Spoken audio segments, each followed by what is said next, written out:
Hello, everybody, and welcome in Mysteries with, Oh, and welcome in Mysteries with Mr. Belgic, and happy Christmas to all of you. So today I have again the chance to have a great panel for talk about the Zodiac Killer mystery. So we have here Cheryl, Snake, Shake, Dogs Shake, Ross, and Altug. How are you doing, guys? Great. well, fine, fine. Just busy these days with my day job. It's very demanding, and otherwise, just following what's going on in our server, what people discuss. It's nice, nice time of the year. Christmas, festive days, New Year's days coming. Some parties are scheduled, so I'm looking forward to go to these parties, and I'm looking forward to 2025 to see what the new year will bring us. We'll be a bit older, but that's okay, part of life. So generally, from my side, everything's perfect. So what about you guys? Cheryl, what? I'm doing good. A little bit discombobulated. Definitely not ready for Christmas, but Oh. I have to go out and do some shopping after we get done here. So, um, Yeah, well, so I didn't get everything I needed. So, Ross, true, how are you Ross. doing, my friend? Was that for me, Ross? bud? Yeah. I'm good, man. Like I said, just busy trying to wrap up the hustle and bustle and get things going for the next couple of days. Was hoping to do a Lake Herman Road show on my series, but it just didn't come together. So we'll recalibrate on that and get some new stuff going for the new year. Great, great, great.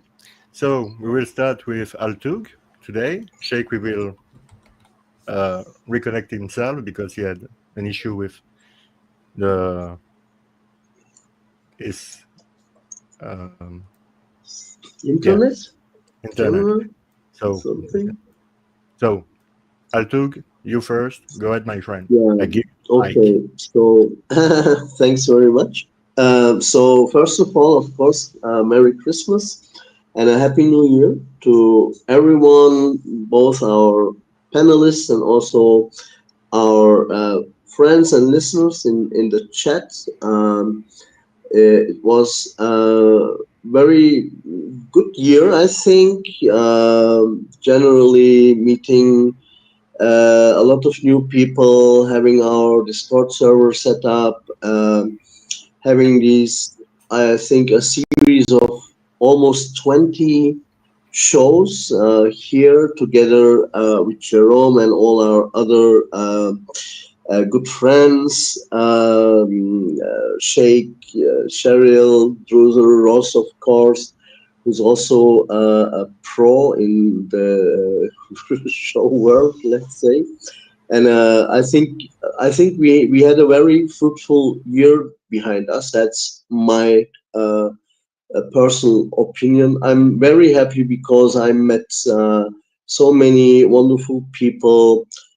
Some of them, like being legends. But when I just think about Richard Grinnell and how I had the opportunity to actually talk to him, and so many other people that have contributed, uh, some wonderful people. Just thinking now, Dion was, for example, very nice to Craigle. It's really a fantastic group of people, and I feel so lucky to get closer to these people.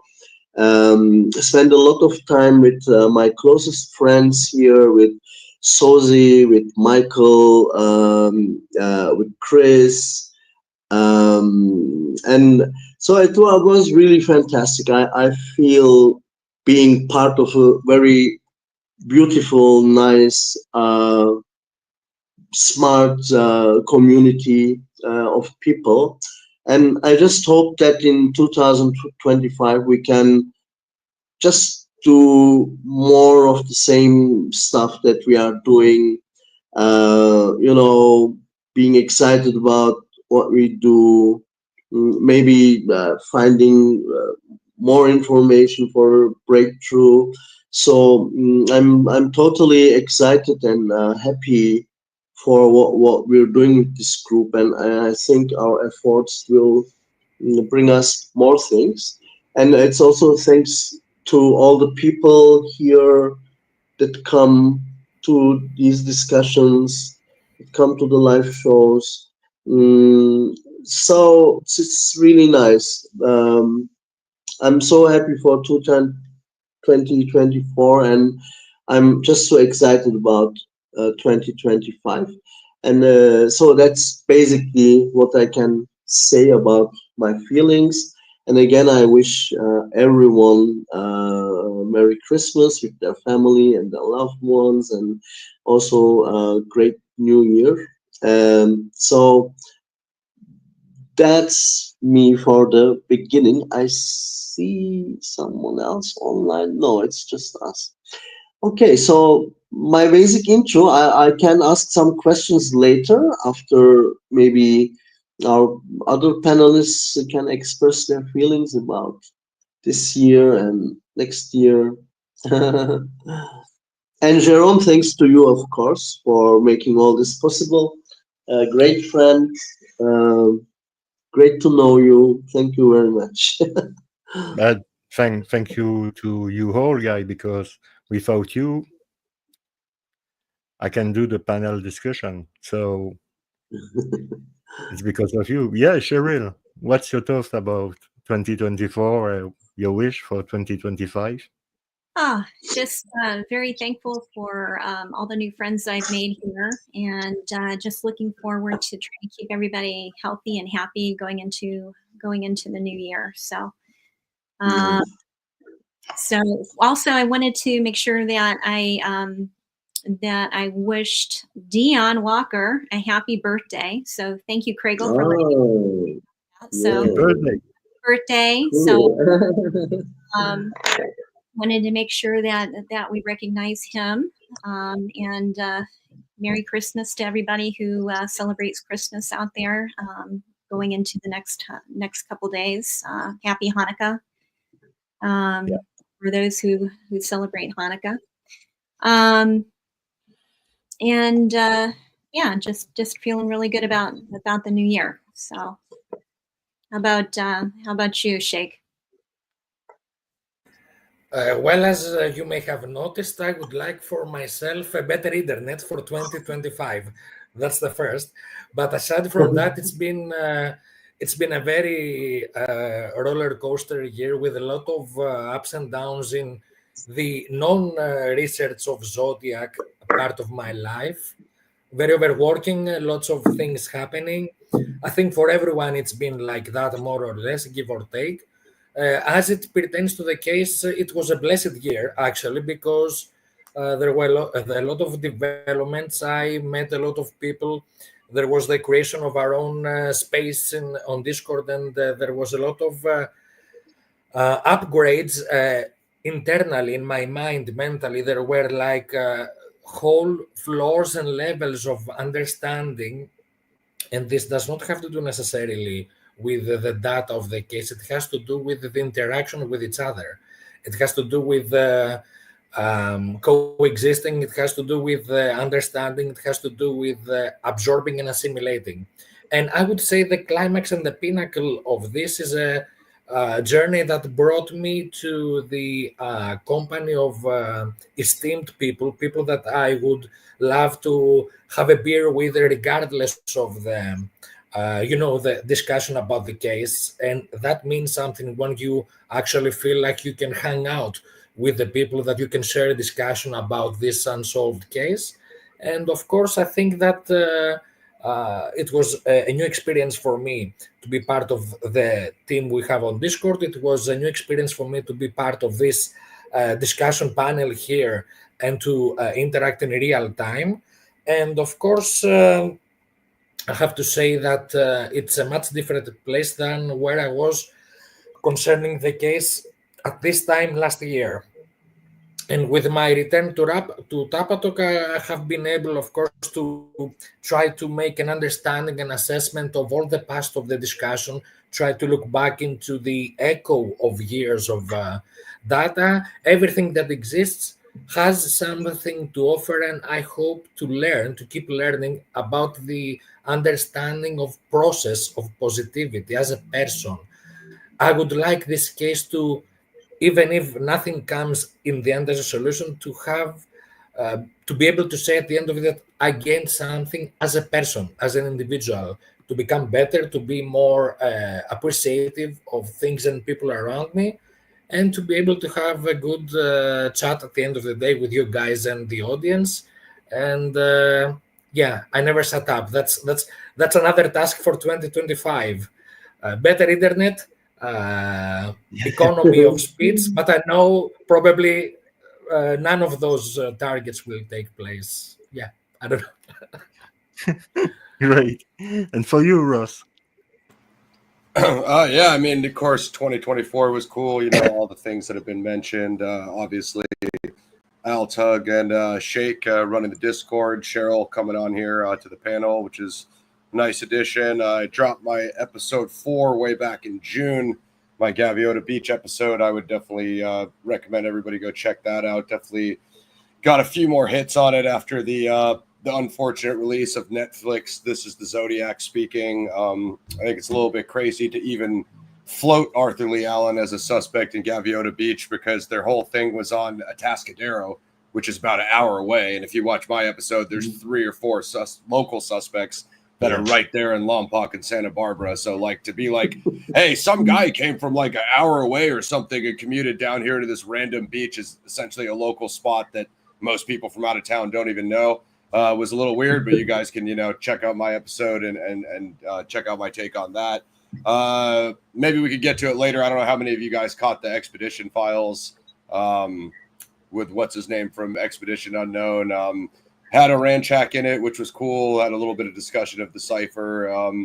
Some cool little reenactments of the canonicals and Lake Berryessa.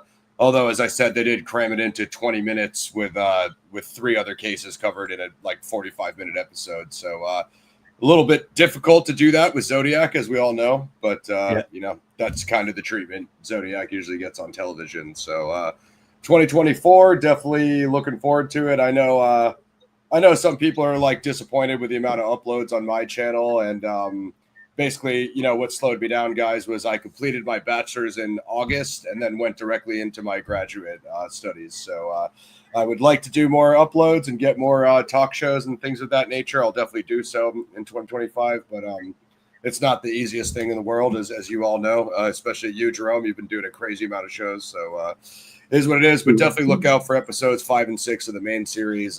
Hoping to shoot those in this summer, so we'll see how it goes. That's great. Round of applause for Ross. Good job. Yeah. Sounds perfect. Also. Appreciate it. A lot of respect.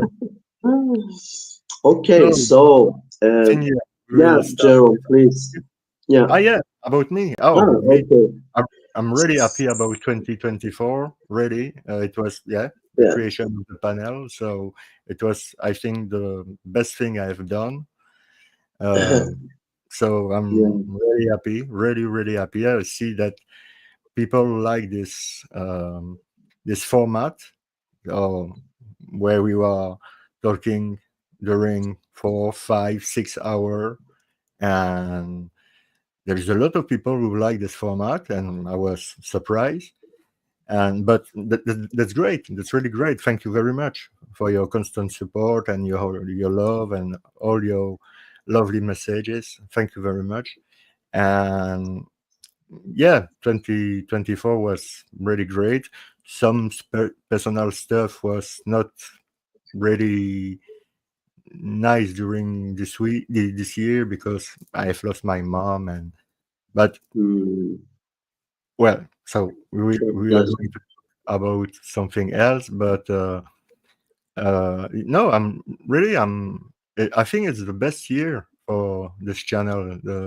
Really the best year I've seen, And I hope it will continue like this in 2025 with you guys and a lot of other people who want to join the panel and talk about the Zodiac Killer mystery and even talk about other case like we do with Ned, Dehan, BBOR, Black Box Online Radio, great channel. So yeah, I'm happy.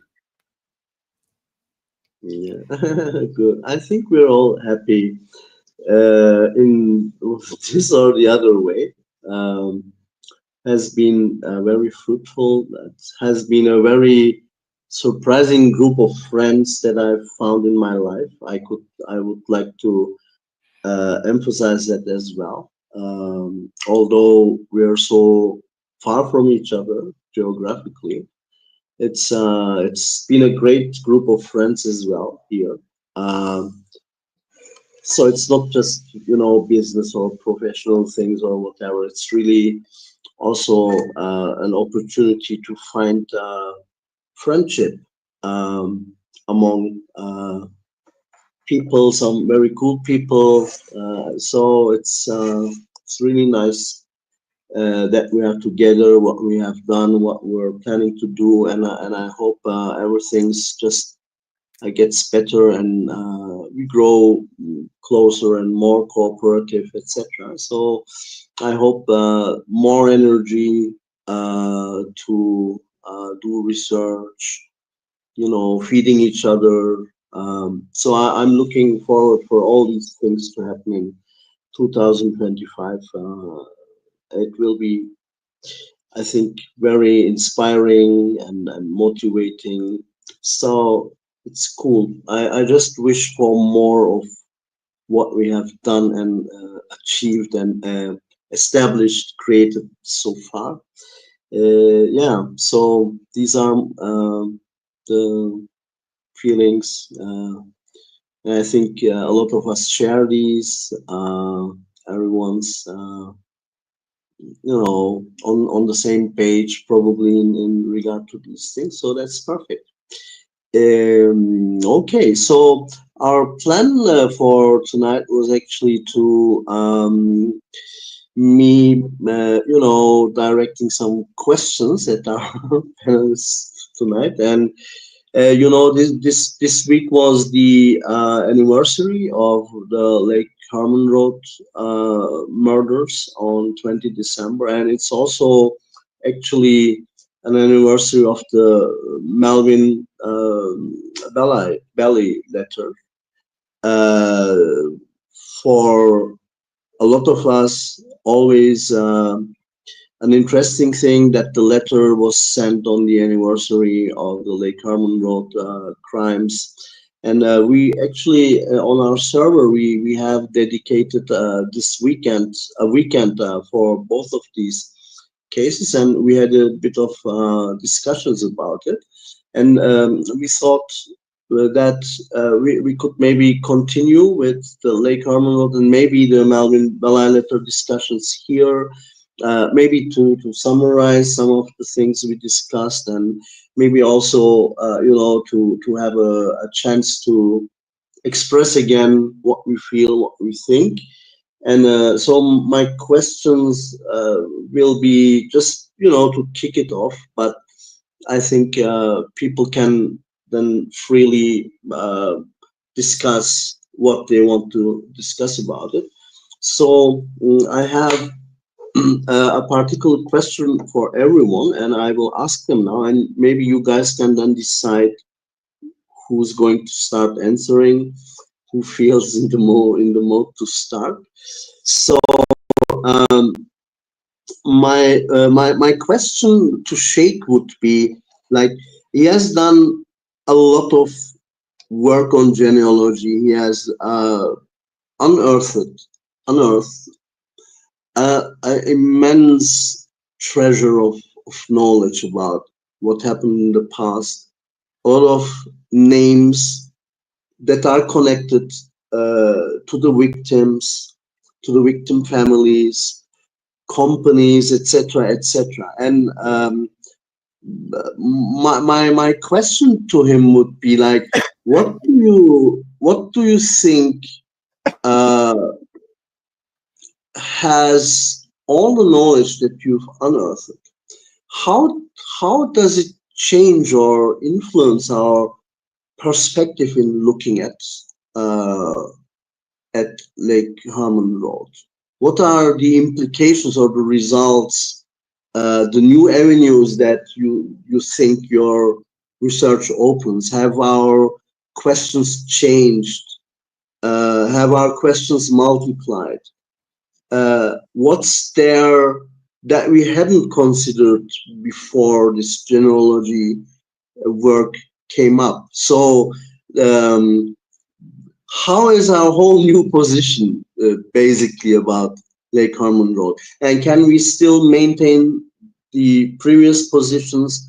But what's changing really? What is the genealogy transforming in all of this? I would maybe this is some sort of a question that is about the perspective itself, you know, like what does it change in how we position ourselves when we tackle this issue? So it's maybe a question about the approach, you know, how has our approach changed, or how is our approach updated after all this information comes in? Maybe also methodologically something's changed here, and I would like you to reflect about this a bit and how you see the next steps in regard to this, and especially of course a bit more on the Lake Herman Road, focus on Lake Herman Road at this point, because it's this week's topic. So that would be my question. I don't know if it's a clear question or if it's a complex Yes, it question. is. Yeah, For me. okay. Just asking Shake. And to Cheryl, I would like to ask, you know, she of course brings a lot of expertise and knowledge in psychology and criminal psychology with her. And my question to her is like, Lake Herman Road was the first murder, and you know, in a lot of books on profiling or criminology, they would basically say that the first crime is always the most telling one, because it's maybe the first and purest form of an expression also. So it tells us a lot actually about the killer, about his behavioral profile or his criminal profile, but you know, the behavior, the motives. You see so many things here. So in your opinion, I would like to know what makes Lake Herman Road so important and telling about who the Zodiac is. So that would be my question to you. And to Ross, I think he's always been interested in the timeline of the Lake Herman Road murder, and I think he was doing something about it recently. So I want to ask Ross how what is new about the timeline, his perspective, knowledge. What would he like to tell about Lake Herman Road in general and the timeline, and his interpretations, additions to how the timeline in the Lake Herman Road case is tackled. So I don't know if this is a clear question, but okay. So these are basically the kickoff questions, let's say. And who of you guys would like to start? Yeah, okay, like we are gentlemen, we are going to start with the lady. The lady, yes, yes. So, Cheryl, So, Cheryl, I give you the mic. Thank you. yeah. Like you were saying, usually when you're looking at a serial killer, the first kill is going to give you a lot more information. It's going to be a lot more personal. Yeah.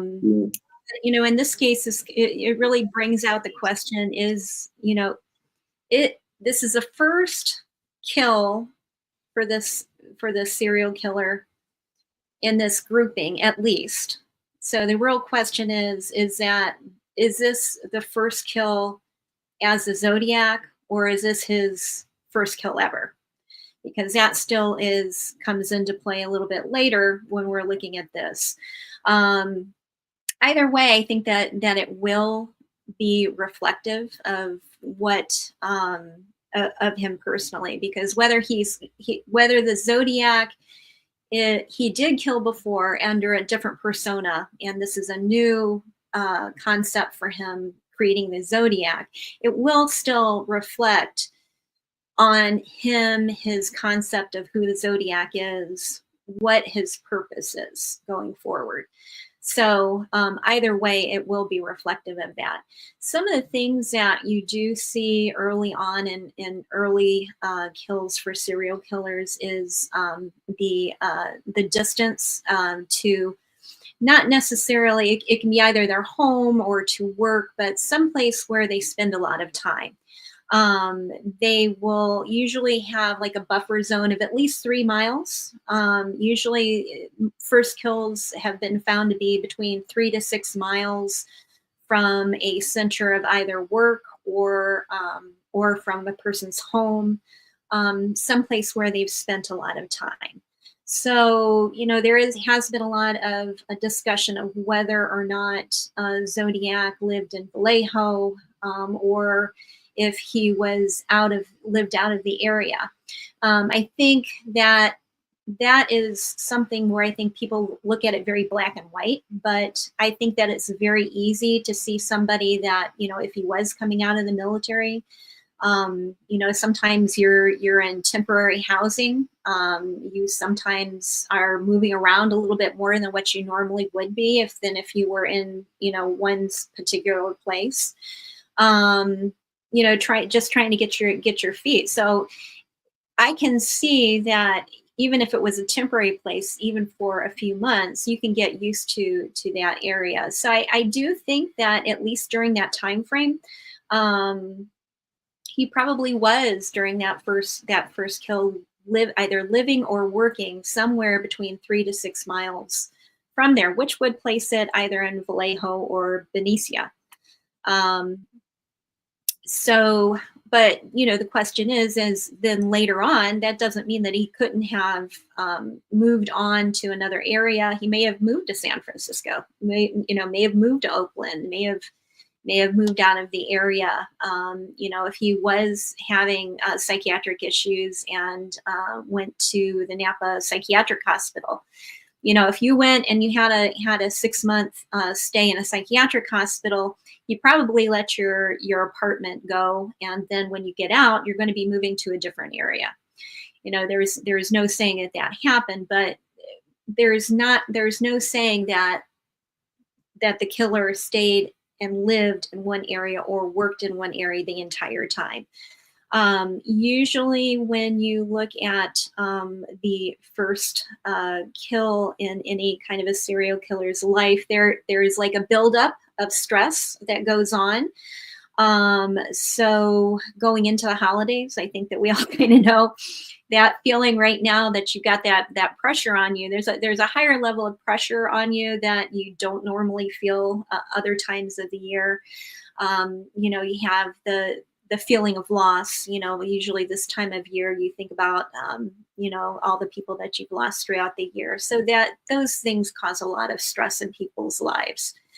And then also when we're kind of looking at his behavior leading up to that, the probability is that if the first kill was something that he thought about but was not expecting to do that night, you know, because it may have just been something he was been thinking about, and you know, came across David and Betty Lou that night, and that just happened to be the night that he decided to do it.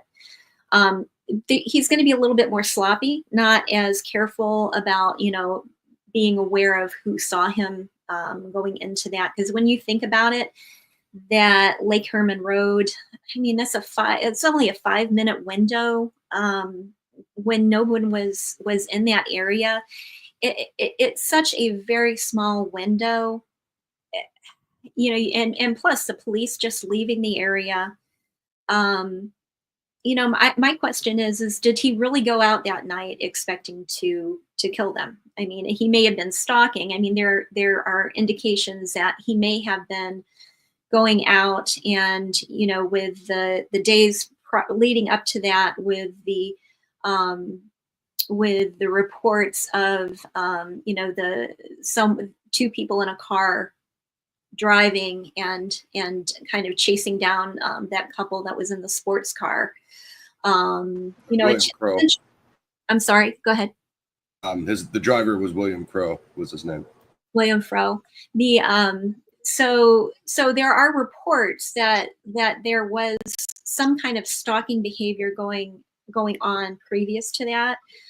There are also, you know, the reports that Betty Lou had that her previous boyfriend had been stalking her. But the question is, did she know that really was her previous boyfriend? She may have just assumed that.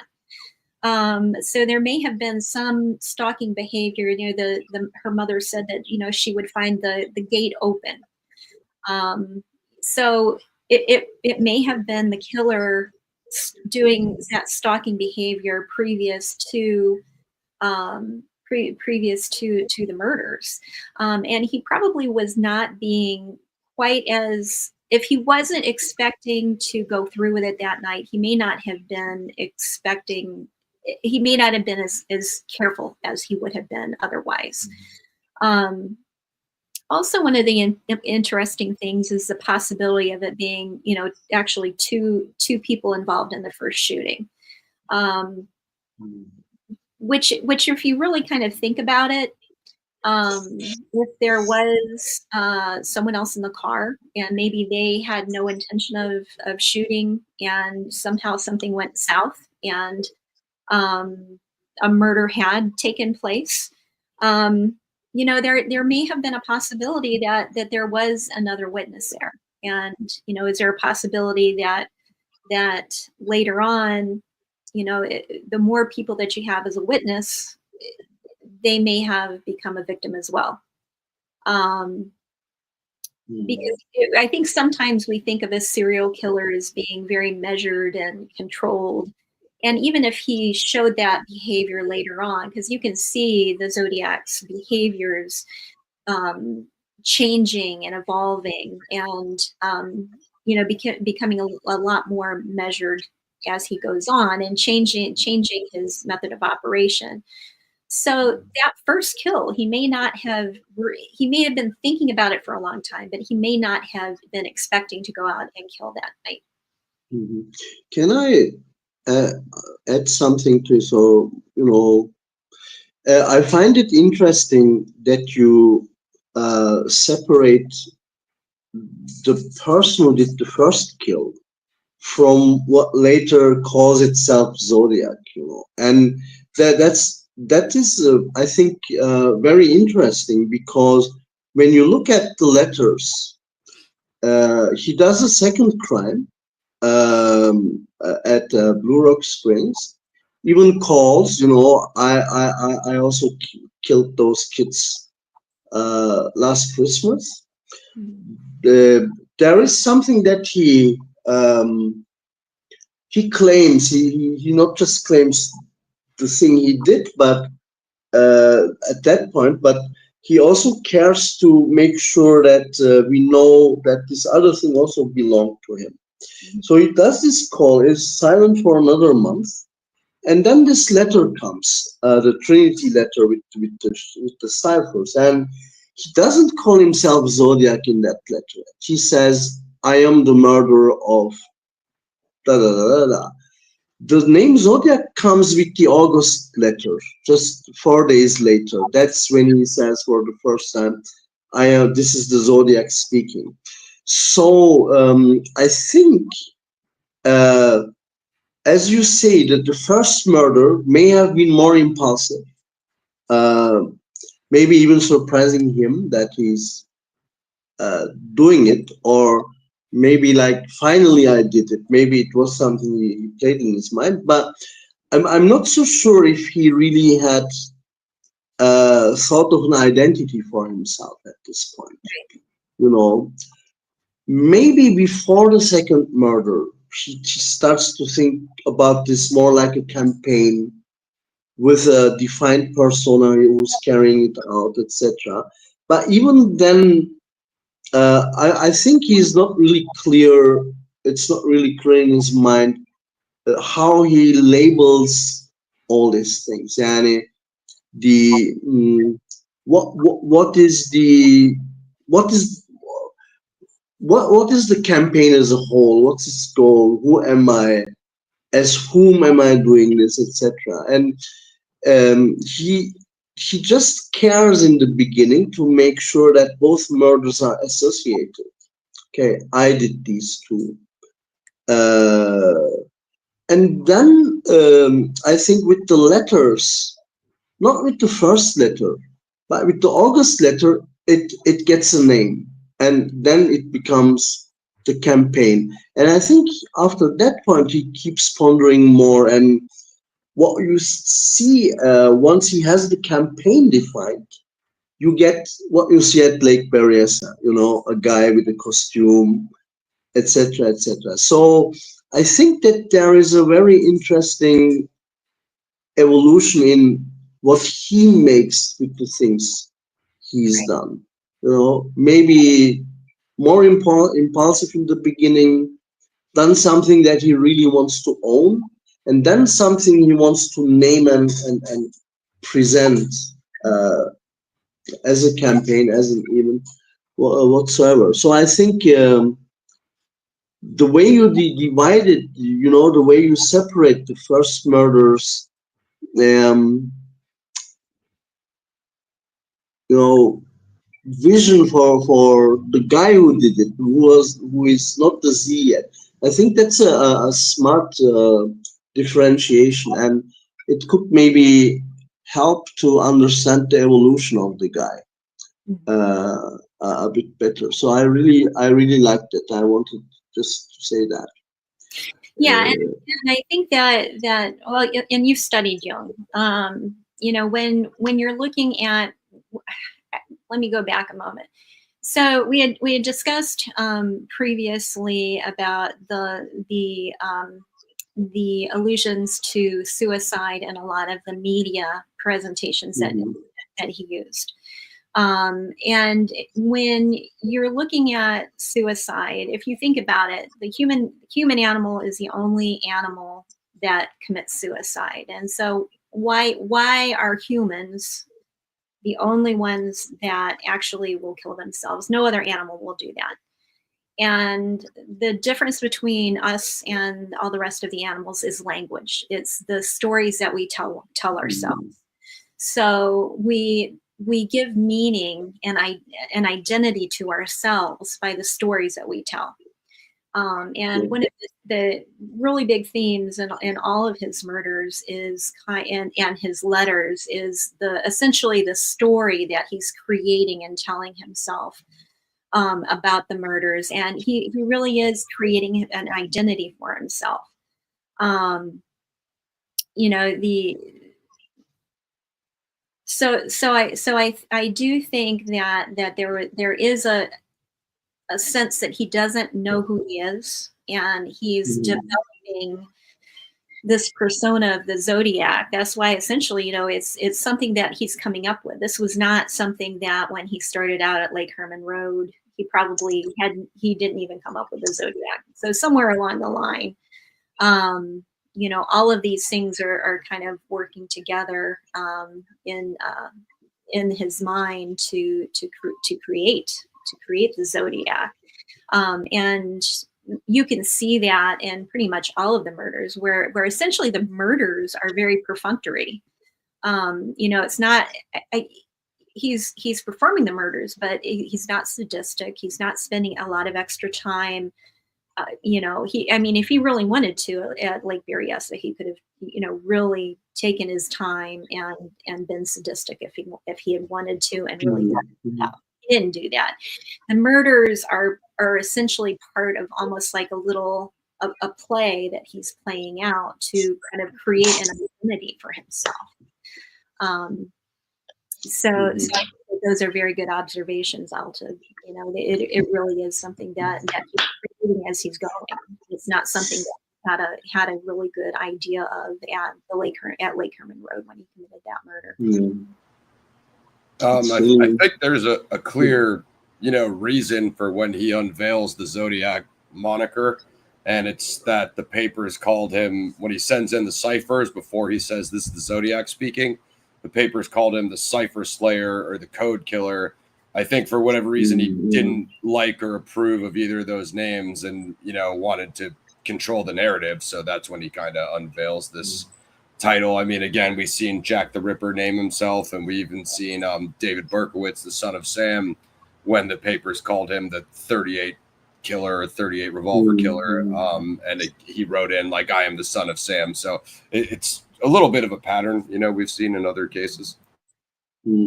But I think when you correct someone's name that they give you, it tells a lot about you, like what you feel, what you think they know wrong about you, or you just say no, it's not that, it's this, and so maybe the way he responds to this naming of others, it could also tell us something about who he is, how he perceives her. Yeah, he doesn't accept this name.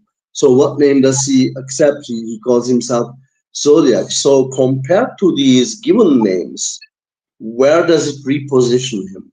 And I think the place where he tries to reposition him, it probably tells us something about who he is and where he stands. So I think it's important to look at this response, a bit closer. Or what's he correcting?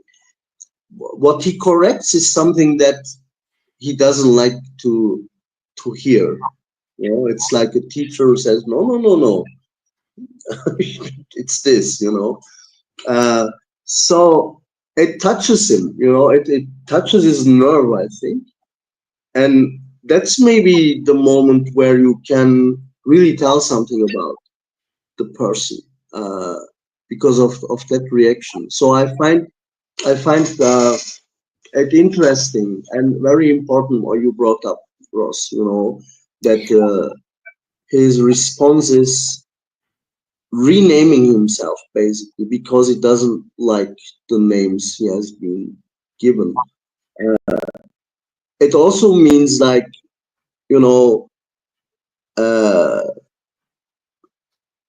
the way of respect you ask for yourself, because it also means that you want to maintain a certain respect. So what do you feel like? What's degrading you there? What in the naming of the guys, something degrades you and you refuse that. You say, wait, I'm, you can't call me that, I'm blah, blah, blah. So that reaction, it tells us actually a lot of how the guy sees himself.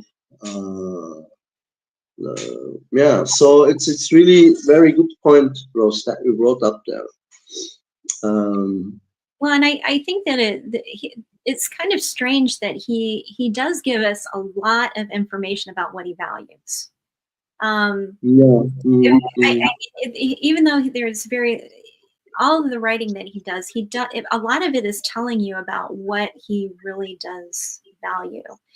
And some of the wording that he talks about is almost I saw somebody on the server talk about, and I wish I'm thinking maybe it was Gina, or it may have been someone else, but I think it was Gina, was talking about how he was really good at branding himself, and he was very, very astute in that way that I would not expect of him. Because look at him and trying to get a hold of Belli. So he calls in, can't get through to the Dunbar show. So then a couple weeks later, he knows that Belli is going to be on the show. He calls into the Oakland police. So instead of just saying, I want Melvin Belli on the show, what does he do? He's very aware of motives of what motivates certain people.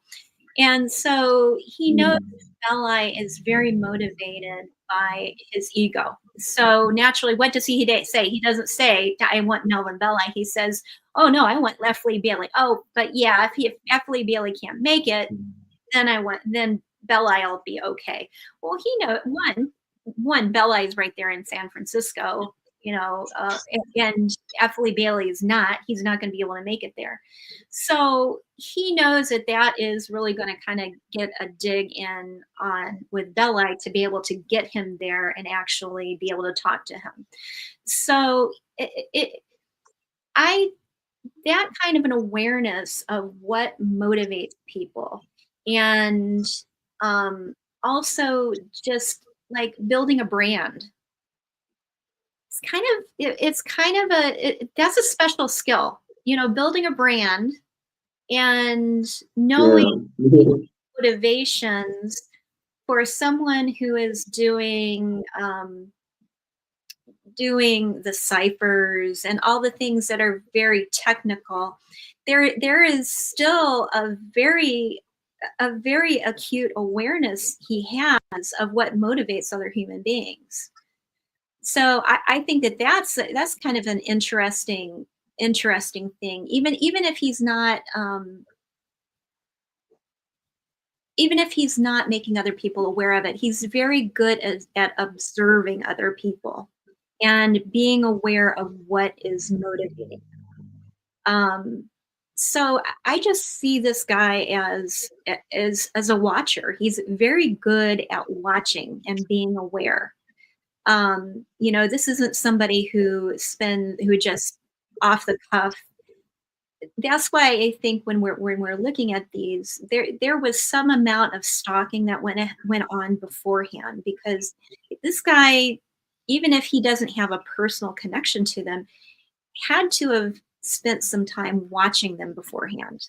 He's just too much of a watcher, and the same thing with the police, the awareness of the police and the police personalities. This guy is just he's a lot more socially astute. He's not just somebody who is completely not socially aware. There is an awareness there of other people and what motivates them. Yeah, it's like he's marketing campaign manager or something. Yeah. As if he's coming from that kind of background, so he knows about motivational sociology. He knows customer psychology, let's say, and it's really like designing a campaign for this or that purpose, then pulling it through, and how to move people's feelings, how to create a panic, how to create some mobility, actually trying to use the press to do your work for you, which is also something that you do as a campaign manager. Mm-hmm. And since you're talking about it, then I think it's an excellent point about his skill set. As sick as he is, as crazy as he is, but he knows that kind of stuff. And maybe it tells us that he's some sort of a campaigner, maybe someone who has been in a capacity of, creating leaflets, creating propaganda material, Buttons. etc., etc. Yeah. So yeah, because I mean, he knows how to put things together, how to create specific material, and his letters are actually very organized and structured when you think about it. And aside of the typos, etc., which is also maybe an interesting campaigning work, because you somehow define a voice, you define a character, and it's a way to make sure people don't arrive at who you are because of the persona you put up there. But it makes me think he could have been in you know uh, advertising, some sort of I don't know, propaganda related marketing. Uh, he's aware of it. Yeah, maybe not. Maybe he didn't study it. Maybe he learned it somewhere. And Well, and there was a lot of social organizing going on in San yeah, Francisco those years. There was, yeah. a lot of that going on, that he may have been involved in some way. So So maybe he was, for example, if he's a politically motivated guy, he could have been part of certain political campaigns in the 60s, before, let's say in the 60 elections, in the 64 elections, in the local elections. Maybe he worked somewhere in an office doing that kind of stuff. For the local elections, for the governor's elections, etc. It's all possible, that he somehow was part of that machinery. Let's say, I don't know if he was at a very important position, but he could have been part of it in some capacity, in a capacity where he at least was able to observe how this whole thing works. Uh, Maybe having tutors or something like that, people from whom he learned something, some principles, etc. I don't know, but it's an interesting observation again, I think. And Andrew's here. I mean, I think Andrew, there's yeah. other ways to justify that means as well.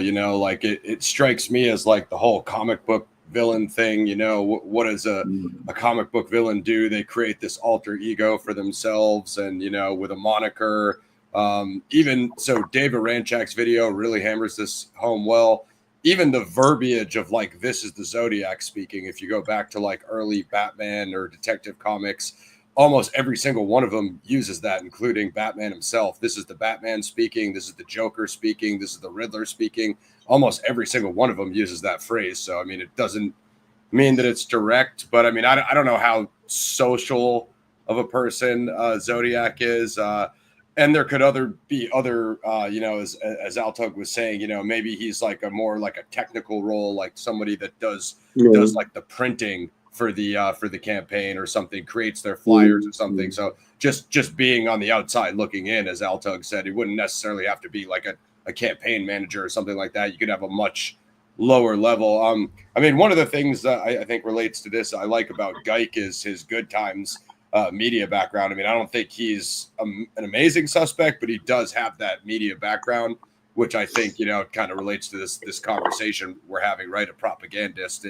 It all goes back to what Altug started with, which is December 20th, 1968, David Faraday and Betty Lou Jensen killed by the code killer or the cipher slayer once the original cipher gets mailed in. And then it's like, I'm not going to let you guys dictate what the headline is. It's like, I'm going to give you the headline. I'm going to give you the crime. I'm going to do that catalyst that creates the media response, but I'm not going to let you name me. Like Altug said, like that's too far. Like you're only going to take it as far as covering my crimes, covering my letters, maybe the Bell Eye stuff, whatever. But you're not actually going to say I'm this, you know, like that's where he draws the line, as Altug was saying, like, yeah, no, I'm not the code killer, you know, for whatever reason that was inadequate for him. Or maybe he felt they were putting too much, you know, emphasis on the codes. And as Altug was saying, it's actually a project. It's the whole, it's like what Cheryl was just saying. It's the whole thing. I'm not just the code killer. It's, you know, the murders happen, the canonicals, then the letters, you know, then the codes come in, then the letters come in. And oh, by the way, I'm the Zodiac. It's the Zodiac crimes. It's quite literally the Zodiac crimes. It's the whole full picture. So I guess maybe the way I interpret it is like he doesn't want them focusing on that one aspect. It's not just the code killer. It's not just the Cipher Slayer. That's highlighting one thing too much. Whereas, you know, I'm the Zodiac. This is the Zodiac crimes. I guess that's how I kind of understand it. But I mean, of course, it's open to interpretation, just like everything Zodiac said and did. Shout out to Druzer. Yeah, but I think to summarize it well, I see it in that way. Very cool. Yeah. To call back to the political conversation that we were having on Discord, Altug, I do like where that was going, because obviously 68 is an election year. You know, we're discussing California voting for Nixon that year, and then obviously like Benicio Vallejo, that county kind of voting blue. One thing that, you know, a lot of people credit me with like knowing the non-canonicals like the back of my hand. One thing I don't even know is in the case of Ray Davis, when he's dumped between the governor and the former governor's houses. I would like to look up, what are they both the same party? Are they both blue? Or are they different parties?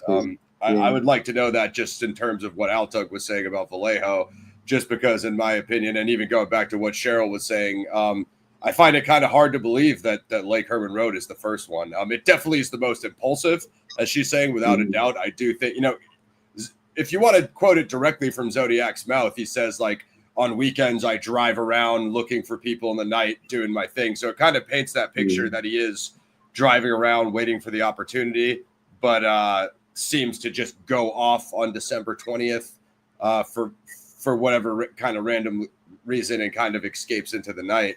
The other thing I want to point out is that TV movie that came out, I think it's November, Jerome. It's called The 10th Victim.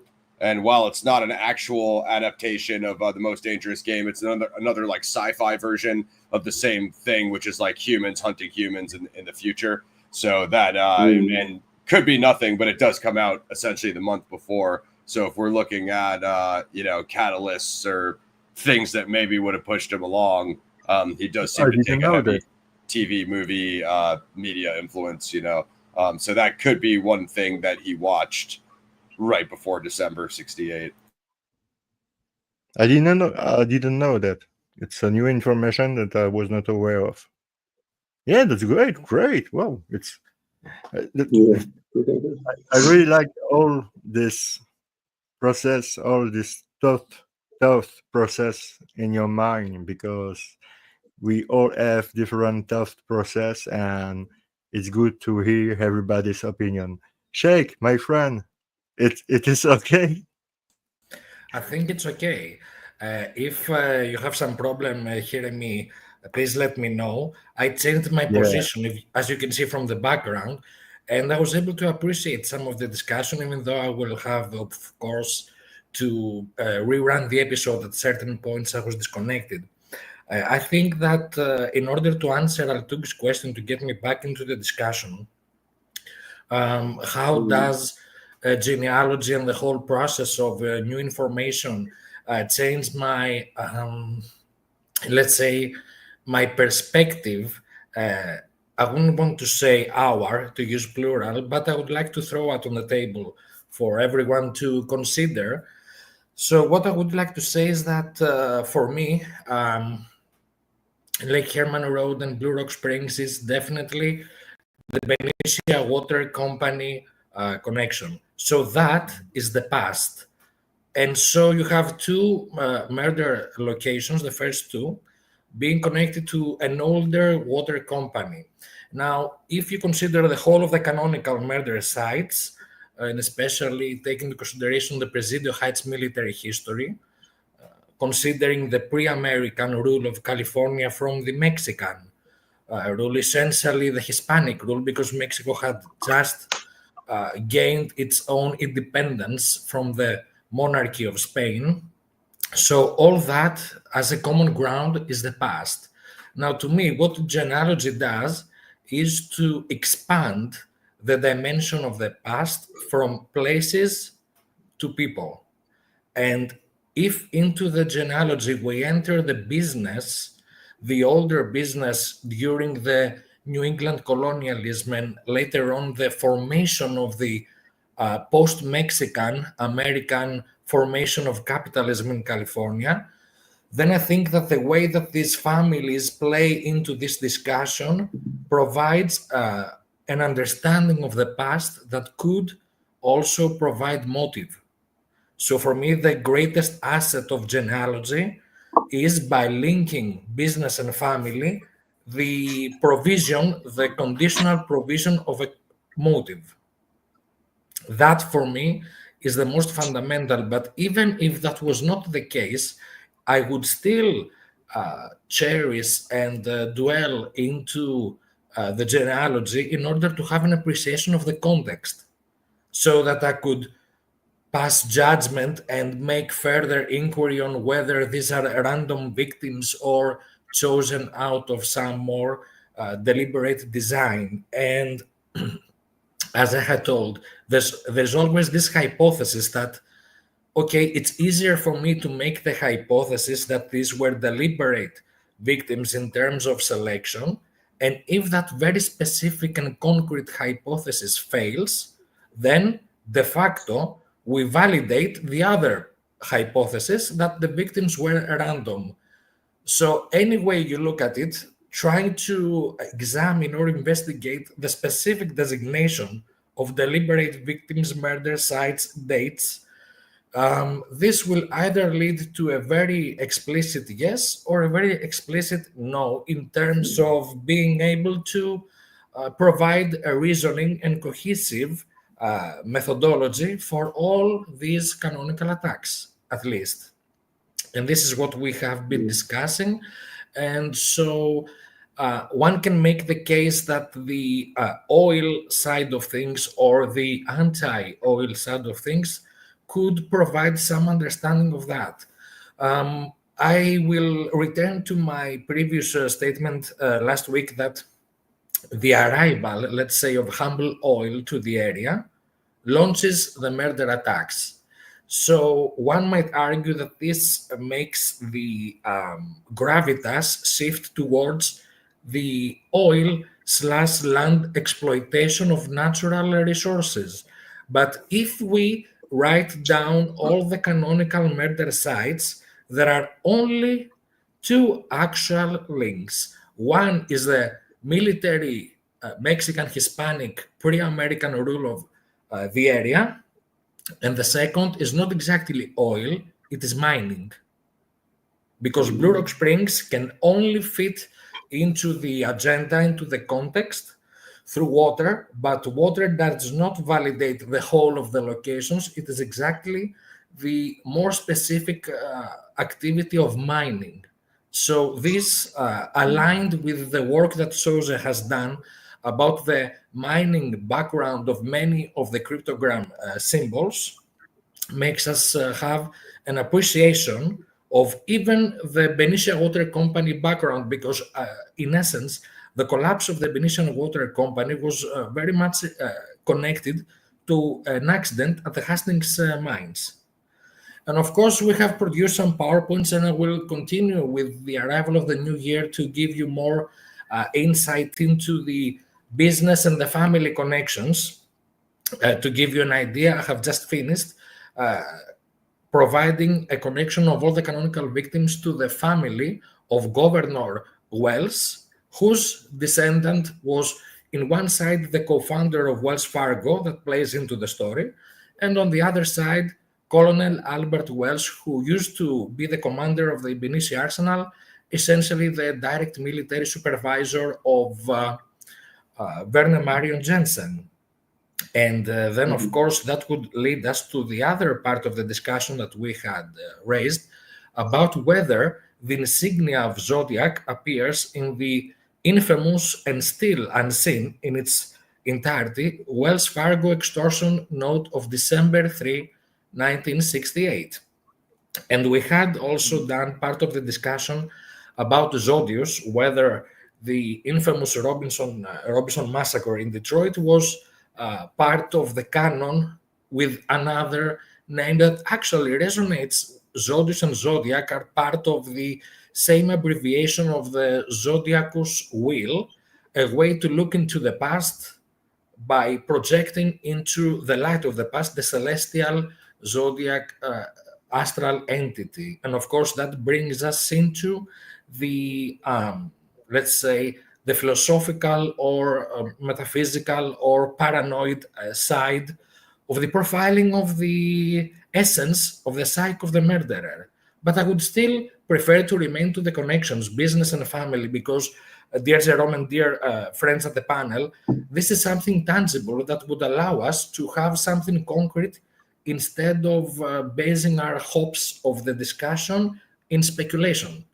And even though the interpretation can still be a matter of speculating, at least it would be about interpreting something tangible instead of building a hypothesis into thin air, so to speak.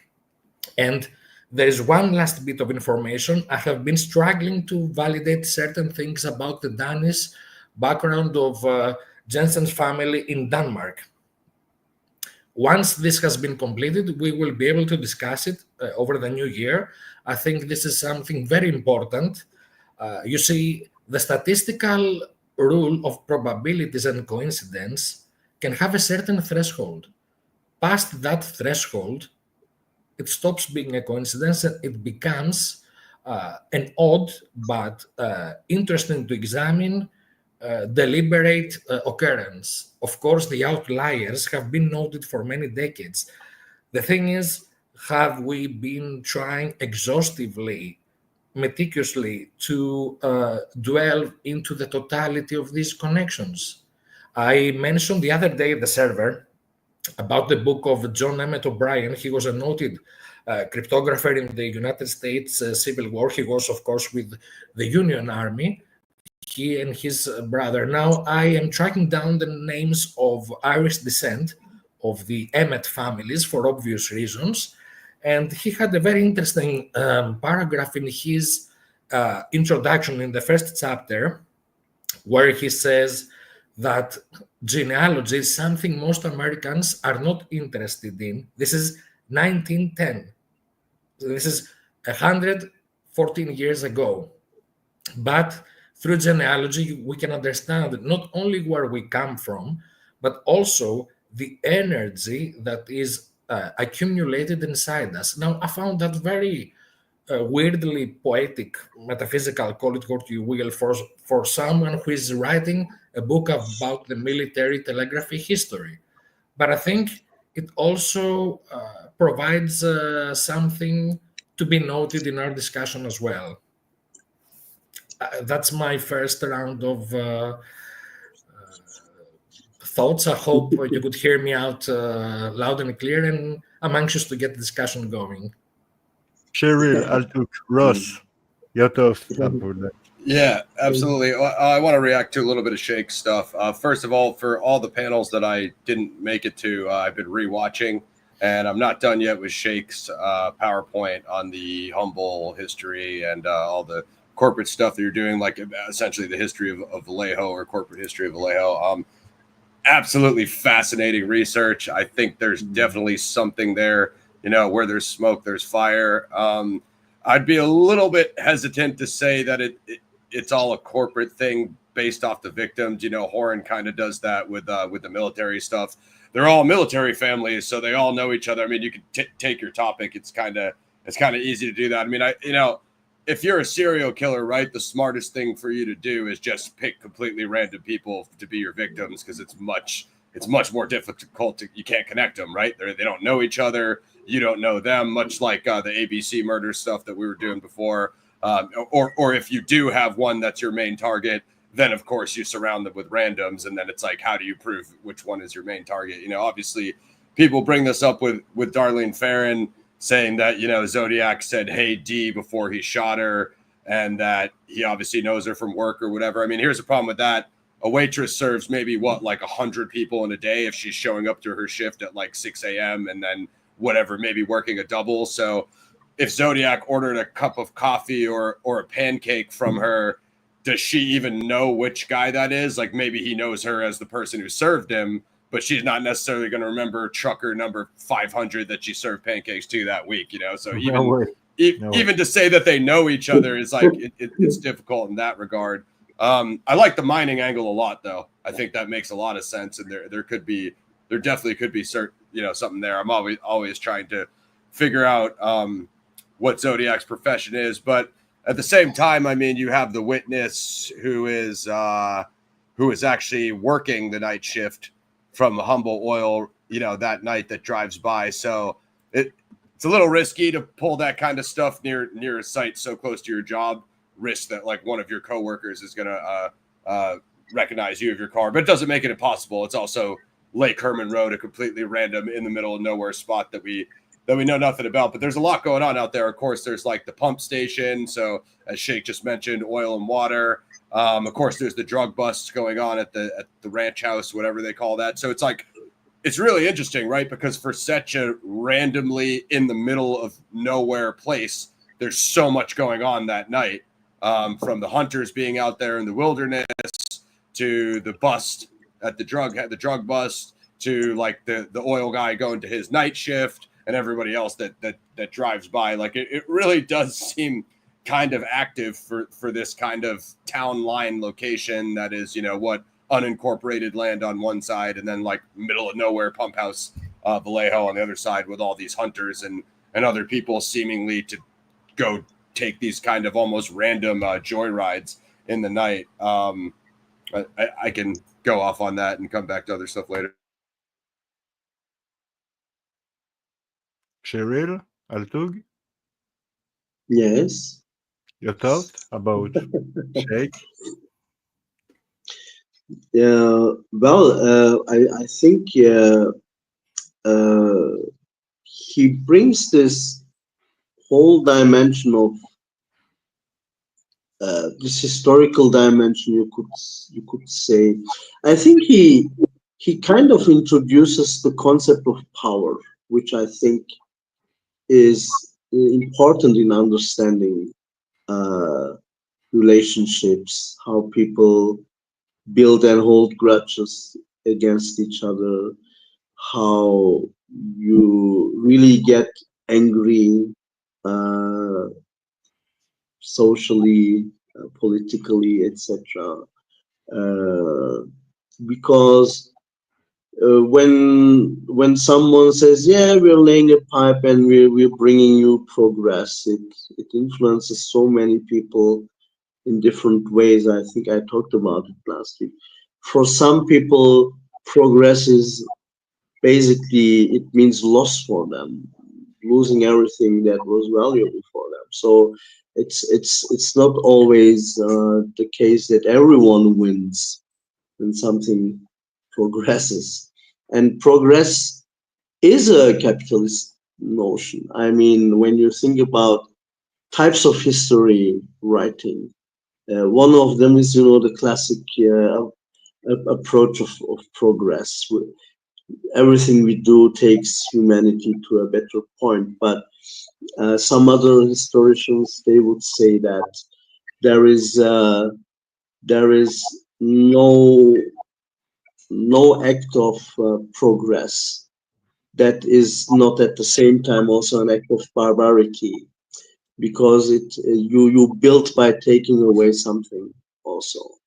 It's not like, yeah, you need to have a very public service oriented system to avoid these kind of things. So, and in the classic sense, when you read the word progress, you always have to look at who lost something here, or okay, it's clear someone won something, earned something, but it comes at the expense of someone and something. And so I think what Shake's genealogy brings to us is all this background information, this, as Ross put it so nicely, the history of business development in my it is at the same time, when you look at it when you take the negative of it, it also means the history of those who lost something as something progressed. So, and I think, and I said this several times,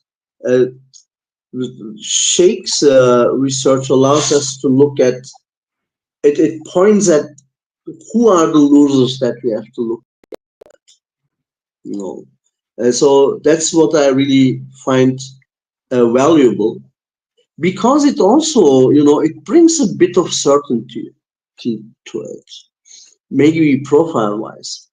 Because normally we tend to say that, oh, it could be anyone and blah, blah, blah. And you take the smallest bit and create a totally different profile, and it goes very wild in all directions. And but the kind of work that Shake does, it actually draws a certain frame of interpretation,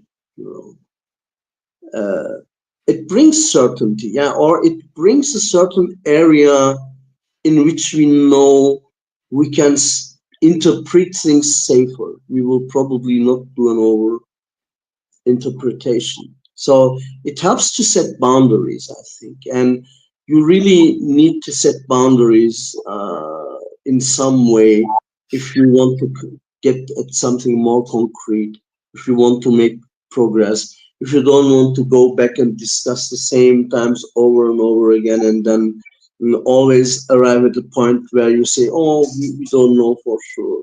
I mean, it's you can't build profile in that way, when everything is thrown wide open again, and on very whimsical things. So what Jake does is he points at an area, at a framework within which we can probably work more self-confident, more safer, and where we can maybe have the courage to say, this is a fact about the Z, because one thing we're all afraid about is, we don't want to state this is a fact about the Z, because it makes us vulnerable. Oh, he thinks that, and that's wrong, and it creates a lot of debate. But I think what Shake does, it also, gives us maybe some comfort about that we can make claims, and they're not as wild as they could have been. So some will, of course, say that, genealogy itself is a wild in itself, so it's full with wild claims, etc. But I don't think so. It's very methodic. It's very structured. It takes facts, data, connects them and transforms them into informed bits of information, knowledge, and that's helpful, I think, because it brings a standard into this discussion, and so it's great work. I appreciate it. I'm always amazed by it, at the same level as Ross expresses, like, wow, man, it's crazy. So it's very good stuff. And to be honest, sometimes, even if it leads absolutely nowhere, which is always possible. I mean, man, the effort, that you put in, that's also admirable. It's as a person, it makes you so important and precious for me, because it's the kind of researcher type I like and adore. So that's also why you have my heart forever, my friends. It's perfect. Yeah, I was highly impressed with what I saw. Yeah, the Well, effort. Yeah. and Sorry. well, that's okay. I mean, you know how much I appreciate your work too. That you know, to be able to look at it at a macro level, but get so much individualized data is really what we need. Because I mean, right now, without that more individualized data, it for me, it's opened up a lot of different thought paths as far as possibilities. And at the least, when you're looking at somebody who is a perpetrator who spent so much time reading, being aware of what's going on in the news, being aware of, you know, who's who has the power, what's going on, because obviously, you know, even just this weekend when we were looking at the Bell Eye letter. Yeah. Well, I'm still thinking this out. I mean, the when you look at that on an angle, and you have the 1228 Montgomery Avenue, that leads right to the Trans-America pyramid that was being built. When you look at that, that was right that week. This is someone who is very aware of what is going on in the news during that time frame. I mean, he's not just reading one local newspaper; he's reading multiple papers, reading it from the front to the back. So even if there's a lot of that if we're not aware of going through the genealogy and really getting a full awareness of what was going on, who were the movers and shakers, if he may be making references to those in these letters that he's sending in his communications that we're not even aware of. You know, when you look at it this many years out, I mean, unless we have that data to really give it, you know, really flesh it out, like what was going on during that time frame. You know, without really kind of looking at that, and then not only that, but I think that you made like a reference earlier about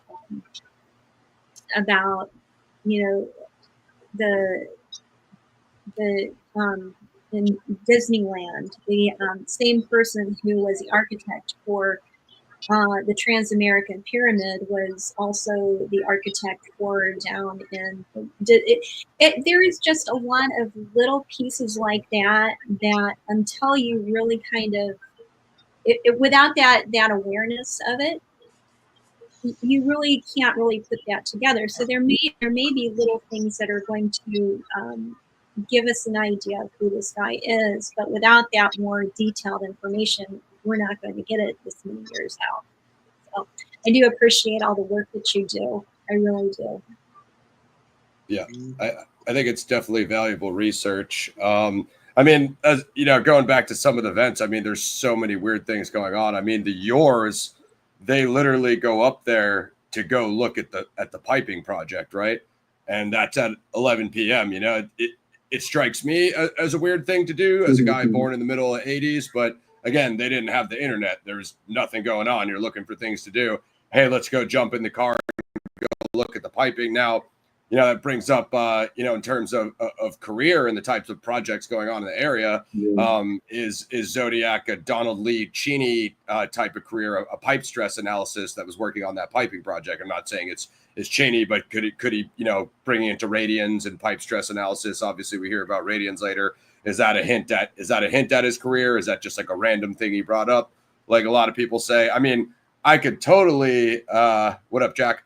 I could totally see this type of catalyst is, you know, I think where Shake is going with it, although as being a type of stressor that makes Zodiac snap, though. He totally, I mean, let's look at the Badlands letter, right? He writes an entire fake outrage, you know, assuming it's him, that there's a movie being promoted about a killing spree. A guy who did an actual killing spree is all of a sudden offended by some Hollywood movie with Martin Sheen in it. You know, the the entire concept is preposterous and ridiculous.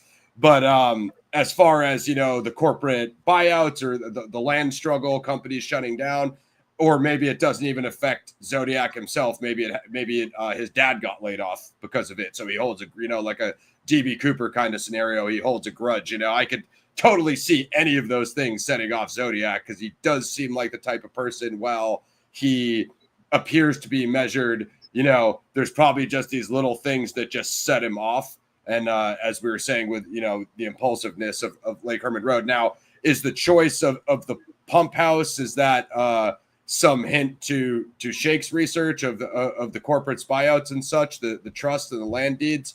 I could buy that more than I could buy Zodiac creeping around Betty Lou Jensen's house stalking her, Cheryl, just because I think there would have been a mistake there. Like, if you're creeping around your victim for 2 weeks, like, you risk you being spotted, you risk your car being spotted. And again, it's Zodiac. I mean, I'm the guy who thinks he literally broke into Daniel Williamson's house and put the poison in his 7-Up. So I wouldn't put anything past him, because I think he's a totally unhinged lunatic. We probably only saw 1% of what he's capable of in terms of just being unhinged.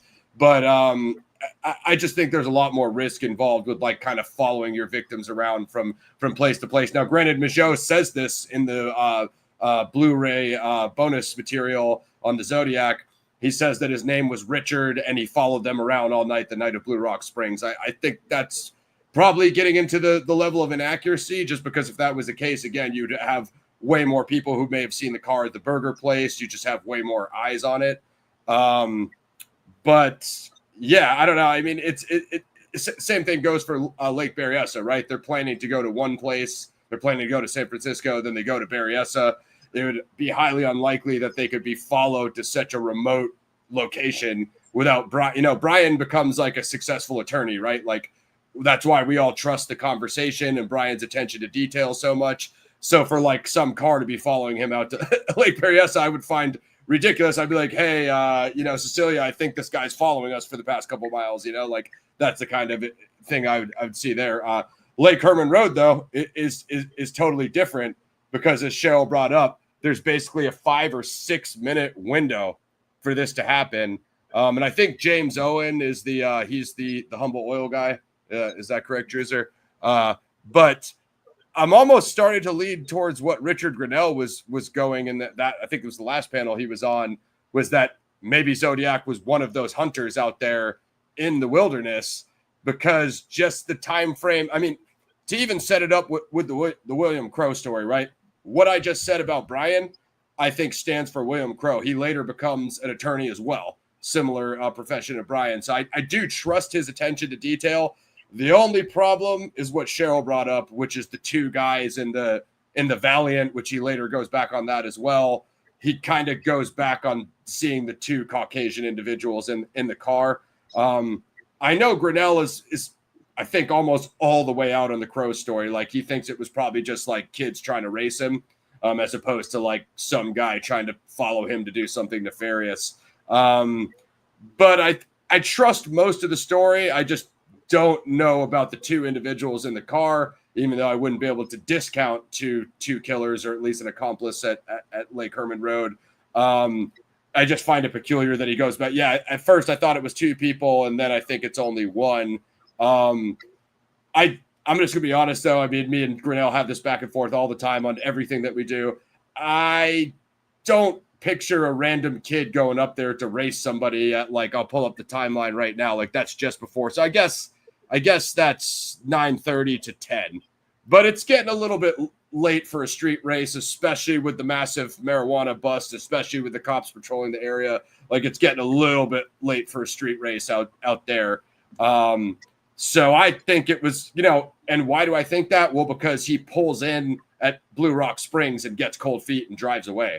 I kind of interpreted it as the same thing. He pulled up there, tried to follow that car, which ended up being Crow, and I guess comes back later, which makes my own theory make no sense, because I think he could also be a hunter hiding in the woods. I don't know what he did with his car, and I guess this is my answer to your question of what you asked me about the Lake Herman Road timeline. I just see so much inconsistency with it. I don't see any way that he can make it in there in that 5-minute window with Helen Axe, the Yours, Connolly and Gasser in the woods, James Owen driving by, then later on Stella Borges Medeiros.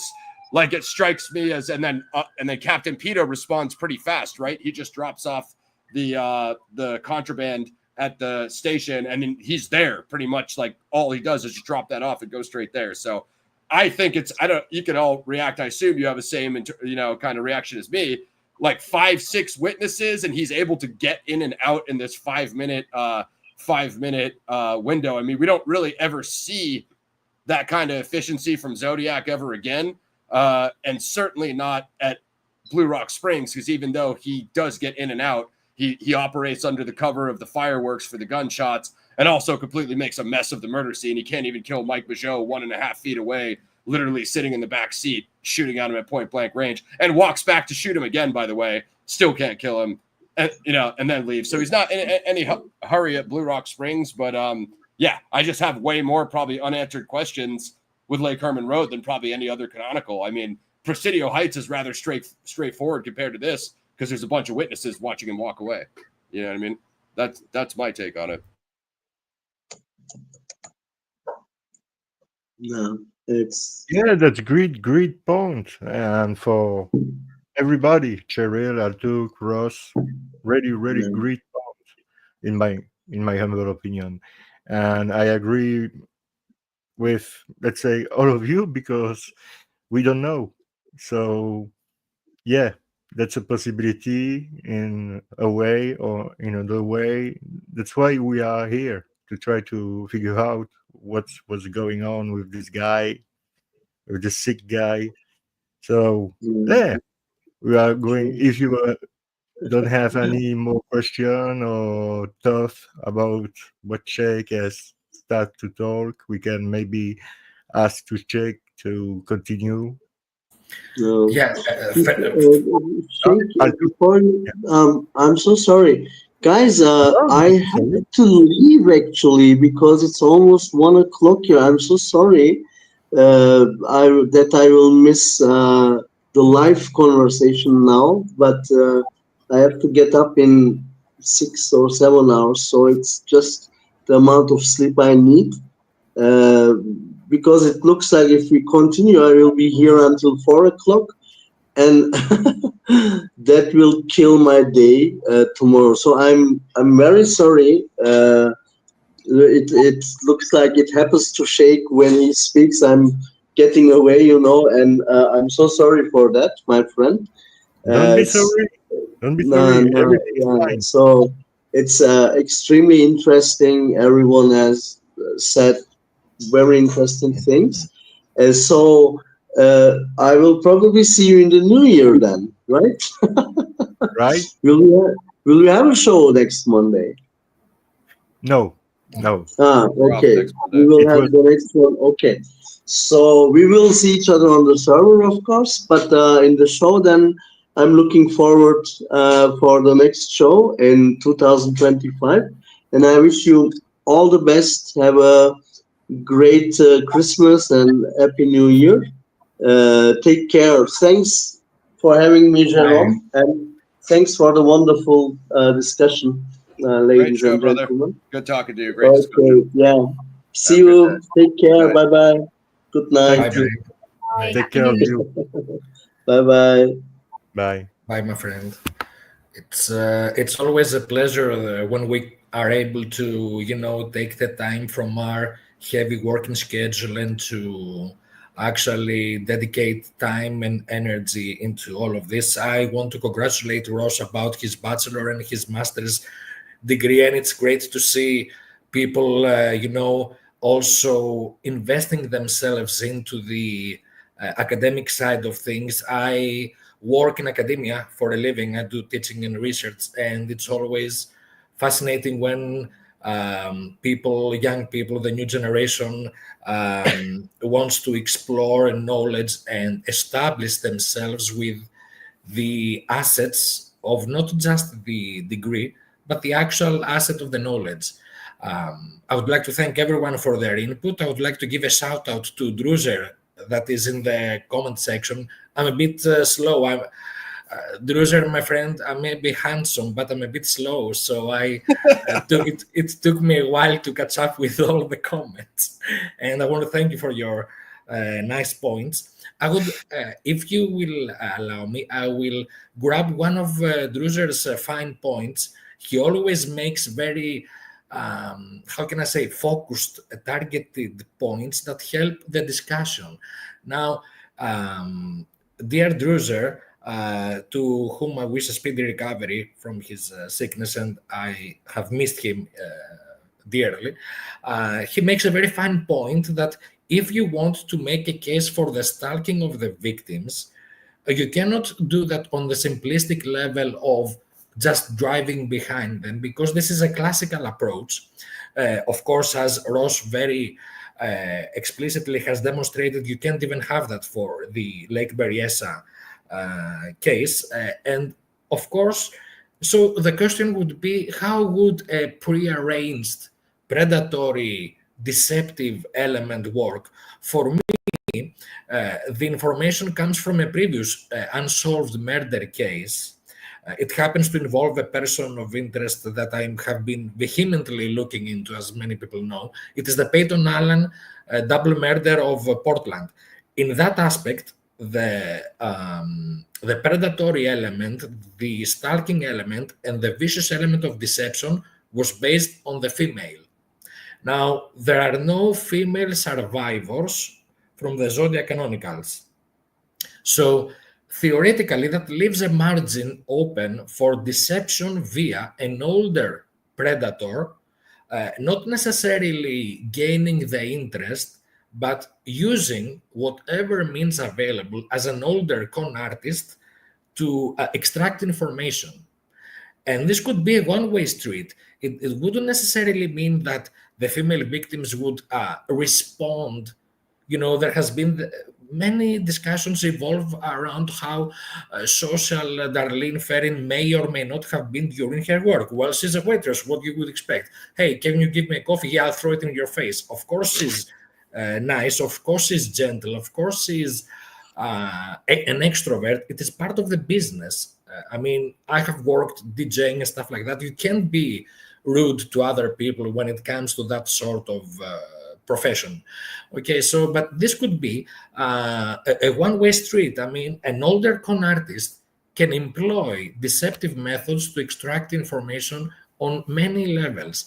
Concerning Stein, this would be different because the corroborating information, and I have leaned a lot on the information that Tom Voigt on Tapato has offered, and he was adamant that Stein has been shot from the front, the passenger's seat next to the driver. So I don't think any driver, let alone Paul Lee Stein, who was not your typical cab driver, he had a degree, he was a poet, he worked a second job in order to make ends meet.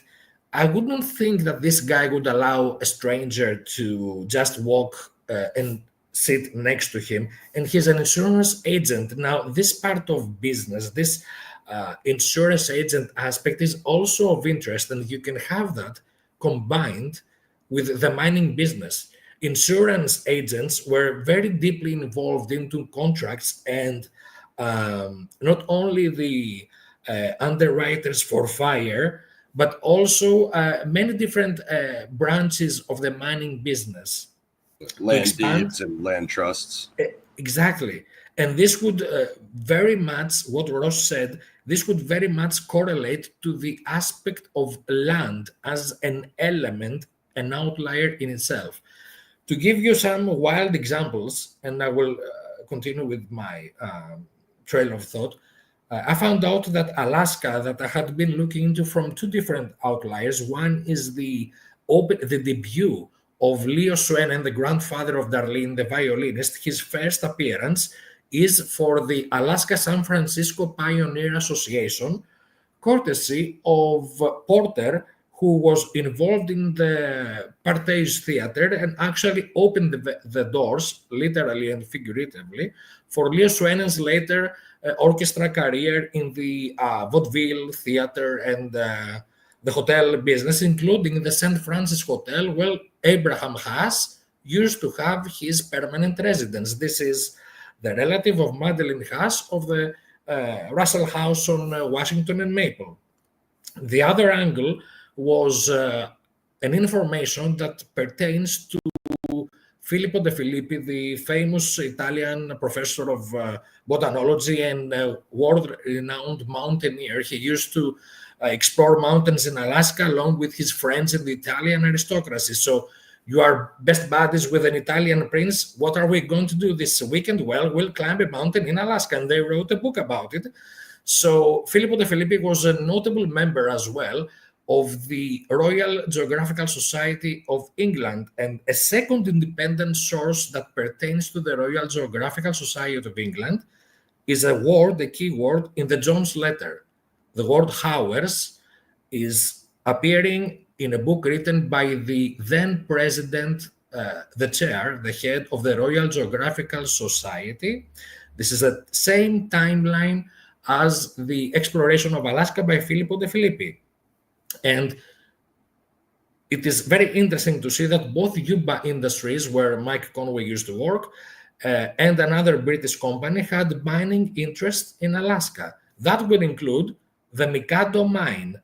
Now, Mikado and mining, I was not aware of that particular connection. There were actually three instances of a Mikado mine, one in Alaska in the Yukon territory, one in Canada, and one that was the first in terms of time span, which was a scam in the Green Valley from someone who printed 2,000 leaflets.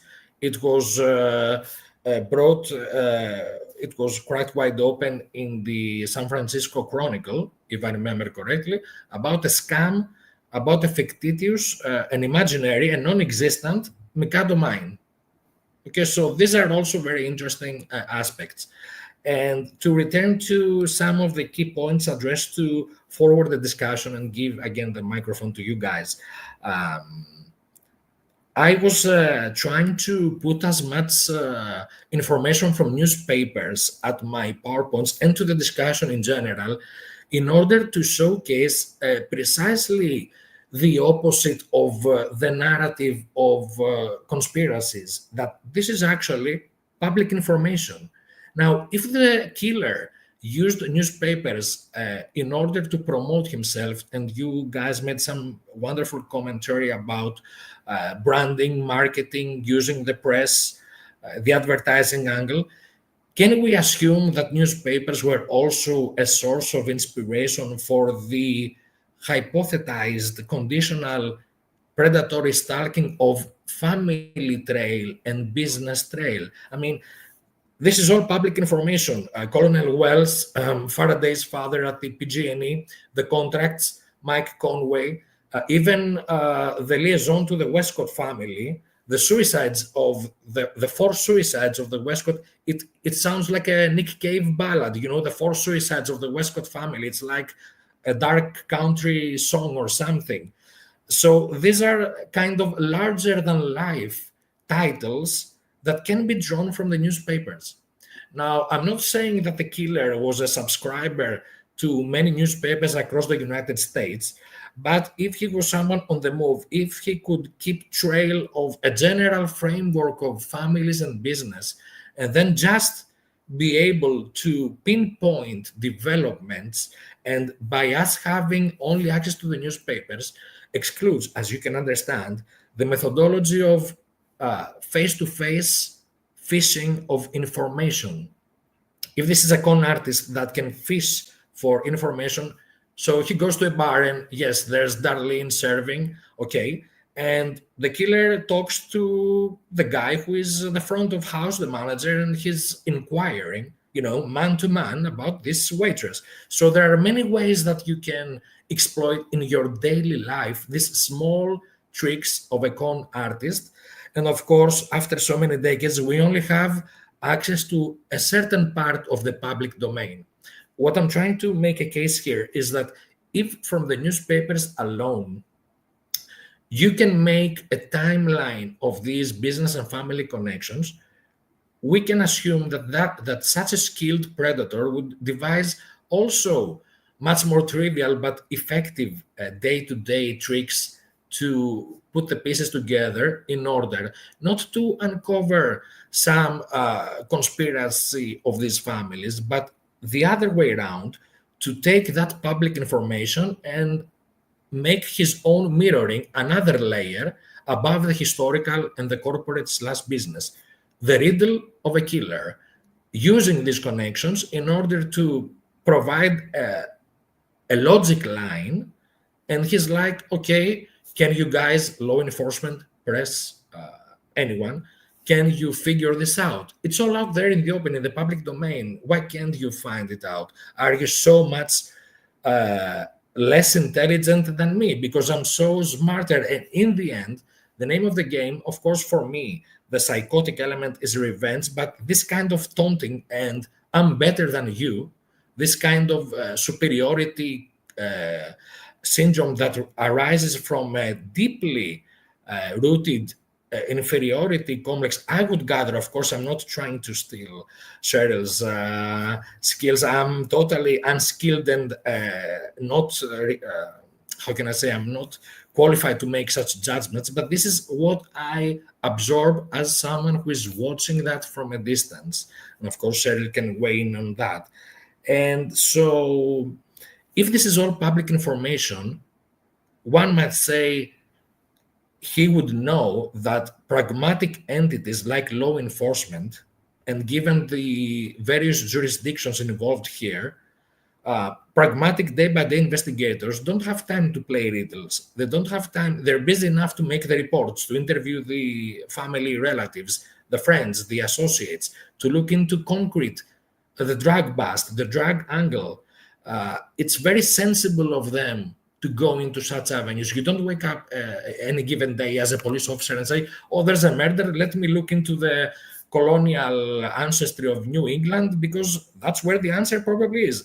This kind of riddle appears once in the century. Obviously, this is a once in a century kind of convoluted case where I could make this assessment. If you tell me to look into, for instance, some other cold case, I would not begin from genealogy. I was kind of forced to go into that avenue as well, because 5 canonicals for a spree serial killer is too specific. It's very, let's say 7 because 2 survived. It's very specific. It's very handpicked. I am intrigued to look into that kind of angle in order to exclude it if it fails, or to look further if it seems to hold water. And a question that I would like to give to both Ross and Cheryl is, if the taste, if what we perceive and absorb from the trail of the victims, from the trail of what we have seen from the killer or the letters, if that trail gives out the vibe, the taste of stalking, of predatory, deceiving, con artist, holier than thou, I want to be out in the open, I want to be front page news, would that explain the tip of the balance towards letters rather than canonical, I'm carefully phrasing it, rather than the very selected, hand-picked canonicals? Yes. You can start that off, Cheryl, if you like.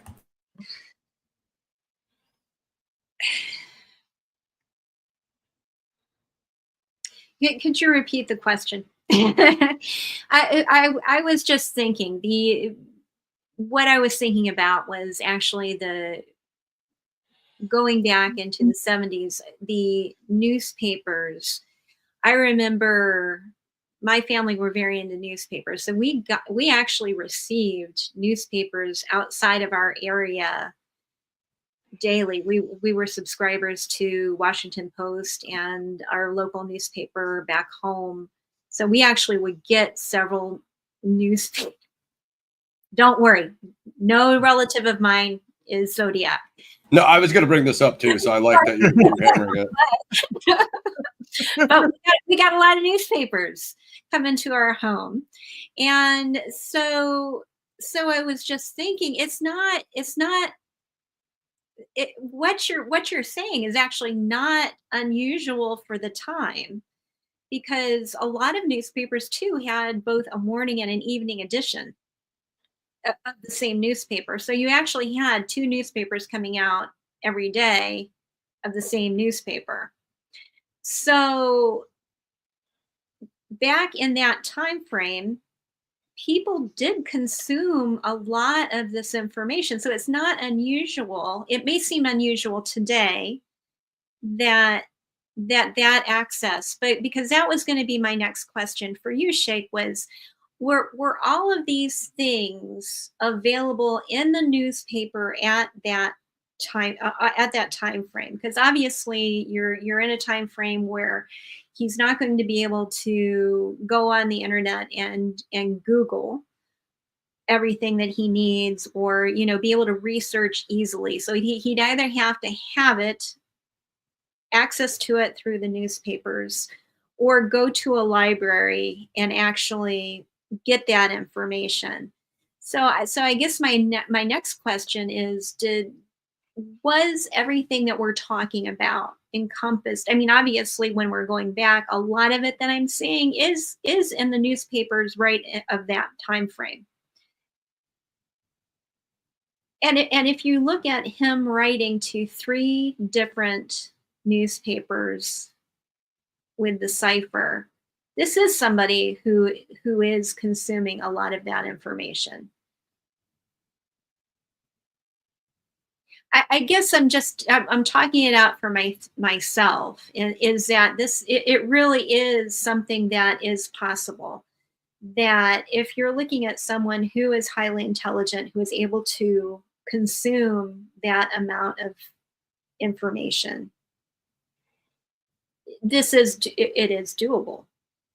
So I guess, anyway, I was thinking that out through my own brain. So I apologize. So I actually did not fully hear your entire. I think that what you just answered was the essence of what I was asking about, the feasibility of it, and you give me also insight about the so-called subscription of newspapers or access to public libraries.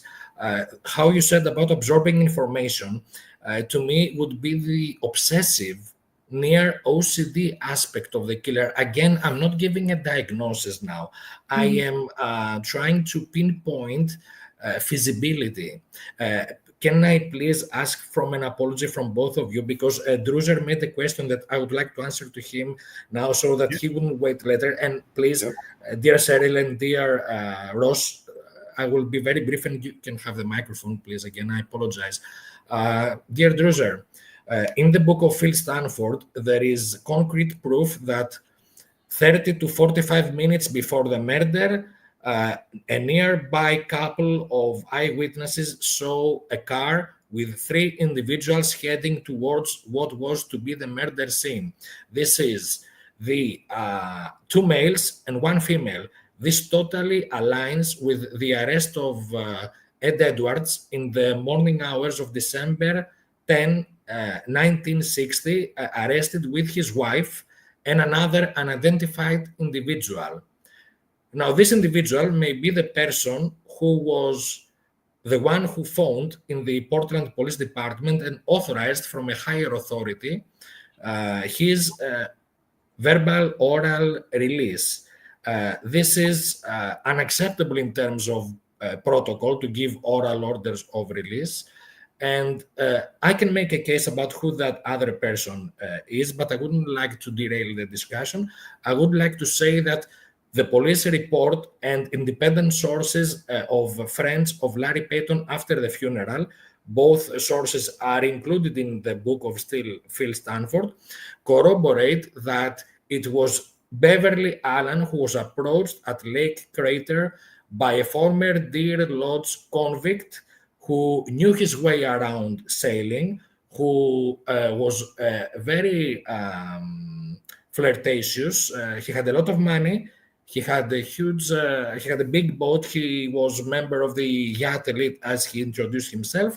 And it has been recorded from 2 independent sources that this person used to stalk on Beverly Allen in the months prior to the murder. This would be the summer of 1960 up towards September and October of 1960. Now, I would like to remind that this murder took place in the morning hours of Sunday, November 26, 1960. 2 weeks later, Eduard is arrested.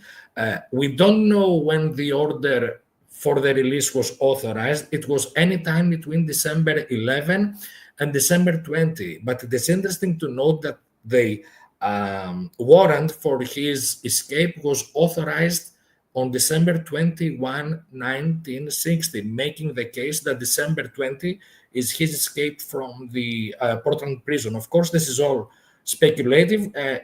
The third male cannot be the individual with whom Edwards was apprehended a few hours after the murder, exactly at the murder site. That other person was blown up to pieces with dynamite. January of 61, there is the public disclosure of his identity, or one of his identity. He was absent without leave. He was a seaman. And of course, it is known fact that Phil Stanford was harassed in 2007 by a couple of anonymous calls providing context into the other person who was blown to bits and about the drowning incident that involved a member of a prominent family among the genealogy information. So yes, it was Beverly Allen, and she was considered kidnapped for 2 months until her body was found in a position which is very similar to the position of the body of Judith Hakari. So I hope that answers the question. Again, I apologize from Cheryl and Ross. It's back to you guys. All good, all good. No worries. Nothing wrong with answering the questions from the chat. So I think where he was going, Cheryl, and correct me if I'm wrong, Shake, was he was asking if like the pattern of the letter writing would be like a characteristic of someone with that kind of con man, you know, conscious man kind of attitude, because we do see the tone and the you know, I guess personality, I guess more of a persona of the letters change. And then, you know, going on what we were saying about what Cheryl said about subscribing to many newspapers, and Ed Edwards brought it up in the chat. The Deer Lodge, Montana prison escape, like, has literally nothing to do with California, nothing to do with Northern California. I always wondered why he didn't say like Oregon, or, you know what I mean, something that's just the next state over, because it's like, okay, you escaped from there and you crossed into California. It's like, but he just goes with a total random in the middle of the country state, and I'm just like, and then oh, by the way, I'm going to Mexico. It's like, so you escaped from Montana, you're going to cut all the way through California, which is the largest state, and then go to Mexico. Okay, dude, whatever. You know, it kind of just shows you that story is like all over the place. I mean, I like where you're going with the con man thing, Shake, but I don't like, I'm going to have it both ways, because that's kind of my thing, right? Like, at the time, at least the way we're showed it in the movie is like Avery and Toski, they all hang out at that bar, that essentially that cop bar is where they all hang out and drink every night. Well, if they're hanging out in a bar talking about the case in public every single night, and they have literally no idea what Zodiac's face looks like, I mean, I could see Zodiac going in there to the bar, grabbing a beer right behind Graysmith and Toski, and listening to their entire conversation. Hey, do they have anything on me? They got no idea what I look like, right? I change my appearance when I do my thing, which is obviously BS. So, I mean, I was always kind of, you know, more that direction with it, like kind of downtown stuff, downtown San Francisco stuff. That being said, him being a con man or not being a con man, I really don't think it has any effect on, like, I get what you're saying on the social engineering of him. For one, I mean, David Faraday, he's in the newspaper all the time with the Scout Master stuff, the Eagle Scout stuff. So he could be identified that way, but we're still at the point of, like, how does he catch David and Betty at Lake Herman Road, right? Because at that point, he needs to know, is that's David's parents' car or whatever. He needs to kind of know what car he's driving, because they're, you know, it's in the dark. Okay, yeah, if he pulls all the way up to him with the headlights on him and recognizes his face, okay, that's David. But that's, you know, that's walking right up to the victim, and it's kind of, you know what I mean? how do we know dude doesn't just hit the gas and, you know, just drive away on you if that happens? The other thing you said about Paul Stein, about the killer of Paul Stein, the Zodiac sitting in the passenger seat, in the front seat, you know, and him not allowing someone who he didn't know to do that. I do agree with that, except for one factor. If he just opens the cab door, sits down, and draws on you, he's got the gun on you. So it's like, what are you're going to argue with the guy? How do you know he's not going to shoot you right there? You know, he drives up to the Presidio, which is a little bit quieter place to shoot a guy in a cab, but literally it's the Zodiac. Like, he's already done Lake Berryessa at this point, so I have him being a flat out lunatic. So I mean, if he opens the door, sits there, and Paul Stein fights back or tries to go for the gun, I think Zodiac's just going to shoot him right then and there. And yeah, it's a crowded downtown city. He can shut the cab door and run away. And granted, he's not going to get into the Presidio park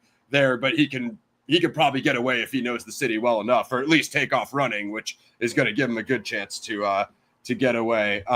But as far as that kind of like, yeah, I do like what you said about like Darlene in the restaurant. Of course, that interaction is plausible, but I don't really see it, for one, because Brian and Cecilia are not from California, you know, and that's the reason why they didn't recognize the logo. You know, I think what he probably thought in his head was, after all the letters and stuff, and you know, the Chronicle, they plastered my logo everywhere, is that he thought he was going to get this like pure fear, like, oh my God, are you the Zodiac? And maybe at that point he still had the stupid Montana Deer Lodge story, you know, prepared, and he was going to just not address the question.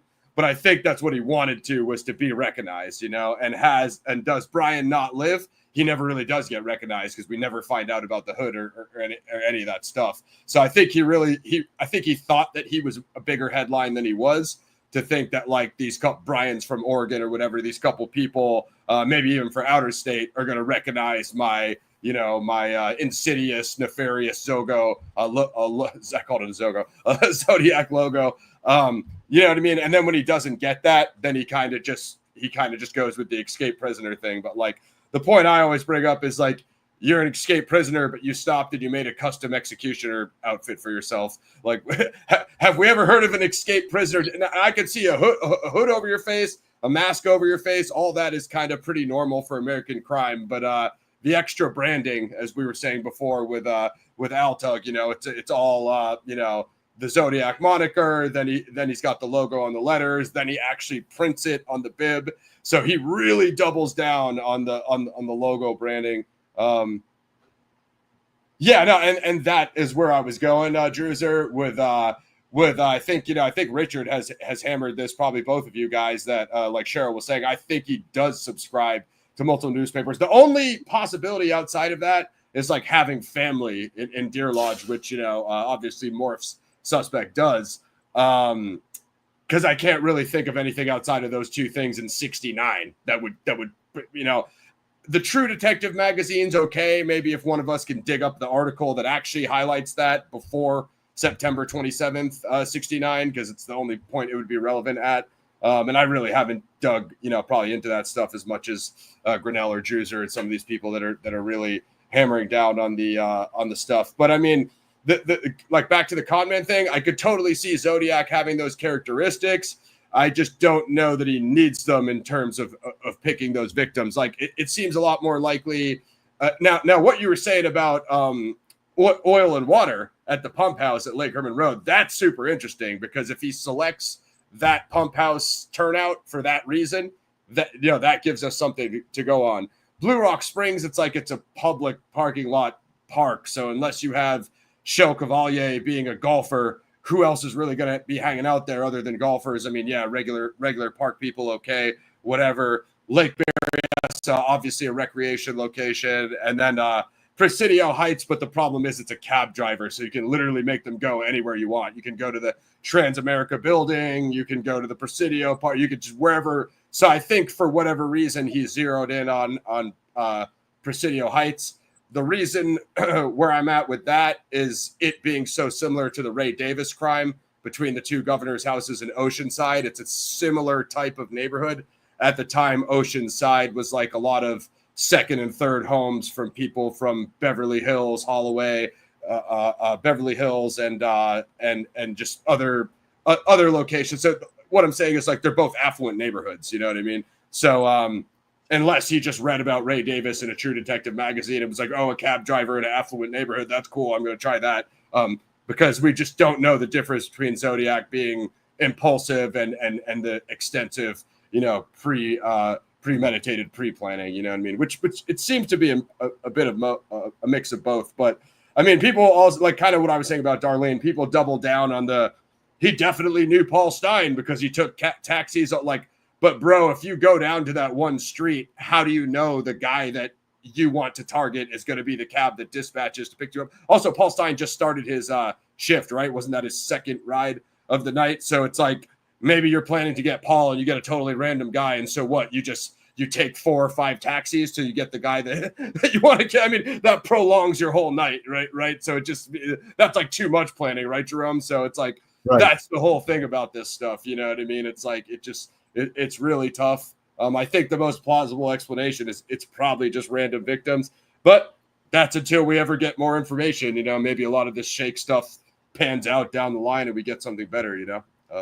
It's just tough to say. Right, that too. So that reminds me of, like, Brian and Cecilia changing their plan. You know what I mean? Another thing I didn't mention, which is a lot more relevant now, David and Betty coming from the Christmas concert. Because it's like, who else knows that if they did go to it, who else knows that they're going to go directly from that to the Lake Herman Road, which is essentially a random turnout. At that point, it's like Zodiac has to be someone that works at the school or is involved with the concert, because that's the only person who's going to see them leave together. You know what I mean? And then kind of, you know what I mean? So I don't know. It's tough. Yeah, I think that the thing is that it's still possible, but it just narrows down the people that it would be able to be. Like in the Stein situation, he wasn't scheduled to work that night, but obviously he did go to work. So that would narrow that down to when that schedule change happened, that it would probably be somebody that he would have had to have known personally.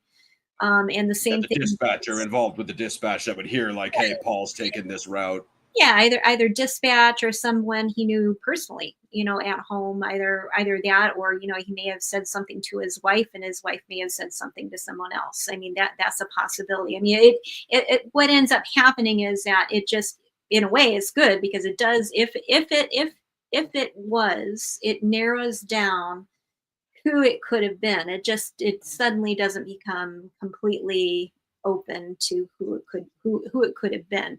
It would have narrowed it down to people who were in a much closer, smaller circle to those people. And I think going back to the question of, you know, whether the possibility of a con man personality, I think there's a fine line between, there are different types of essentially confidence men. You know, con men are people who are able to get your confidence. So when you're talking about people who are very good at getting your confidence, a lot of times when you say a con man, people have that idea of like the fast, steady car dealer type of a personality.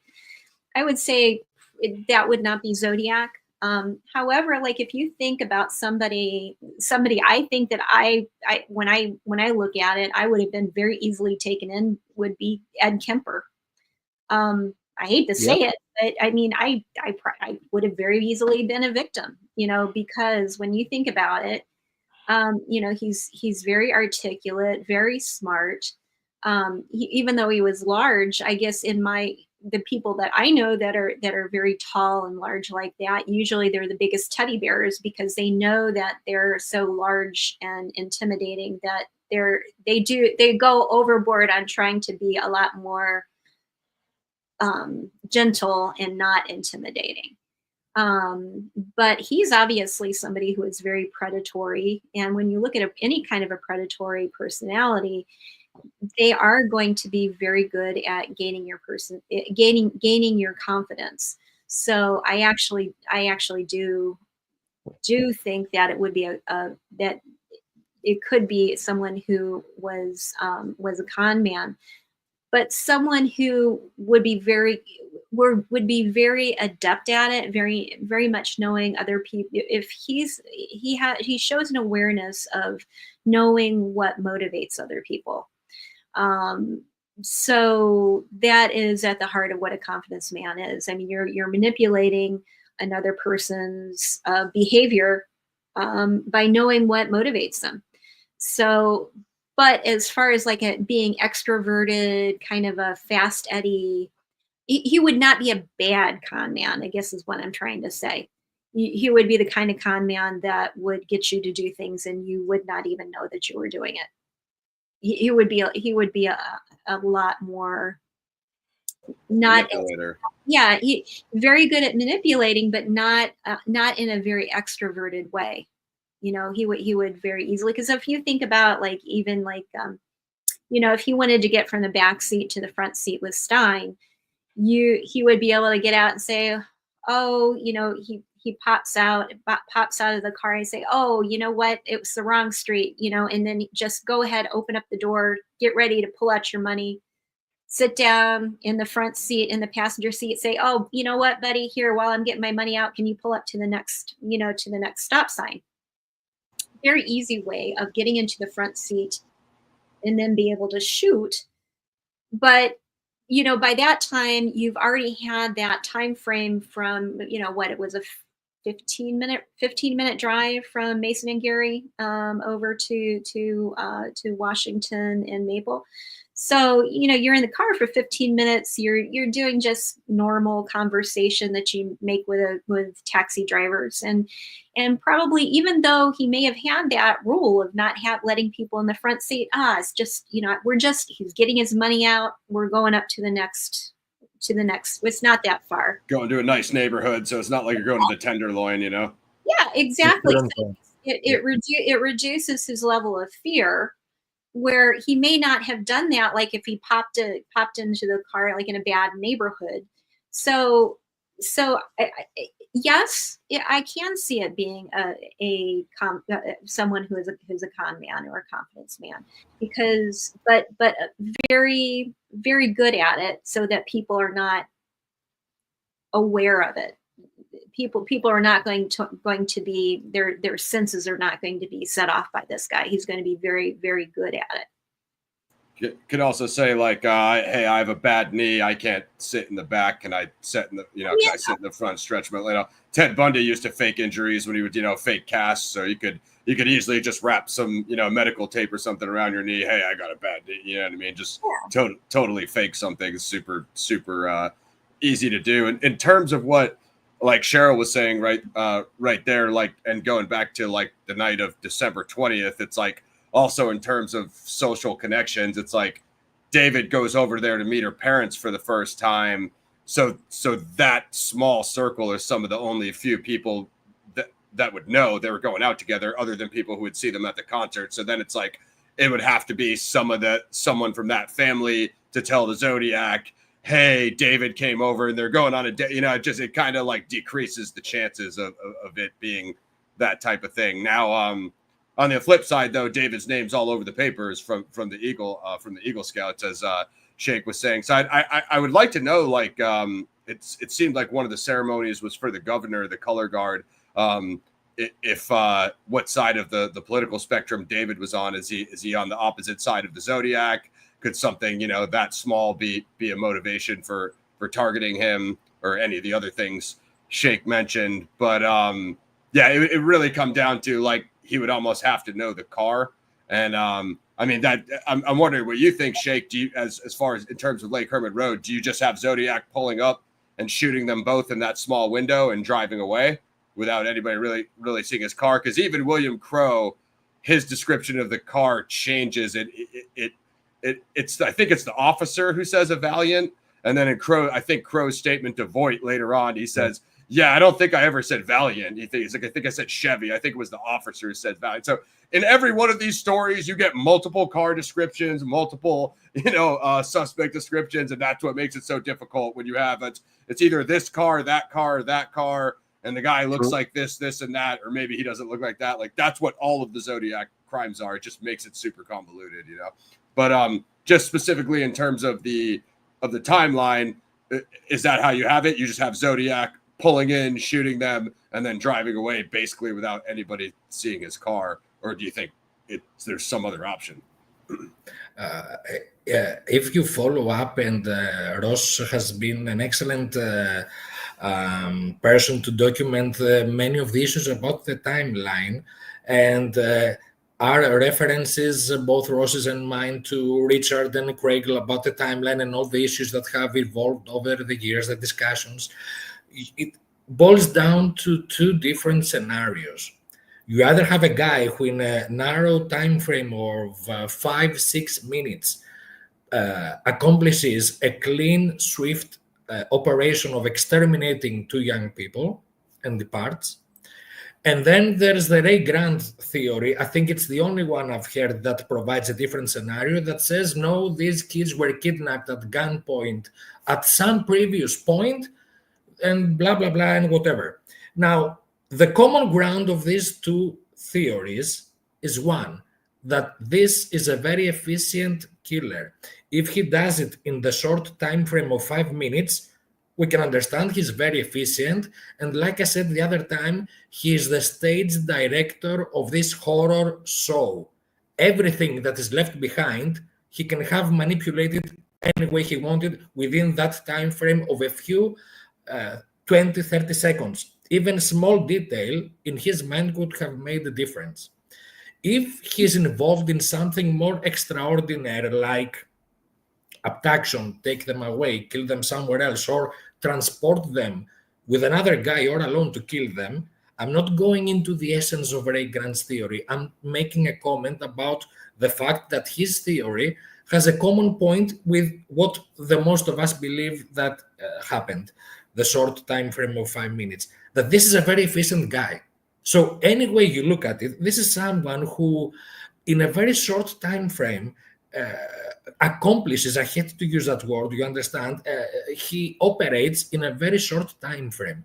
Now, if this guy was able to do that, I am adamantly confident that he could have infiltrated the school in many different capacities.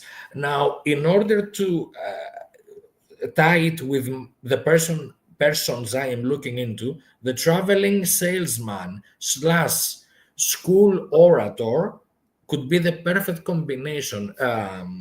Eduard Cyphers commented that he had his book tour and stuff. Actually, Eduard since '69 doesn't even have a book out.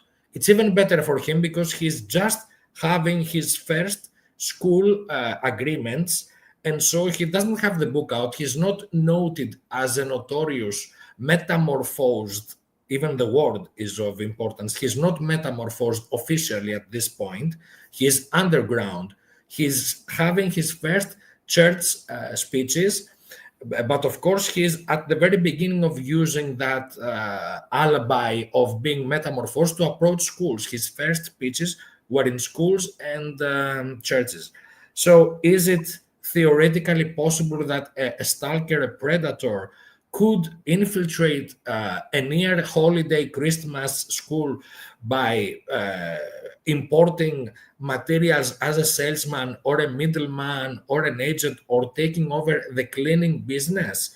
My information connects both Ed Edwards and his main associate to a business of cleaning, painting, and cleaning materials pertaining to businesses, schools, small enterprises based in San Rafael.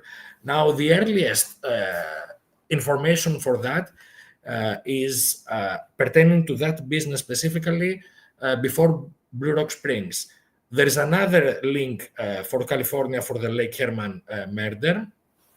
But on a theoretical basis, I would say that the predatory element would have to be via the school preparatory steps and the kind of small business. Actually, that might interestingly include a pest service business like the one that Robert William Majot was operating so context wide, you can use also the business factor, not only in the terms of the macro scale of the past reflected into the present, but also via the day-by-day small or middle scale contracts that such businesses can have.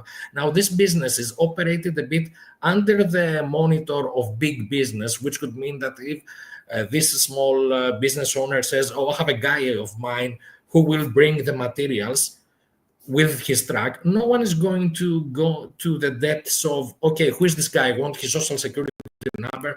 Okay, just a guy that drives the truck. The school principal wouldn't even bother with that kind of triviality. So for a predator, for a con artist of the highest level, this could be ways to provide reconnaissance, as the chat has it, and write down victims, especially if there is a wider context of certain family lineages in mind. That would make the navigation from the theoretical macro to the practical micromanagement of the car, the when and how. It is very interesting that we still haven't figured out where this so-called party was in the area of Lake Herman, and I went back to read Mike Morford's interview with James Owen.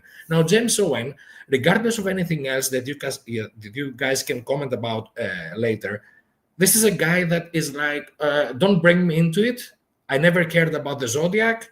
I just commuted to my work steadily at the graveyard shift every night. This repetitive movement of Mr. Owen is something that the predator could easily identify and register, that he leaves 11 p.m. for work. Around 11:15, 11:10, he passes from the area when he chooses to do so. And by the way, statistically, he most likely chooses to do so.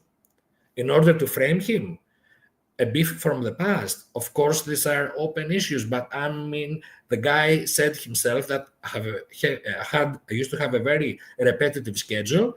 Lake Herman Road was a no man's land. People didn't go there specifically to make out. There weren't parties of any sort. I mean, you didn't even have techno back then, so you don't have the scenario of the Vancouver prostitute story that they have techno parties in the farm of Picton, whatever that dude's name was, and and so you don't essentially have, it was a dead area. Now, Mr. Rowan, in his interview, says that this was a place that had bright lights. Of course, then you have the question, okay, so why didn't you make out the second car? Because it was blocked by the first mostly. I'm not saying anything about Mr. Owen. What I'm saying is that this guy could also be part of a reconnaissance activity to create a scene of horror and weirdness into that small part. And then, as Ross said, you have Peggy Yor. Gorilla Train has provided us in the Discord with all the legal adventures of Mrs. Yor, who, by the way, wanted to interject the Blue Rock Springs investigation. So this is a lady who is, I would say, spectacular in her own way. And then you have Helen Axe. Is this your husband? No, he's my boyfriend, but this is your husband. So you have a lot of weirdness.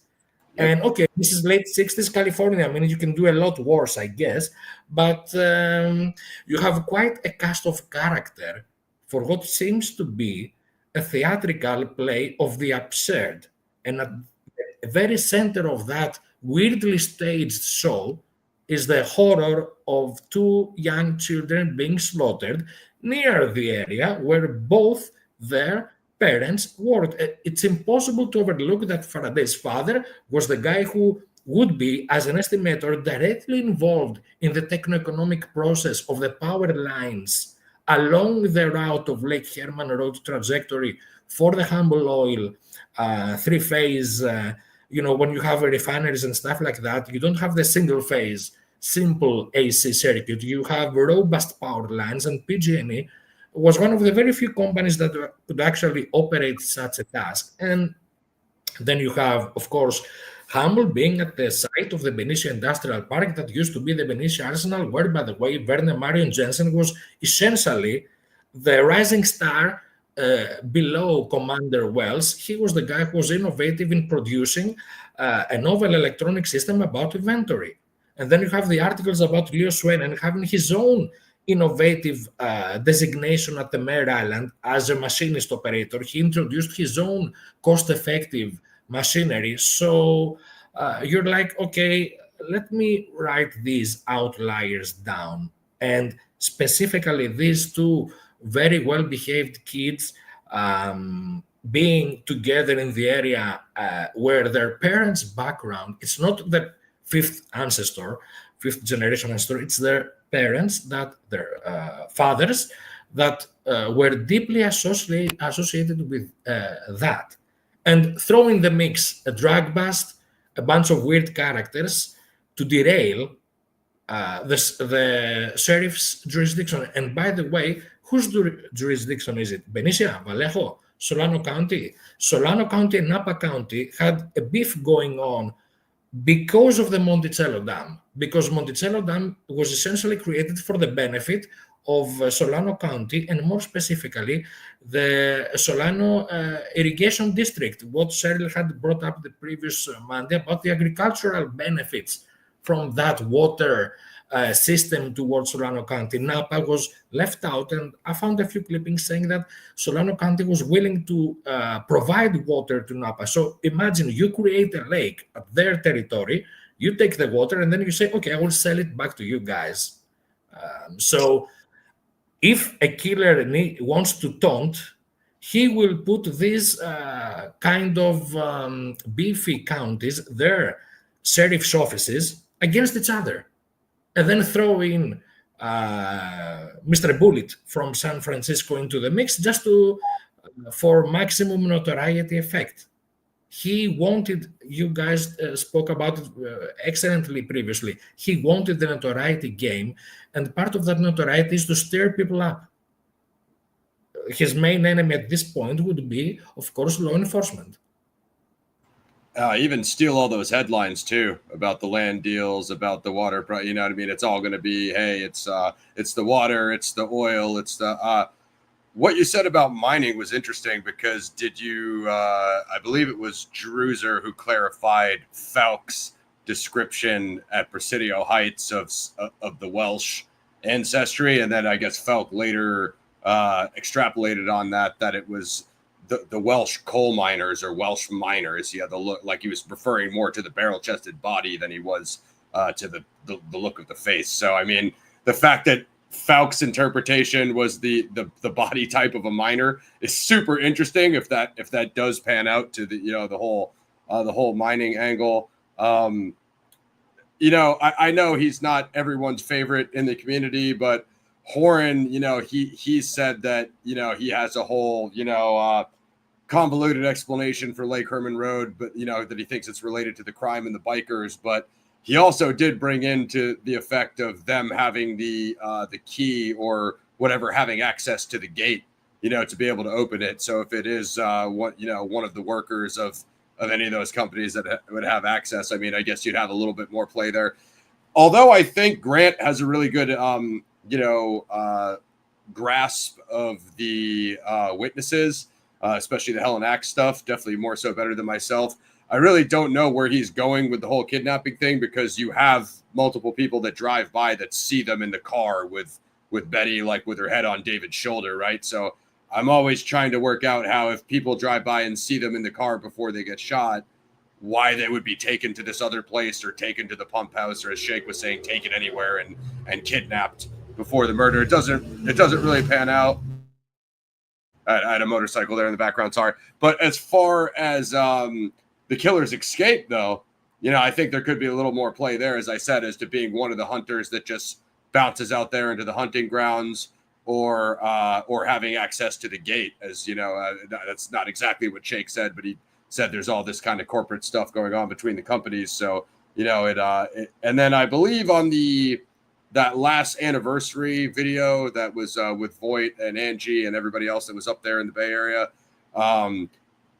if it's not there, it's somewhere else. Voight says that there's like a shooting range behind the pump house. So like that reminds me of why Zodiac targets Blue Rock Springs on July 4th, July 5th, whatever, July 4th, because of the fireworks. If it's basically a hunting ground with a shooting range behind it, how concerned are people going to be about, shots fired in the middle of the night, So I guess it does lend some familiarity to the area.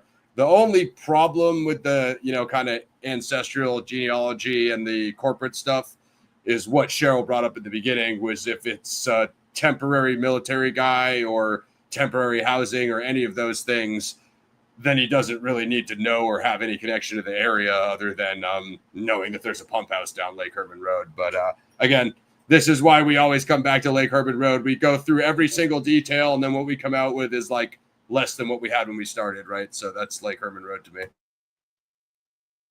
Yeah. Just there is a question from Drew here, but I would like just to ask Ross, because he is here, and thank you again, Ross. Like, you are Sicilian, and I'm half Sicilian. I think you have heard about that Il Monstro di Florenza. See. So, do you have already heard the theory about the Zodiac and the Monster of Florence? Yeah, unfortunately, I have. I mean, nothing would make me closer to Zodiac than have some proof that he's Italian or Sicilian. I just don't see it. I mean, we get the Welsh ancestry description from Falk, as I said. Shake brought up Jensen's Denmark heritage. I mean, I don't know if you've read In the Shadow of Mount Diablo by Rodelli Shake, but he really doubles down on Cavalier's Norwegian ancestry. So Vallejo being the sister city of was the Oslo or one of those cities. If there is, there you go, Trondheim. So if there is some Scandinavian Norse thing going on, that'd be interesting. The Monster de Florence, I know Rodelli has done some work on it. Jerome, you could read about that on his website. He definitely knows it better than me. I know a little bit about it. I just don't see Zodiac moving to Italy, of all places, to do some kind of sequel crime to the Zodiac crimes in America and in Italy. And then, for one, the accent would have stood out to Brian. It would have stood out to Slover. It would have stood out to Slate. And anybody who's ever heard an Italian accent, right, it's kind of unmistakable. Even an American, highly adept to speaking Italian, I don't see it happen. I mean, it makes much more sense for people have brought up like Zodiac's being an Anglophile, like his British, either his parents being British or having British Canadian upbringing. I mean, I think that would pan out much better if we had some kind of Lover's Lane killer in Canada and British Columbia, and you'd be like, okay, that's just north of Northern California. So it kind of something like that would work better. Of course, we've seen endless things about Jack the Ripper. He's an American operating in Britain, or he's a Brit that goes to America. A little bit more play with that there. Of course, like the H.H. Holmes Jack the Ripper theory. So I don't see anything in the Monster of Florence. When they brought that up on, was it History Channel, History's Greatest Mysteries? Although I love that show and I love Lawrence Fishburne, they just ended it off like, so the Zodiac Killer. So anyway, the Monster of Florence. And I was like, wait, what? I was like, I thought this was about the Zodiac Killer. Why are we going to the Monster of Florence? So, I'd like to see something in Italian witchcraft, Sicilian witchcraft, all of that kind of stuff, exists out there. But for me, it's just much more of a Northern Californian American thing, the Church of Satan. And again, as Cheryl was said, during all this social unrest in the Summer of Love, those kind of the Church of Satan, the Temple of Set, all those spin-off factions, there were so many people going to those that Zodiac cannot be a very social person, and he could still go to a Church of Satan meeting and wear an executioner mask or just, stand in the back and really not be noticed, you know what I mean? And even if he only goes to one or two, what he takes away from it is slaves in paradise. And really, a lot of people don't know this, but the Church of Satan, it's about worship of self. It's much less Luciferian than it is about like do what thou wilt, the Crowleyite, the Aleister Crowley, it like do what thou wilt is essentially like you are a god, worship yourself, put nothing above you. And that's really what I see in the Zodiac crimes. Me, slaves in paradise, maybe a little bit of a Church of Satan influence. But if he did attend one of those kind of LaVey meetings, what he walked out with is, I'm in charge, I'm the boss here, make it about myself, It would be cool to have, kind of an old world, Sicily thing going on. Of course, like Catholic and the Catholic center is Rome and stuff. But I just don't see it. The Monster of Florence, I'd have to see something that leads us in that direction, right? I've just never, especially as a Sicilian American, like Jerome said, my great grandfather's from Palermo. So, I'm out on that one. We'd have to, and I haven't really deep dive Monster of Florence. Maybe I go do that. I still feel that even if I do it, though, I'm going to come away with two completely different crimes. There's nothing that leads this to Zodiac. I know you're out in Europe, as Altug is as well. I think we all would have stumbled, like Rodelli. Rodelli is an Italian American. You don't think he would have been on top of this? What he comes up with is Shell Cavalier in Norway. You know what I mean? So if there was a guy to lead us back to Italy, I would say it would have been this guy. You know what I mean? I'll leave it at that. Yeah, it was just thank you very much, because it was the first time that I was able to ask you this question, and I'm completely agree with you. For me, there is no way that there is a relationship between the Zodiac and the Monster of Florence, or in Monstro di Florence in Italian. There was a question for you from yes, Druzer. thank you. Allow me to say at this point, I'm very pleased that Ross brought up Rodelli's book. I actually had some questions about Mike. We had communicated over email about a certain Norwegian American associates of that salesman that I mentioned earlier in San Rafael. There are at least 2 or 3 individuals. And a separate incident is the Norwegian contractor associated with the stalking and the usurpation of identification by Larry Kane. Interestingly, this Norwegian is a relative of the author Roald Dahl of Charlie and the Chocolate Factory fame. So let's throw that into the mix of all other outliers as well. Now, to address the question of Druzer, I will pick up on another very interesting comment that Ross did a bit earlier about the famous Welsh miner description. Now, I have come to the point where I begin to establish both attributes for the person I'm looking into, both the Welsh ancestry. By the way, this is a common root relative with the Lake Herman Road victims, both Faraday and Jensen, along with Linda Edwards, lead to the Welsh family of Edwards, and especially the Glamorgan area, where the alleged descendant of Henry VIII is derived from the scandals of the English monarchy. Concerning the question, this ad was placed in 3 consecutive days, December 10, 11, and 12. You have the California Medical Facility in Vacaville, where Janet has, who married into Mr. White, and then you have the angle of State Senator Gibson. He was a Democrat, by the way. State Senator Gibson, who was instrumental into the creation of the California Medical Facility. So if Senator Gibson is a high source of trigger for the killer throughout his activities, his lineage, Gibson, Fraser, and Hearst families come to America on the ship the Earl of Hillsborough. The Earl of Hillsborough is the ancestor of one of the 3 Irish provincial lords that rose against the English monarchy in the infamous rebellion that wanted to destroy the plantation of Ulster.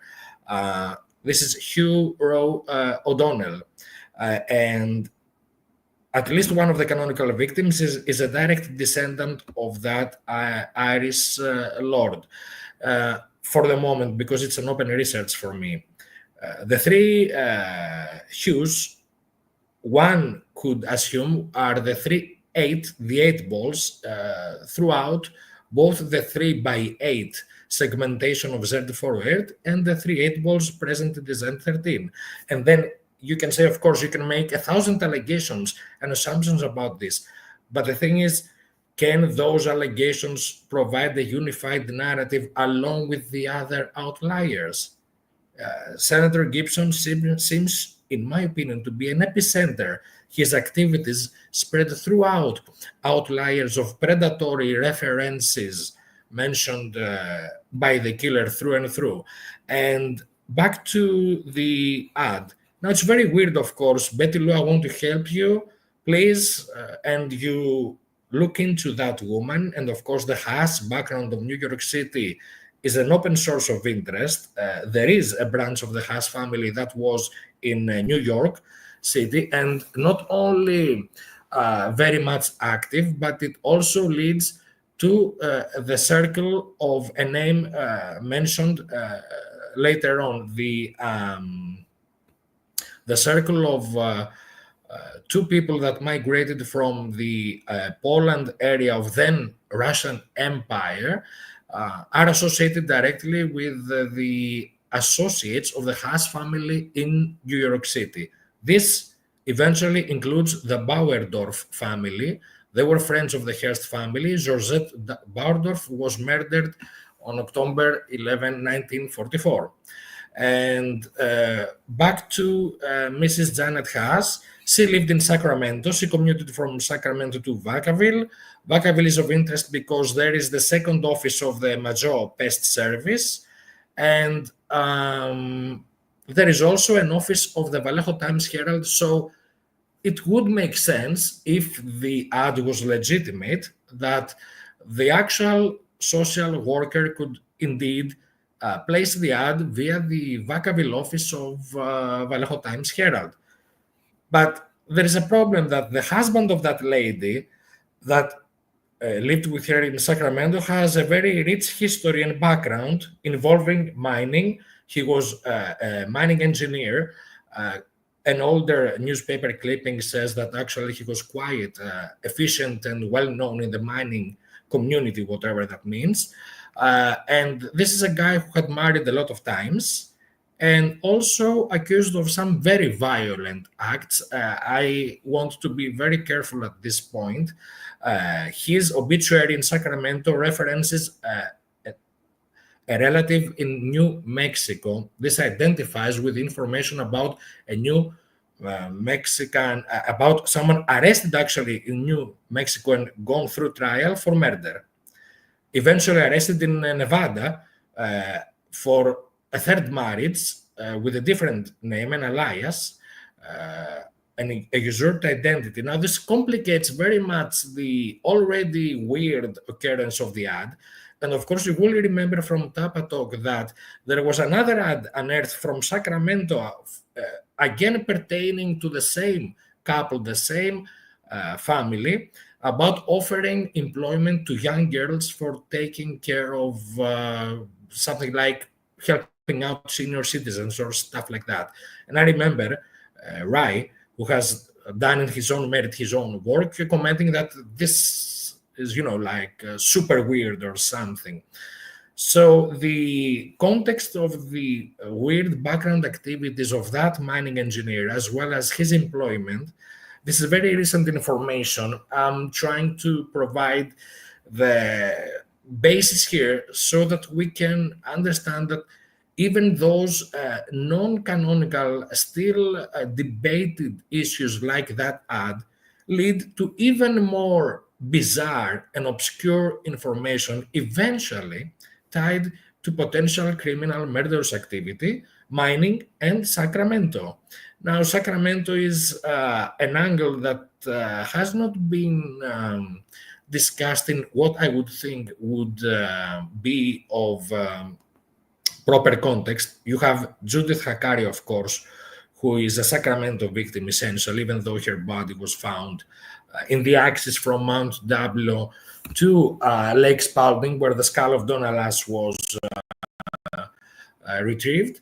And of course, you have a very interesting background for Judith Hakari for both angles. The Finnish angle leads to the mining territories of northern Michigan. This is the area explored by Douglas Houghton, essentially the father of modern topography and exploring systematically and scientifically in the United States. And then, of course, this is the background of activity for the infamous Robinson Zodius murder case. And it is interesting in the background of the third and last husband of the aunt of Betty Lou Jensen. She's the sister of Virginia Lee Jensen, Avis Blenderman, that married into realtor and real estate lawyer David Morse Hinks, whose niece married in the August of 1970 the son of Ambassador William Colby, special ambassador of President Nixon in Saigon, and later on director of the CIA. So if you want to blow the roof without Lars, you don't need to go into the dark shadows of alleged conspiracies. The real data is, how can I say, overwhelmingly loudmouth on their own.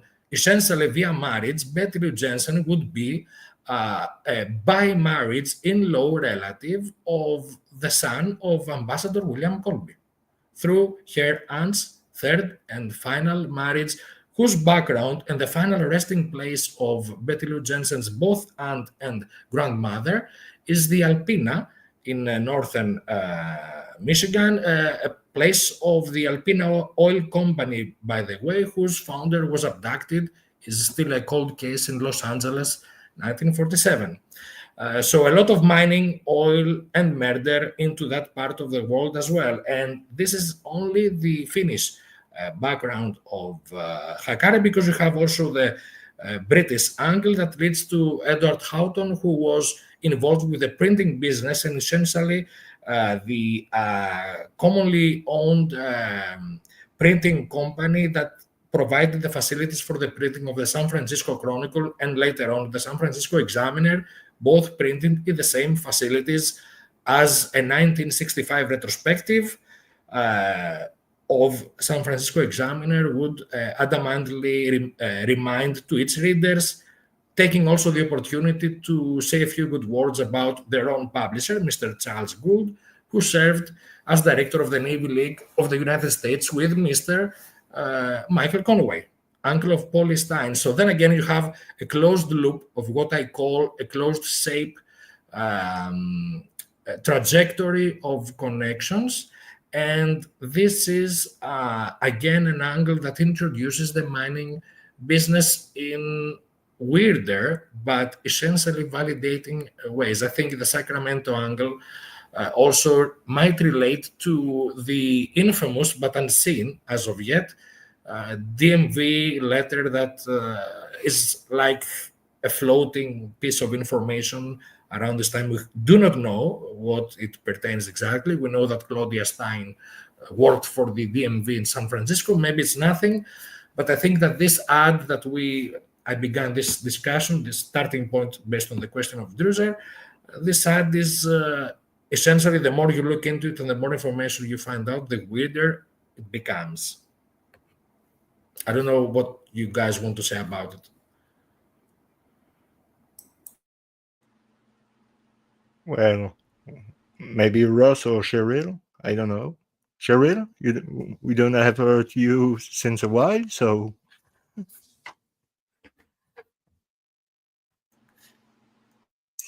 Yeah, I was just actually kind of thinking about have you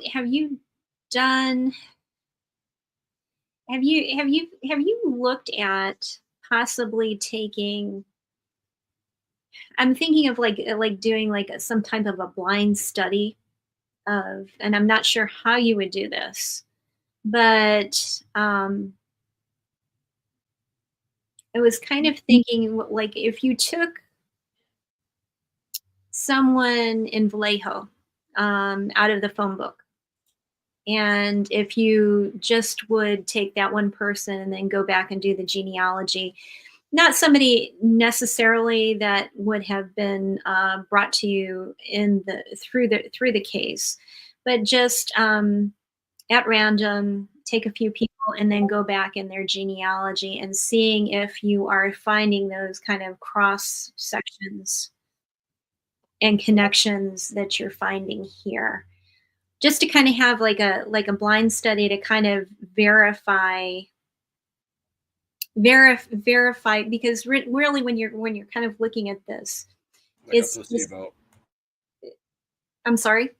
Like a placebo, you mean just like a test study, just for essentially like a test study to kind of see if that what you're finding is important, but is it valid, and are you finding those connections with these individuals that are involved in the case versus people who are not involved in the case, that are in the same area. And the reason I say that is that there's obviously going to be some connection because they're in the same area. But I think it's really kind of interesting when you're looking at people who are coming from like Michigan or Wisconsin and things like that, and then finding that they're connected to people back through some rural area in Denmark. Because you naturally, if they had all immigrated in the same area, you can expect that you're going to find those kind of crossovers there. But for them to be coming in from a rural area in a foreign country and then coming in and then being in two completely different areas and then crossing, that's very interesting. But I'm just wondering if you can find those kind of, if it's proven. The layers of that study that I began to do it when I found it's like there are, up until now, I have this working pattern of 4 or 5 layers of historical connectivity. The ground level is the creation of the House of Normandy. So the ground level was the origin of all victims. That includes other murder victims, but I don't want to go into that now. But I mention it because the more you insert into the equation and they keep validating that source, it gives you some increased, at least, correlation about the source. So the ground level was the creation of the House of Normandy through the French, Spanish, and Germanic older thrones. And this House of Normandy is connected also with the First Crusade and the Kingdom of Jerusalem and Cyprus. This is the base level. The second level is the pre-Elizabethan time. This is the era, the historical era where Elizabeth executes her cousin, Queen of Scots, Mary Queen of Scots, and essentially puts the foundations for the colonization, the brutal colonization of Ireland. Now I'm entering into geopolitical, but I'm keeping it strictly historical now. I'm laying the facts. And so this is the second. The third is the beginning of the pre-American Revolution colonization of the eastern territories of the later United States, essentially the Plymouth and Connecticut colonies, with emphasis, dear Cheryl, on the royal families, the smaller group of the royal families, not the traders and the other, the entourage of the aristocrats of the British North, essentially. Even within the Great Puritan migration, you have the leading driving force being associated with the throne in terms of genealogy, even though they had directly faced the wrath of their own monarch. And this is like layer 3. Now, layer 4 is the period during and directly after the Mexican-American War, after the Louisiana Purchase and the expansion of the United States towards the West. The next phase is what I call the turn of the century, during and after the Civil War, and the trail of that era being the Spanish-American War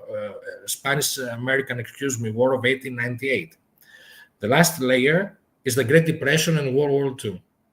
Now, Vallejo especially is it's like it was handpicked also for the reason because its census up to the 40s is very different from its populous evolution later on. It essentially explodes in the 50s, 60s, and actually it was Benicia that exploded after the establishment of the Humble Oil Company.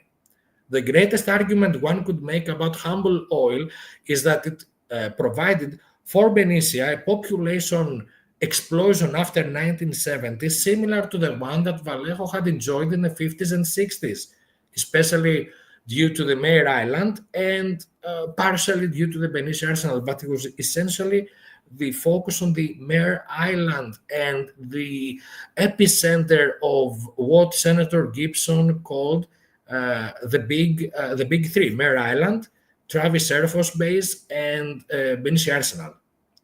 And then to those, Senator Gibson would add Yuba and the California Highway Patrol, if I remember it correctly. So these were the big five, according to Senator Gibson.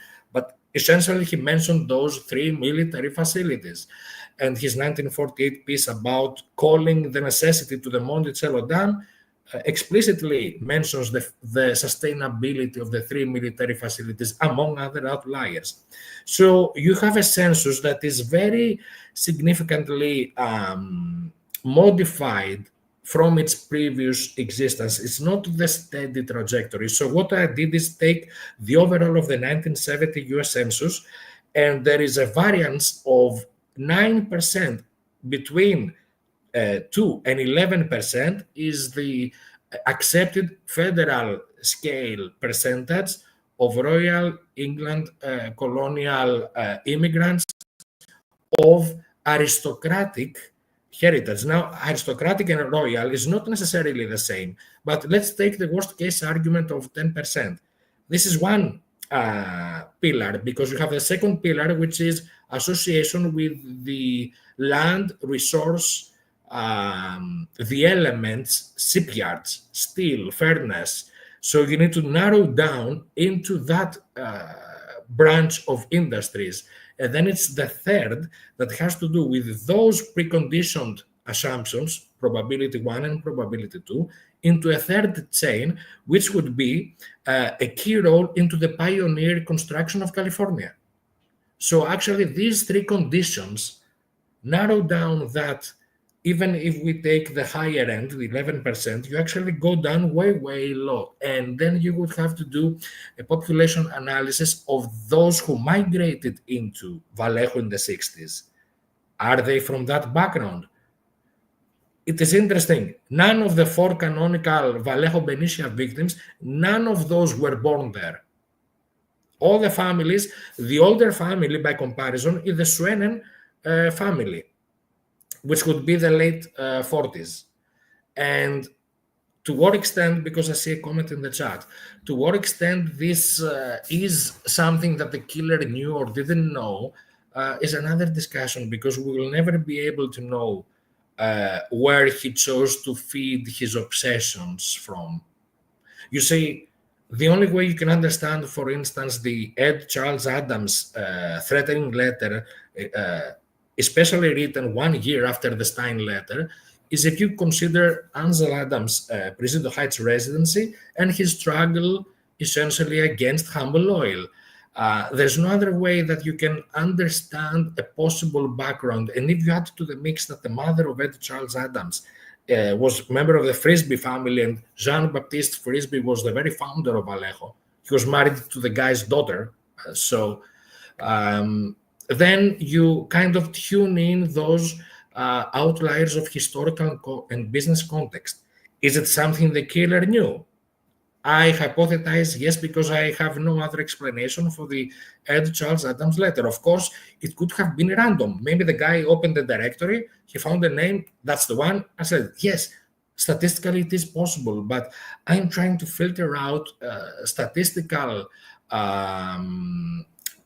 probabilities across the board into a narrative that could hold water in terms of something that unfortunately stands out of the evidentiary protocol. What we are doing here will never accomplish to be part of the evidence protocol unless DNA or confession comes along. So anything else is context, narrative, discussion, and exchange of information.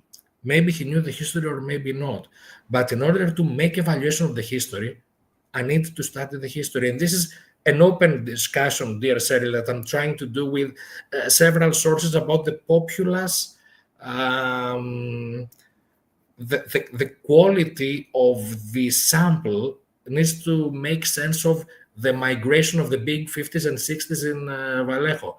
Terry's was operated by the guy who later on became the mayor of Vallejo, Terry Kertola. He became mayor of the town.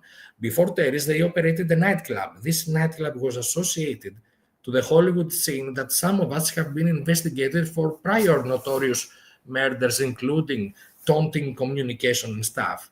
So that background of the family that later on became the mayor of Vallejo would take, how can I say, so many hours of investigation, and then you would need, in order to filter out names, context from the other avenues of Vallejo, the military, the water, whatever. So it's very much like you have to keep all branches open, and then you can modify at each given time your selections, your filtering, as new information comes along. Guys, I don't know if you agree with me, but we have in the same times ChatGPT here mixing with Marty McFly. See what I mean? Yeah, for sure, man. Absolutely. No, I like it a lot, though. I like where Shake is going with it, and I think he's definitely onto something. That before you did that segment there, Shake, I'm gonna have to go back and replay your other one because I was unfortunately looking up something in the background. So the two, it actually kind of starts to tie into how Shake just ended there, which is crazy because I was looking up essentially a random thing. The mayor and former mayor that Ray Davis was dumped between the houses of, it's Erwin Sklar, and Sklar is apparently like a Slavic Czech name that means glassmaker, and the other guy was Joe McDonald. I'm gonna guess that I've actually just emailed Christy Hawthorne behind the scenes because she's the Oceanside president of the Historical Society, expert on that, to ask him what party. I assume it's Democratic because of the area it's in, Oceanside, although there is like a big military presence there. Looking in the background of Erwin Sklar, there's actually a lot of stuff about land and deeds in here, Shake, which I'll send you on the Discord. A lot of just pertaining to Oceanside. Mostly, he was instrumental in the building of the Oceanside harbor, and it looks like they pulled a bunch of land from Camp Pendleton, which is the military and marine base. So it actually kind of parallels exactly what you're saying about Vallejo. Whether I don't know what you think on the non-canonicals or Ray Davis, or if you think it's in play. And then I found this, which was I'm actually going to tap out after this, but I thought this was super interesting. So at first I wasn't sure if this was about both of them, Sklar and his wife, because it said the widow of the late Oceanside mayor, Erwin Sklar, who was a movie theater operator in downtown during the 50s and the 60s. And apparently it's the Crest Theater. So I wasn't sure if that was referring to his widow or him, but apparently it was both of them. And I got to say, that's right on, guys. A movie theater, it doesn't get any more Zodiac than that, right? Much like the theater up in SF Bay that had the Zodiac ceiling painting that they think Zodiac went to and watched movies and stuff. So if Zodiac is in SoCal at any point in the 50s, 60s, or more specifically Oceanside, and he's attending this movie theater, does he know Mayor Sklar from that? And is that otherwise politically motivated? Is that one of the reasons why he dumps Ray Davis's body in that back alley between the two houses? So hopefully Christy can get back to me. Of course, it's holiday season, so I'm not going to hold my breath on that. But when she does respond, I'll get back to you guys in the Discord and let you know what parties those two mayors are. But it was kind of interesting, Shake, as you were talking. Like I was just reading that in the background. It was kind of like paralleling to what you were saying. And then I found movie theater, and I was like, okay, I wish that's something I'd picked up back when I did my episode 2 on Ray Davis, but I guess better late than never with this kind of stuff, right? But then I'm thinking like, okay, yeah, movie theater. I mean, that's about right on as you can get with Zodiac, since he referenced so many movies, in his letters. Obviously, the Mikado, the Groucho version, the Badlands, Rampage, Vanishing Point, The Car, The Exorcist, obviously, The Exorcist Letter, possibly, Charlie Chan at Treasure Island. So seemingly quite a few movie references. And then I go and see that this guy was apparently a movie theater operator in Oceanside. So I found that interesting. But great panel. Always love Cheryl's input. Shake killed it. Mr. B for having me. I just unboxed this. It's my Funko Pop of Toxie. Has literally nothing to do with Zodiac, but yeah, I'm a big fanboy of that kind of stuff. So I think that'll do it for me, guys. Let me know on next one. I'm gonna try. So you're doing the JFK on a Saturday, right, Jerome? Saturday for me. No. This is the last show of the year. No, but for next year, I mean, you. For next year, yeah. I'm going to start the series of the JFK. I'll try to prep up on that. Maybe I can jump in. I have some family connections that you might be interested on that note. But shout out to everybody who came through the chat. Ed, Druzer, Cat Daddy. Literally everybody was in there. So shout out to all you guys. And yeah, I don't know. I guess that's going to do it for the year. But again, I am working now. I just was able to jump on this panel. So I'll try to make the ones that I can make. Great show. Definitely going to go back and I'm going to replay Shake's presentation on the history of Vallejo. That was amazing. I recommend everybody watch that. That was like, one or two panels back, Jerome. And that'll do it for me. Appreciate everybody. Shout out to the only real confirmed is Exorcist, but arguably Badlands. But if you read ZodiacCyphers.com, there's some interesting stuff about Vanishing Point and Rampage from Grinnell. That's it for me. YouTube.com/PlanetXFilm. Like, sub, share, get the membership. And then my Most Dangerous Game stuff is on Patreon. I just have one more left called Deadly Prey, and then I'm going to do that 10th victim that I mentioned earlier because I haven't even watched that, even though I mentioned it. All right, guys. Great show. Thank you, Ross. Take care. Thank you. Thank you for having me. Talk to you guys All next the time. best. Have a good day, guys. Appreciate you. Bye. Okay, you see how interesting that was, the contribution about I think the pronunciation was Sklar, Sklar. It is certainly of European background, and of course it is the taunting connectivity of the outliers that Ross was mentioning at this point, which intrigued me to go back and look further into the outliers of the disposal of the body, as he mentioned, and the genealogy pertaining this the Mayor Sklar. If I understood correctly, he was the mayor of Oceanside. I think that there was also a state senate election in '68, but I'm pretty adamant that for the California state senate, Luther Gibson was a Democrat. His representation as a political affiliation. I'm not sure if that would have to do anything with more specific Zodiac information. I'm just laying it out since it was brought in the discussion. So yeah, Cheryl, that was my plan, ongoing process for the assessment of those parts of the population that would tick the boxes for the cascade, essentially. This is like a sequential cascade of conditions in order to make the case for that smaller crowd of, let's say, filling in the blanks about those pillars of business and family. And it's something that may validate the federal ratios or narrow them down. But in any case, I think that it is something that needs to be done. It's just that Vallejo was very different from your average traditional evolution of US census along the decades, because you have the boom of the population in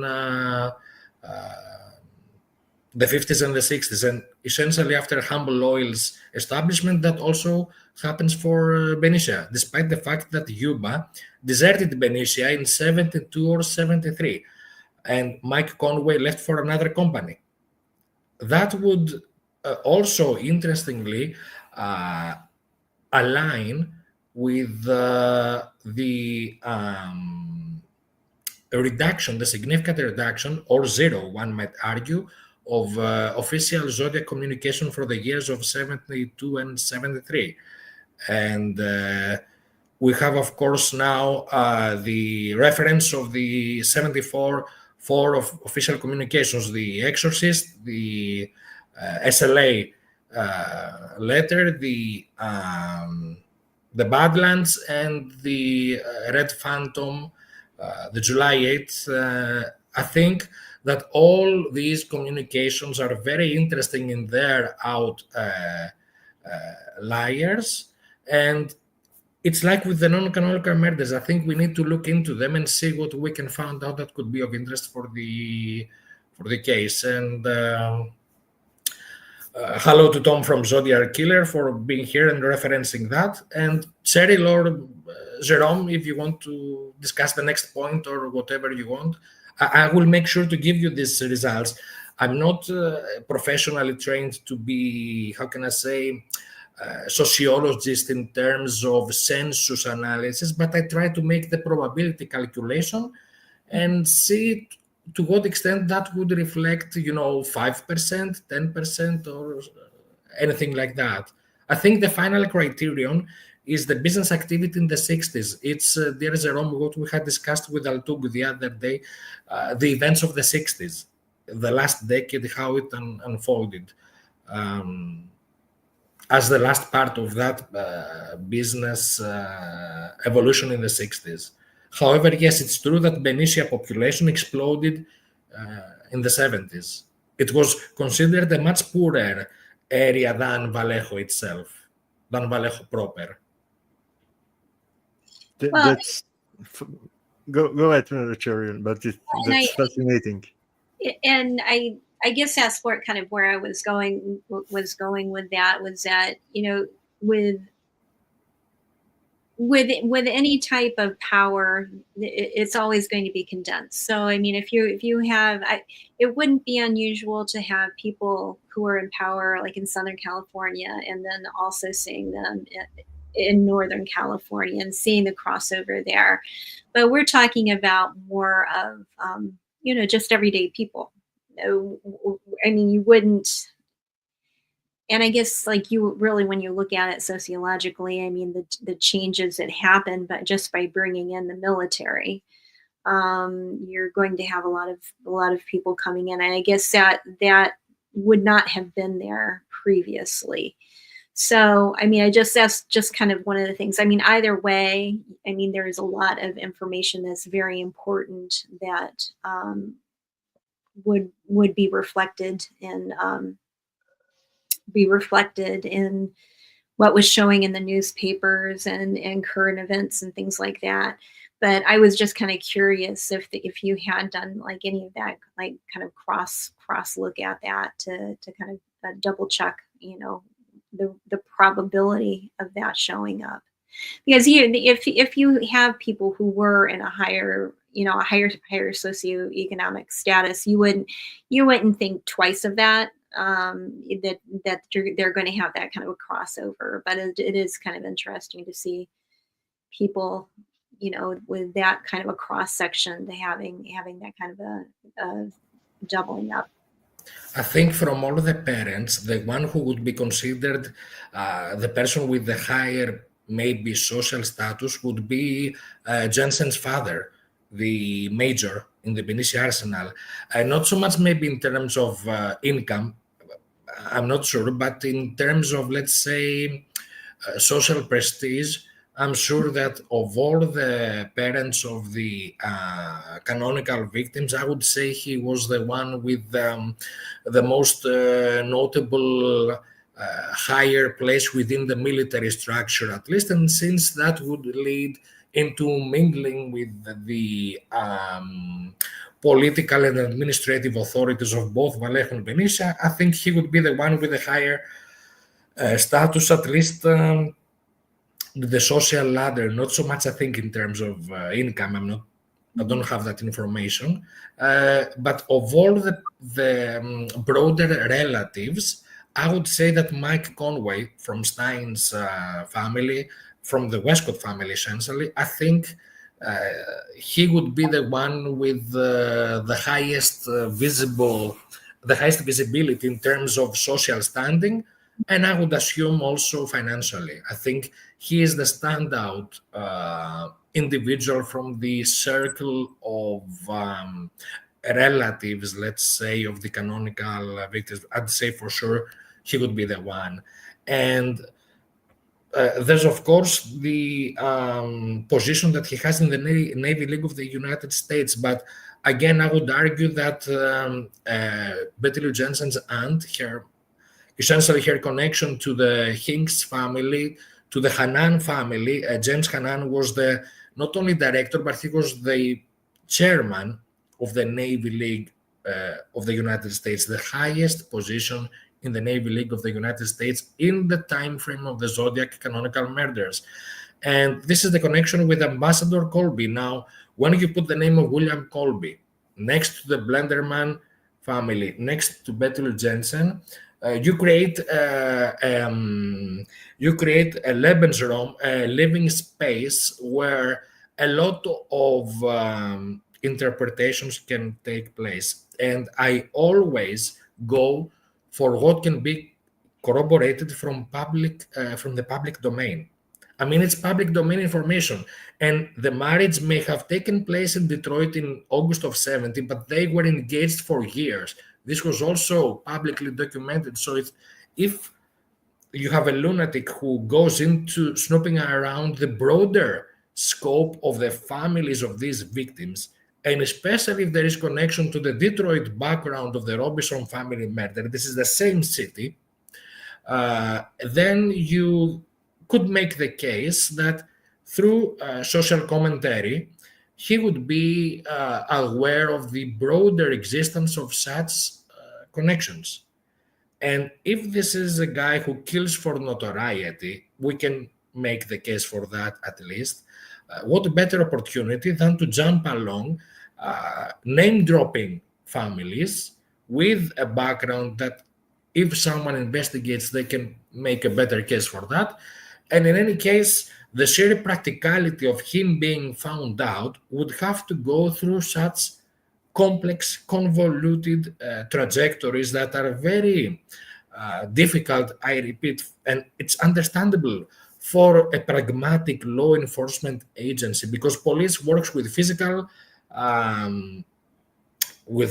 data, confession, eyewitnesses. They don't go around snooping essentially genealogy trees, especially at the beginning where you don't have assumption of responsibility from a guy that sends hieroglyphic cryptograms. So that would provide a different context for the, for the basis of how you deal with that person.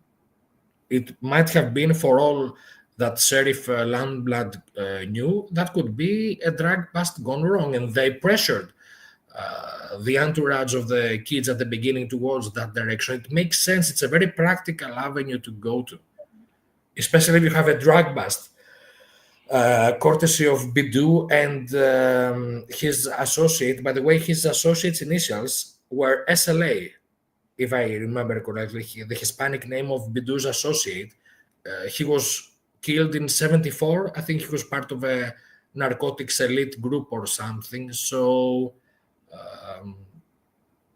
that might be something also to consider when also examining the taunting implications of the SLA letter of February 1974. And Tom said that from Zodiac Killer, he said that these letters could be admissible in a court of law if such a trial ever took place. Unfortunately, we are at the point where if the killer had been arrested at that time, every piece of information, canonical or not, would be scrutinized in order to find information to use against him in a court of law. Now that this cannot happen and we are past the evidence protocol, we can at least look into all different avenues from the Norse avenue, indeed, of the SLA, the old Norse letter that is being brought up now in the chat, up until the correlation of the initials with the name of the associate of Pierre Bidou.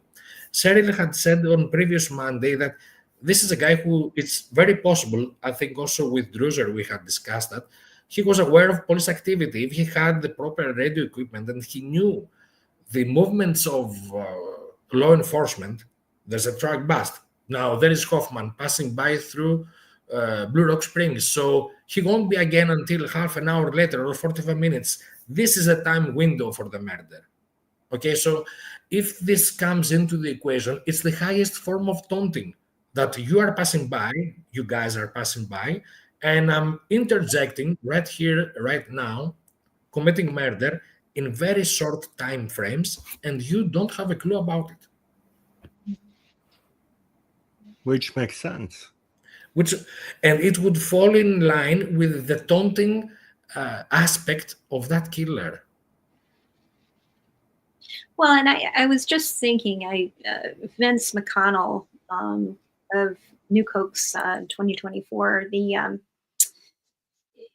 I was listening to him the other day, and he was talking about Irans, and he was talking about how he showed a map, and what he would do, he would go into an area, and they had canals in the neighborhood.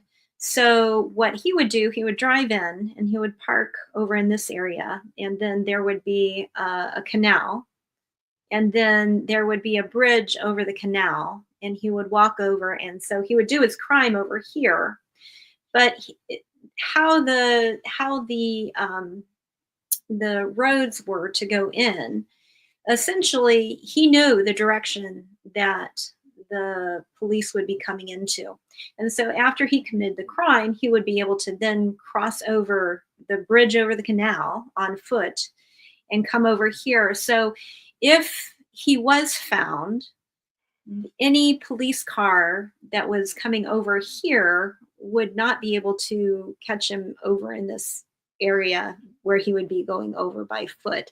And, you know, I know that Druzer talks about a lot of times that a lot of these people they did not know where they were going to be at that period of time, and but in a lot of these situations, if you look at the maps,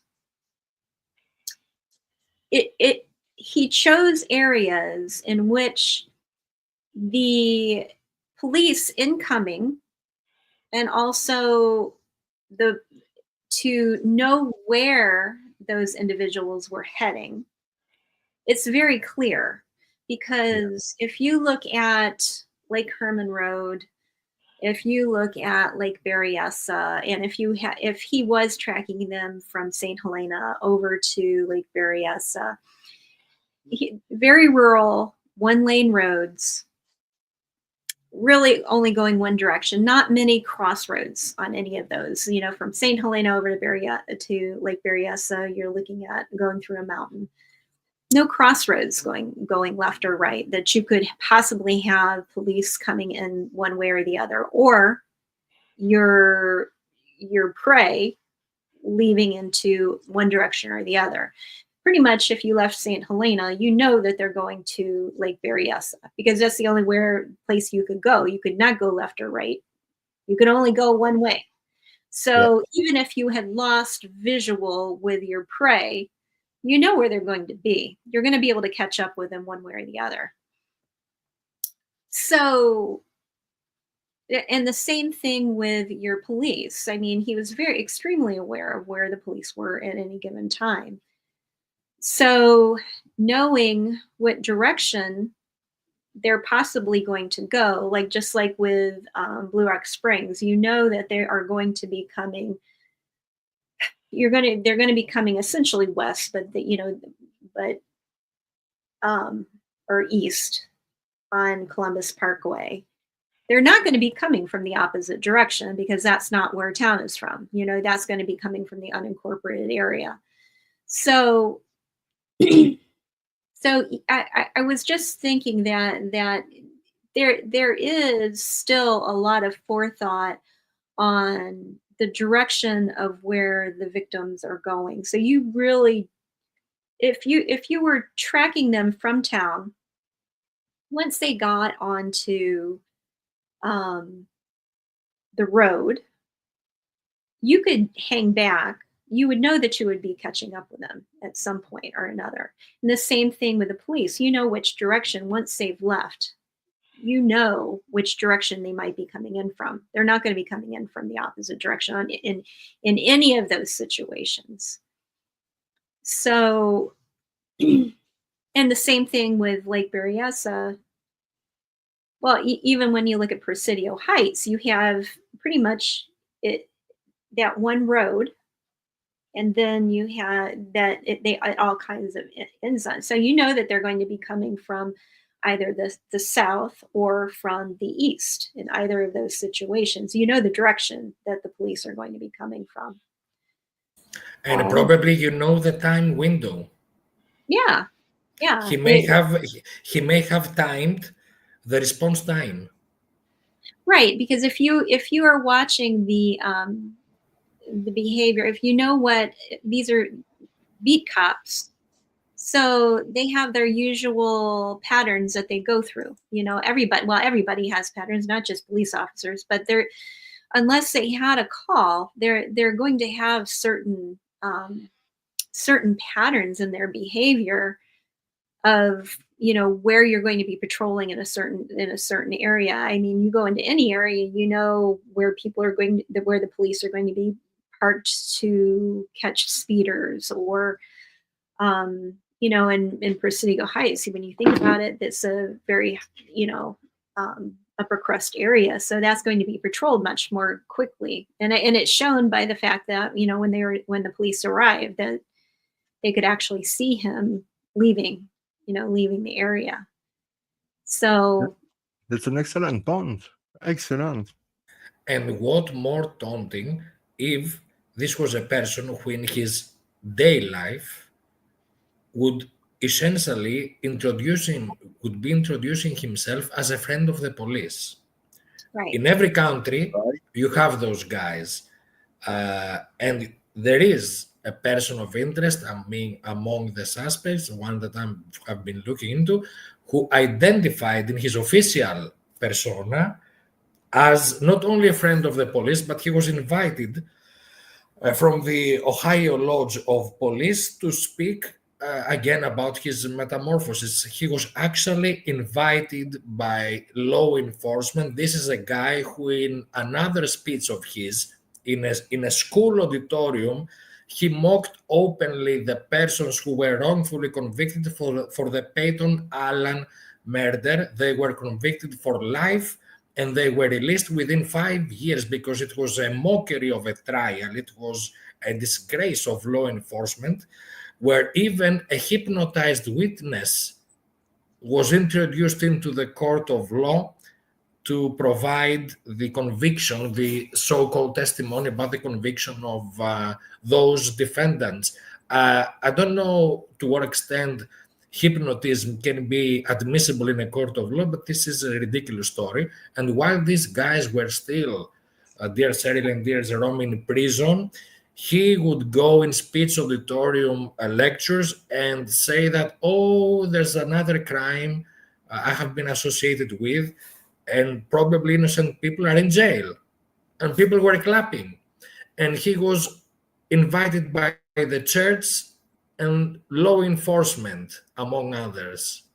This speaks volumes. Now, if this is a good showcase of the ultimate con artist, right in their face, and this is a bit before he publishes his manifesto about metamorphosis to the world, let's say he is or he's not the Zodiac, someone of this type, this caliber of con art and predatory taunting level. Imagine if this is the guy who did the Presidio Heights murder.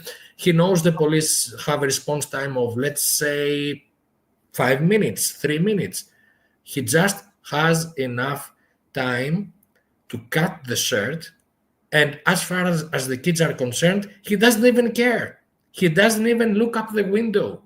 He cuts the shirt, takes his time, and goes away north or slightly northwest. Anyway, upon Sherry, with what Rebecca Robbins described as a very distinctive and weird, bizarre way of walking. That kind of slow, bizarre, whatever. I mean, for all we know, he could be still under the mental influence of the murder trigger sequence. Again, this is Cheryl's territory, but I wouldn't be surprised if this was a physical manifestation of psychotic expression. Of course, he could just have stumbled in a previous unrelated incident, but he doesn't run. No, he walks like he takes his time. He knows he has just enough time frame. And how on earth could the N-word, the African-American scenario, come into play? If he was even aware of the statistics that in most cases law enforcement would be looking for your typical, whatever, outcast minority. This was the Black Panther era, but this was also very much an era of racial segregation. Okay, so speculation and bias would fall upon such parts of the population. Even if he knew that, by being a friend of the police, he would systematically put that also into his favor and, walk, and then the officers pass by. As Cheryl said, it's a very specific avenue of how you access the area. Okay, and they stumble upon him on Jackson. Mike Rodelli, that we spoke of earlier, has done a meticulous investigation of the possible scenarios of how he could be approached, and if they flashed a light, or they slowed down the car, or there was an altercation, or a brief exchange. Essentially, it's the same. They are not convinced that this guy might have anything to do with the murder. It doesn't matter if they spoke, exchanged words, blinks, winks, or whatever. The guy comes clean after that encounter. So he, as far as law enforcement is concerned, his looks are off the radar of the suspect. Yeah, because they're thinking in biased micro ways. It's like failing to acknowledge the conditional scope of deception. This is why I enjoyed very much Cheryl's previous commentary about the level of con art, because this is essentially macro deception.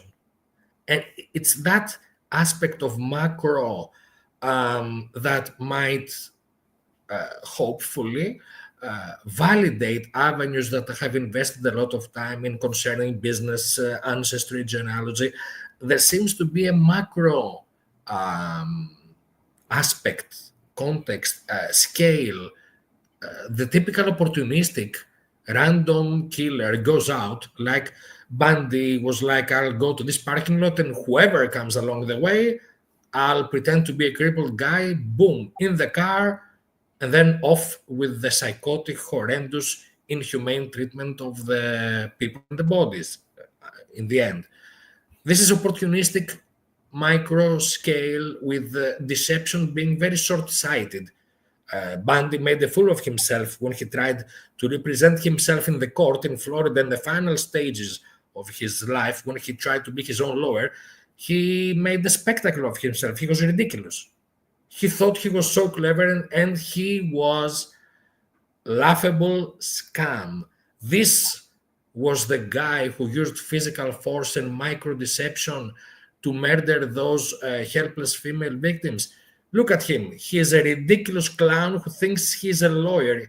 This is the guy who's delusional that he would become top-tier politician for the establishment. He made a fool of himself. And so this is a totally different scenario than this macro, systemic, disciplined. This is the worst type of offender, because there seems to be deliberate designation at a macro level and discipline, and taunting being applied not in the old immature way, boo-hoo-hoo, I'm better than you, but taunting means being practically laid out into the practical steps for implementing that taunt into methodology, into essentially murderous methodology.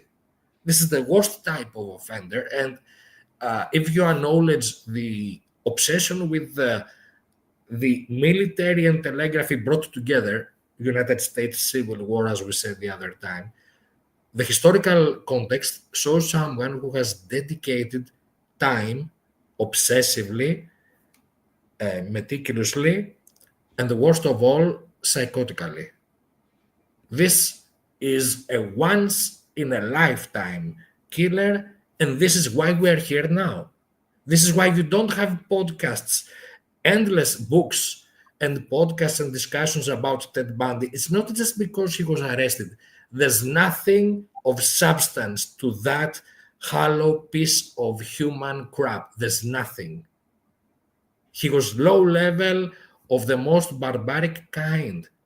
But even if Zodiac was found dead in a ditch or he was shot in an altercation in a parallel universe after Stein in Presidio Heights, you would still have so many unanswered questions about the nature of the canonicals and the Trinity letters, if we assume he wouldn't have survived to send the Z340, etc., that you would dedicate post-mortem podcasts, episodes, books, and series about the why. Maybe it would not be about the who, but it would be about the why.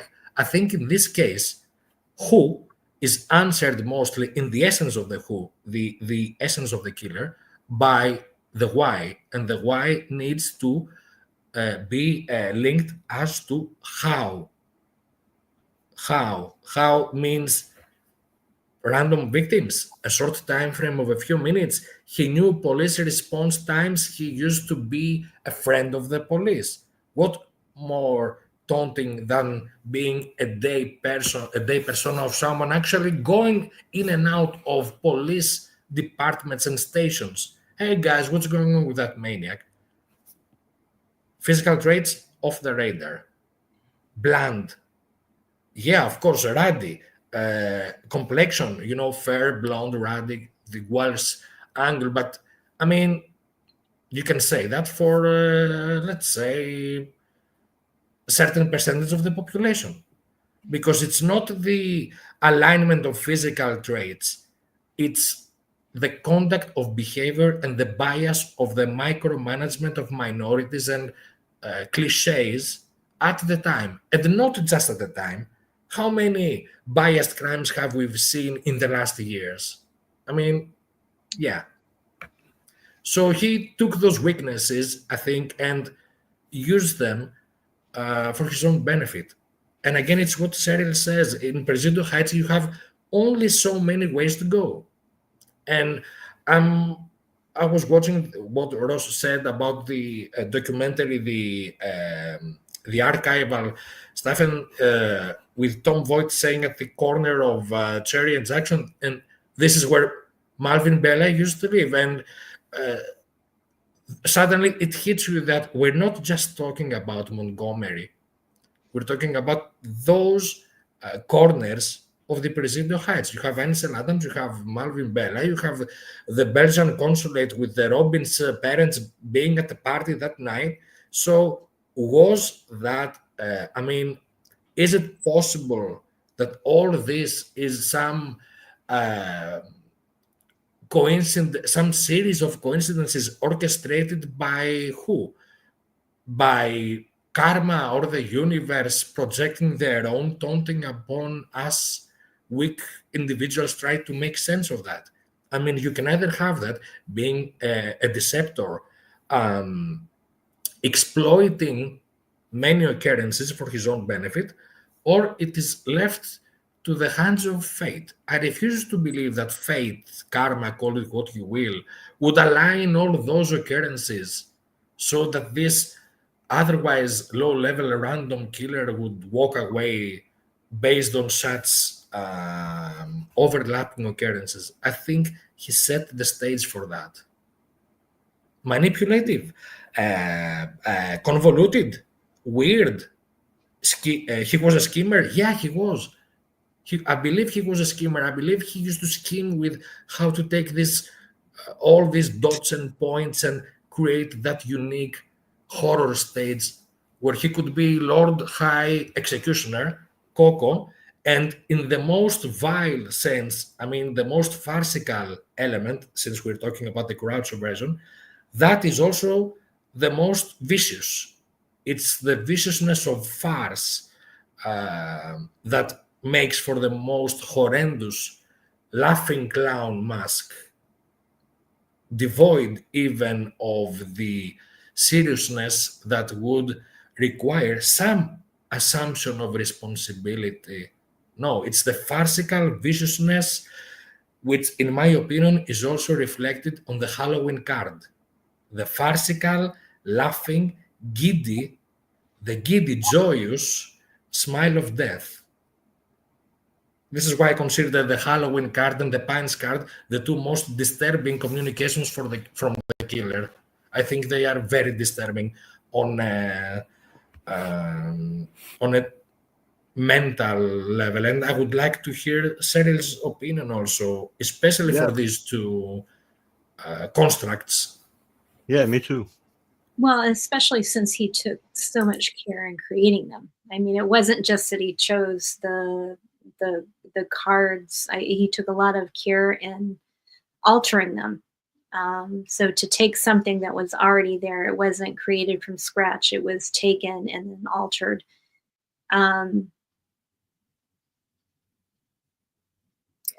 And I think in a way that those were almost like the creations that he did during the murders. I mean, he took a lot of time in crafting it and creating it, to add to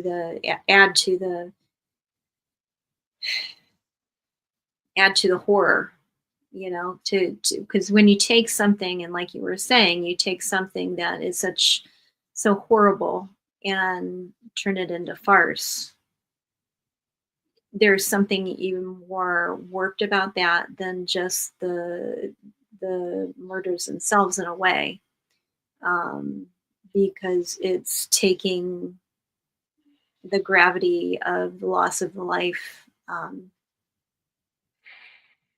out of it. And really, when you look at the letters and the ciphers are almost like a game to draw you in.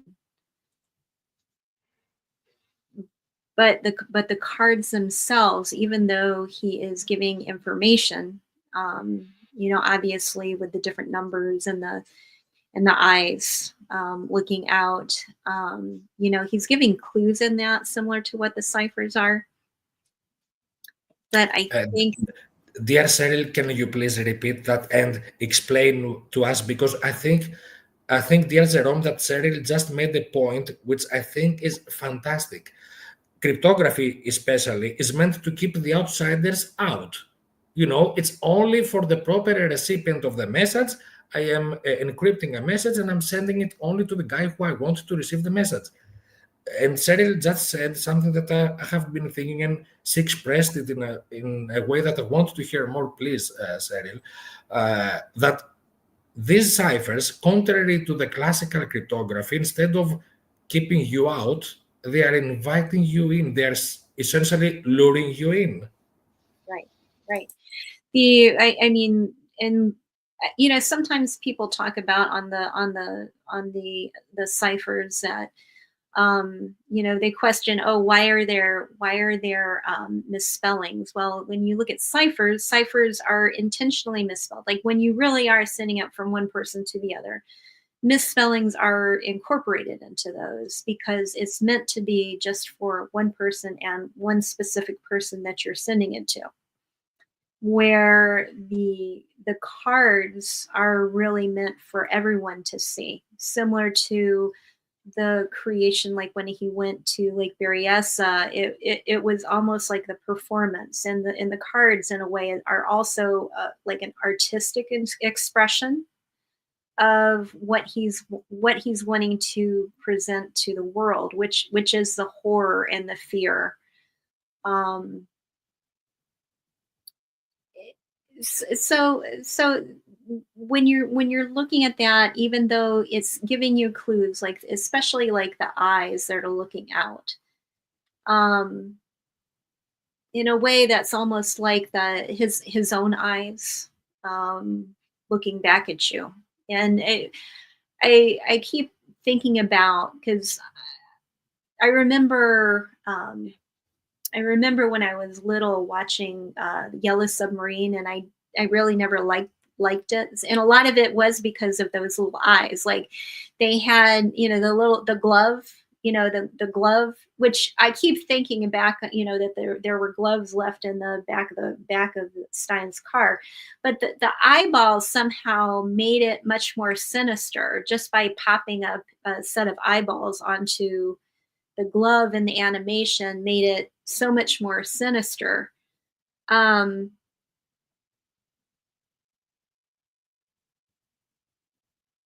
So in a way, like the artwork, even though it's very similar to the ciphers, is attempting to draw you in with the game, because it is giving you information. It also is meant to instill terror, similar to what you are experiencing, that they experienced at Lake Berryessa with the hood and the rope and everything.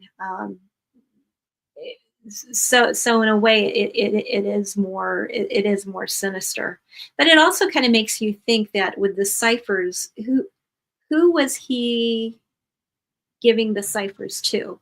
He was sending them to the police, but was he really just sending that for himself, or was he really looking for another,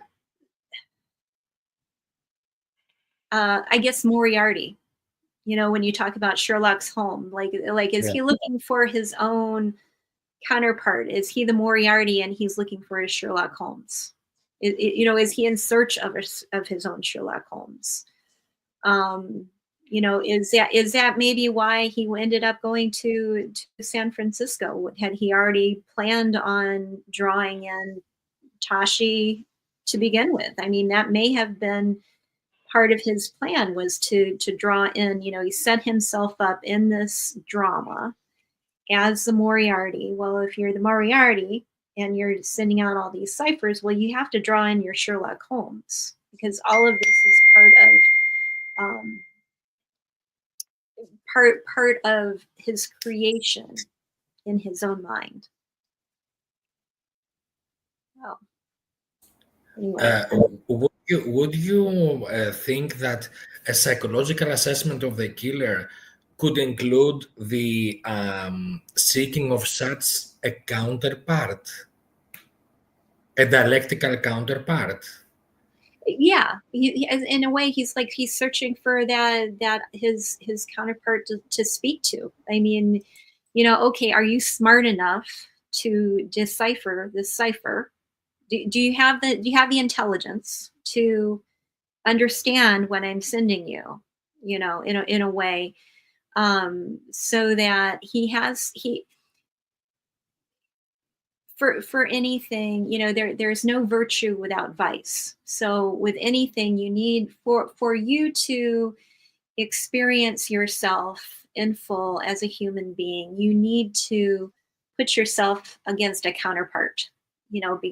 What you are as a human being, you have to, there needs to be some kind of an opposite to yourself that you're coming up against in order to create yourself. Because in a lot of the information that he gives is really showing that he's trying to create an identity, whether that is a personal identity or an identity as a murderer. he's trying to create an identity. And in order to create an identity, you need to have that counterpart.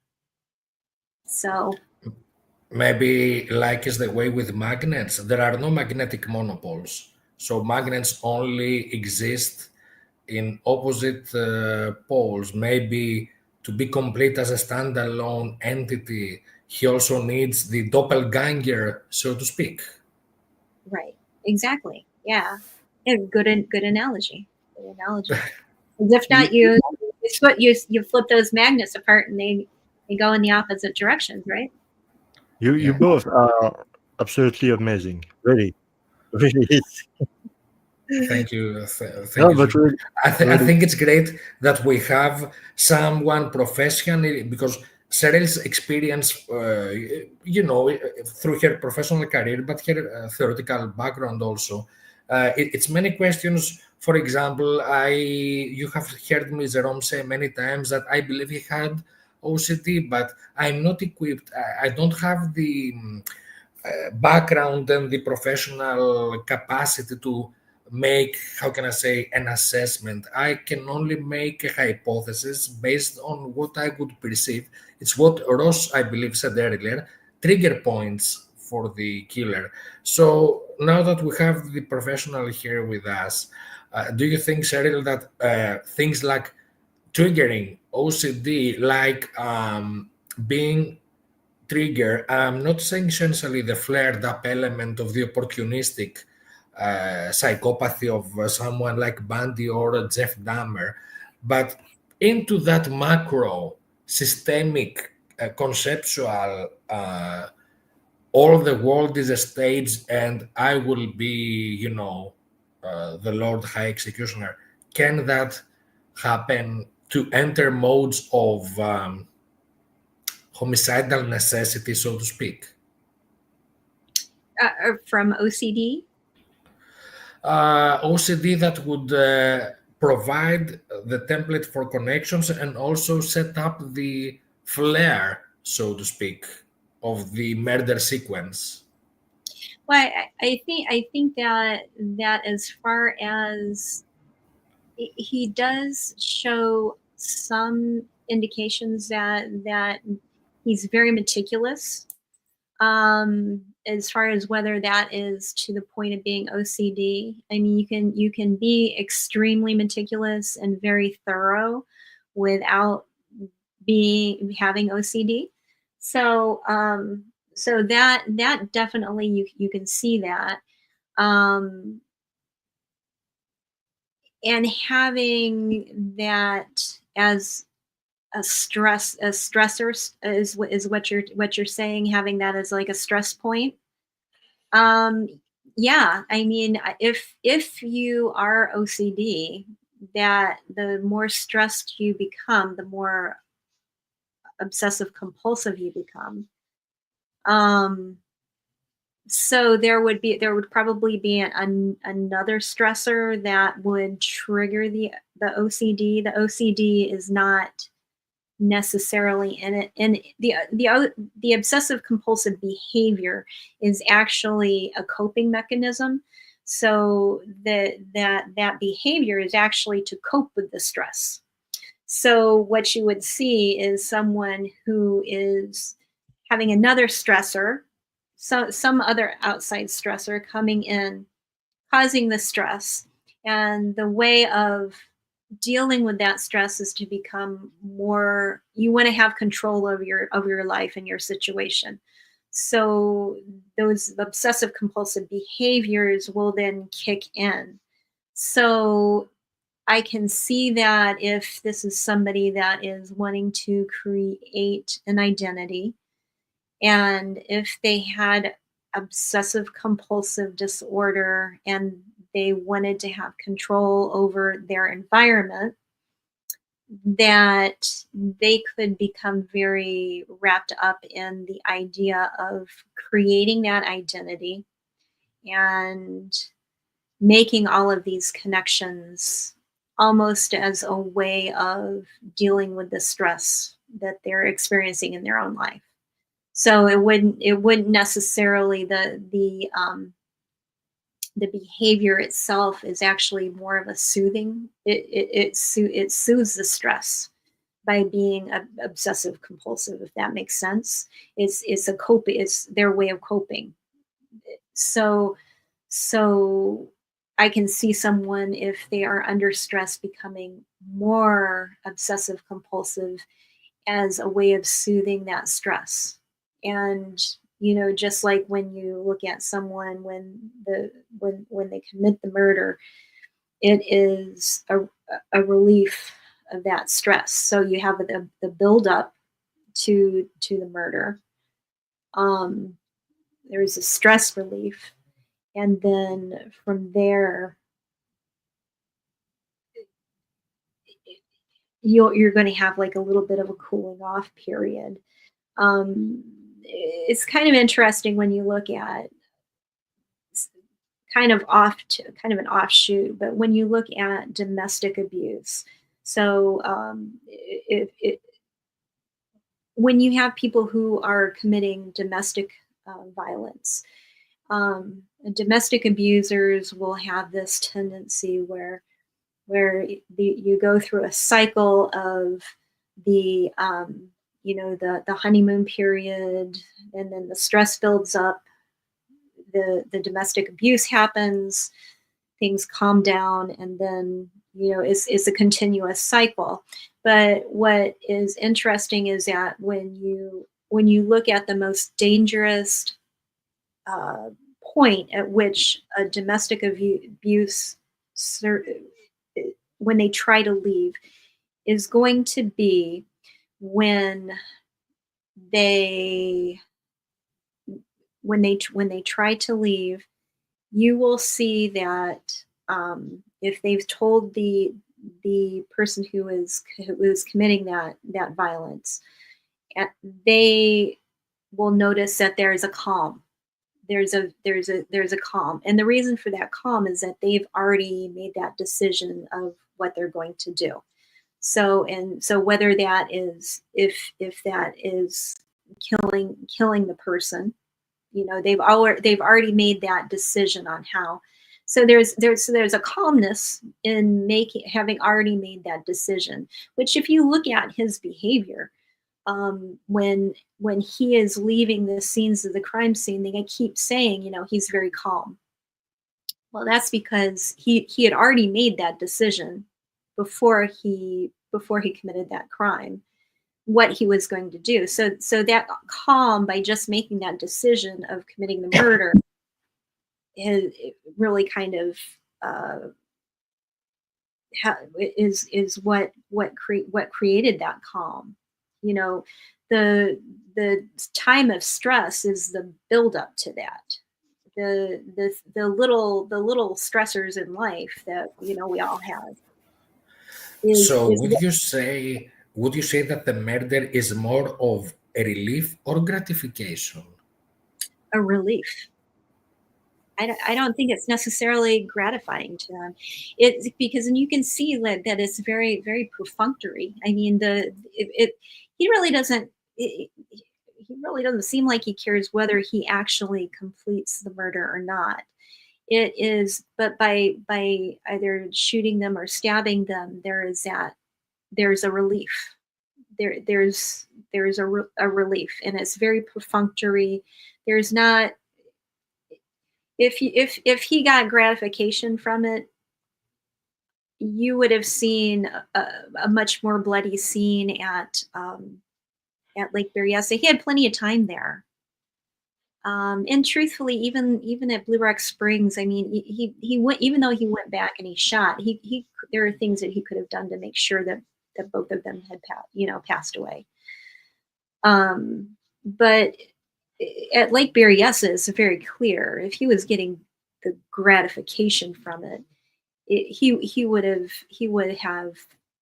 spent a lot more time being a lot more sadistic if that was what it was.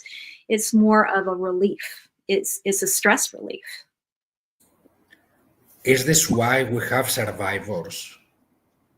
I think so. Yeah, but it wasn't important for him to actually kill them. It was for it was for him to get the relief that of doing it. So whether they actually passed away or not was not important. Like getting the energy out. Right. Yeah, exactly. I think, dear Jerome, this is very important because Yes. Lake Berryessa is the case where he becomes, personal with a knife, and it is an obscure place. He has the time to finish both victims off, and you almost had two survivors. Unfortunately, Cecilia Sepehr didn't make it, but it seemed at a point that both assaulted victims might survive. Yes. So what Cheryl is giving us now is the scientific approach of the why. I mean, because you remember, I mentioned the gratification angle because it has been for so much long the only, let's say, avenue to entertain. Even though I would like to note that for another case, for Elizabeth Short, the profiling of John Douglas mentioned stress relief and not gratification. So I think this is an excellent alignment for more reasons that might see the actual surface of it. But Cheryl, thank you for this. And I mean, I would really enjoy to hear more about it from you. I think, dear Jerome, there's also a question from Druzer about Cheryl. Yeah, there is a question for Cheryl and there is a question for you. So I'm going to start with the lady first. Yes. Can you see the question or I need to read it? That I can read it. Cheryl, I don't see the meticulous aspects in the letters, ciphers, or the crimes. Could you elaborate on what you see as suggests as a personality? Well, I mean, if you're talking about like the neatness of it, if that's what you're talking about, no, it's not the neatness, but the fact that he even does a cipher.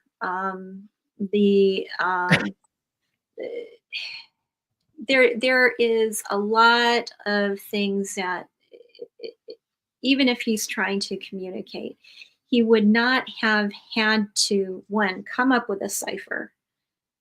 You've got to come up with a key, and then you have to go through and write it. He wrote three different letters for the ciphers.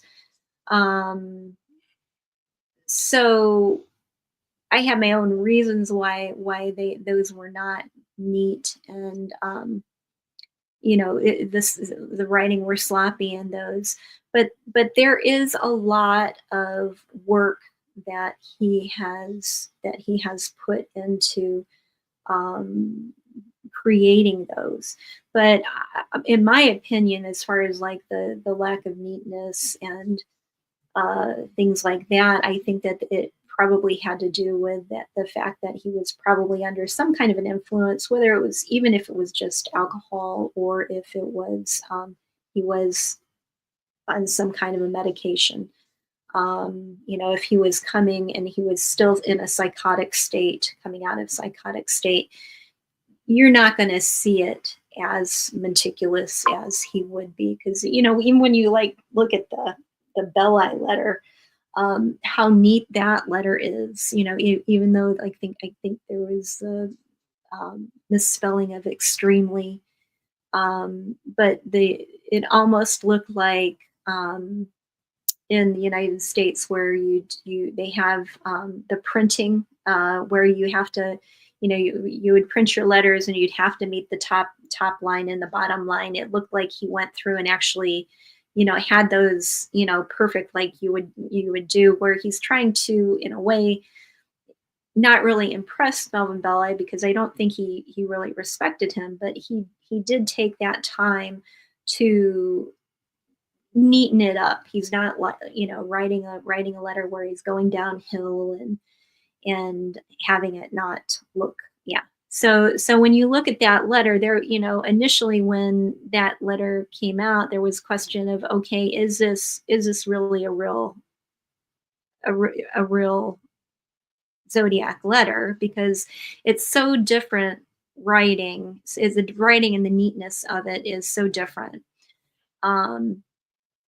So he does have the capability of, even though some of these, the drowning and there was one word that is crossed out.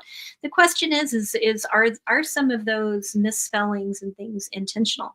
I mean, they could be. There is quite possible that those are intentional. Because when you look at the importance of misspellings, sometimes the extra letters or the lack of letters could be an indication of something that needs to be put into the cipher, used for deciphering. When you look at the artwork that was done on the cards, the cutting out of the extra pieces, the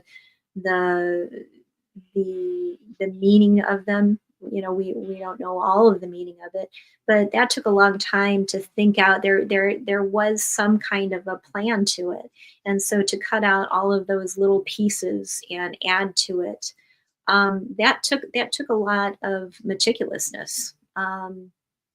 So some of it, as far as what we don't know what he meant in all of this, but there is a meticulous to this. I mean, your guy going down the street who is just doing this to commit a serial offense, serial killing, is not going to write you write up a key and send that out. There's a lot of very detailed work that has gone into this. So I hope that answered your question, Drew. That's why I say that. And unless you want to give your opinion, Jake, about that, there is another question for you. Yes, please show me the question. Thank you. Yes. Sorry, I had missed. Thank you, Jerome, because I had missed the question totally. I got a glimpse of the question for Cheryl, but I hadn't seen that one. The parents No problem. Time elapsed before the attacks. Yes, I think my hypothesis, for lack of more data that might later on produce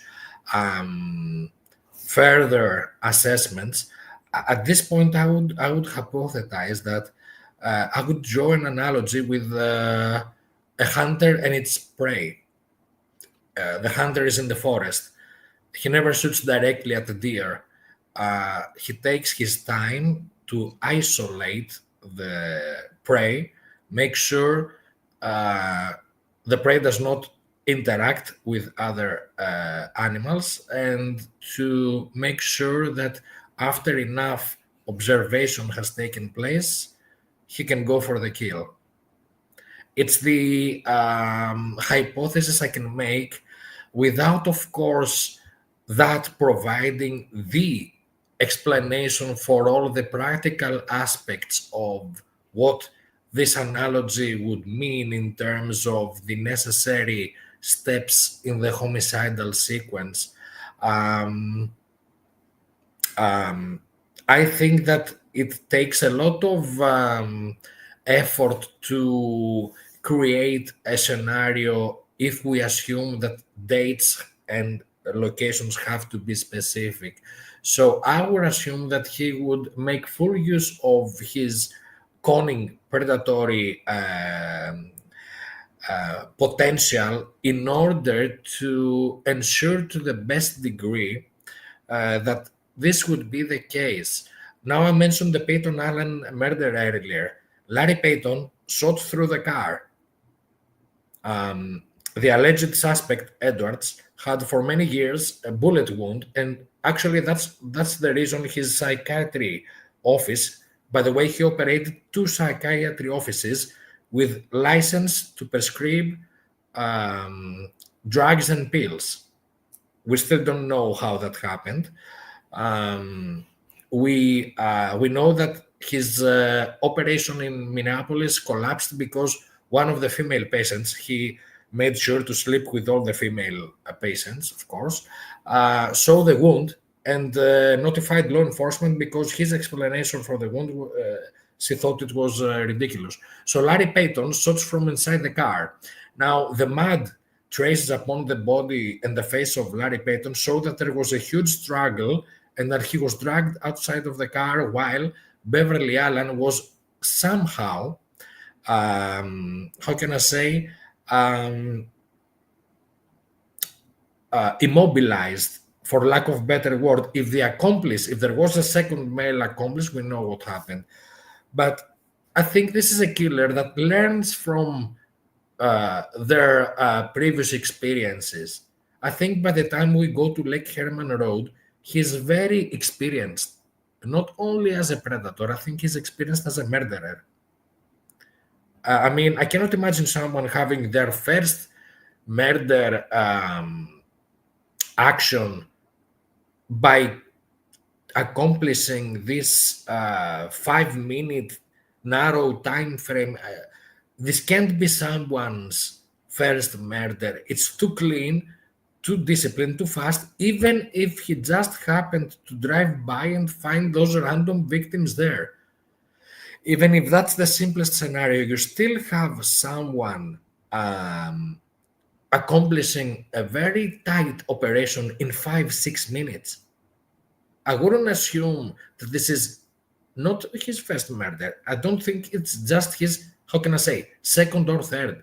This is someone seasoned, experienced with deception and execution, because this is execution. And I would like to point also to the fact that the analogy of hunting also assumes that the prey is never aware that it is being hunted. One of the basic rules is that the prey is under the impression that it is just roaming through the forest freely. The basic rule is that no prey is aware of its predator, of its hunter, because it would run away. So deception is part of the hunting. For lack of better words, I do not want to validate his analogies. I want to note them. And by the way, if I don't know if I could share this, since we're talking about misspellings.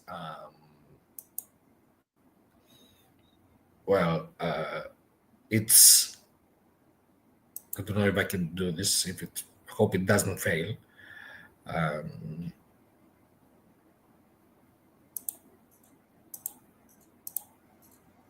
Yeah, I don't know if you can see this, guys. If it has, yeah, this is the book from the Royal Geographical Society, the only, as far as I'm aware, apparition of the word "hours" that we see in the Kathleen Jones, in the letter of Zodiac, where he assumes responsibility for the abduction of Kathleen Jones.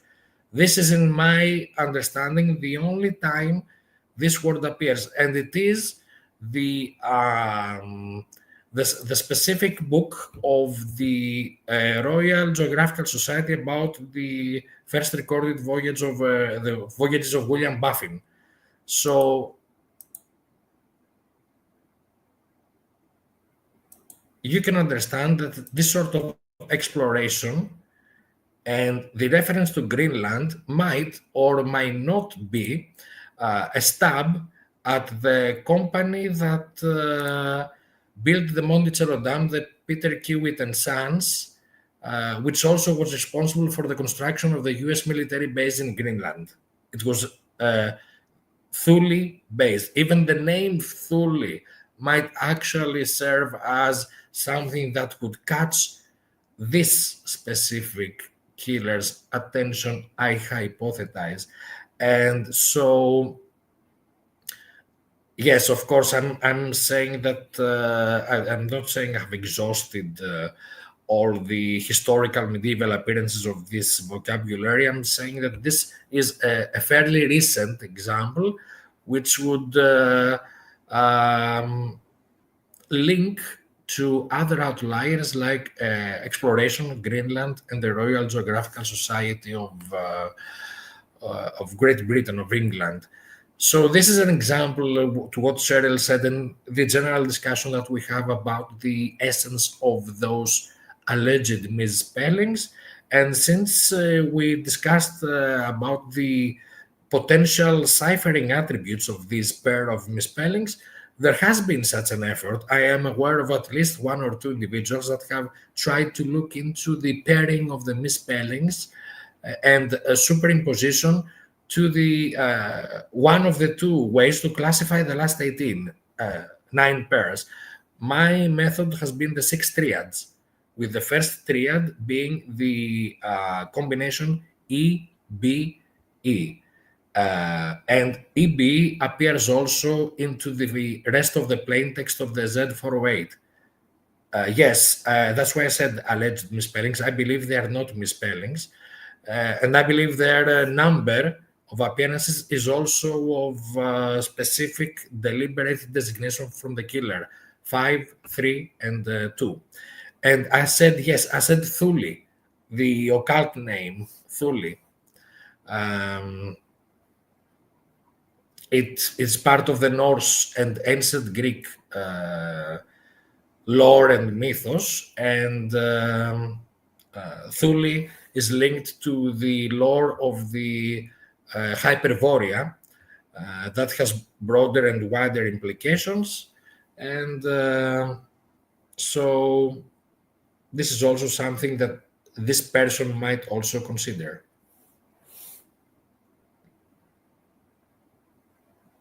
That's fascinating.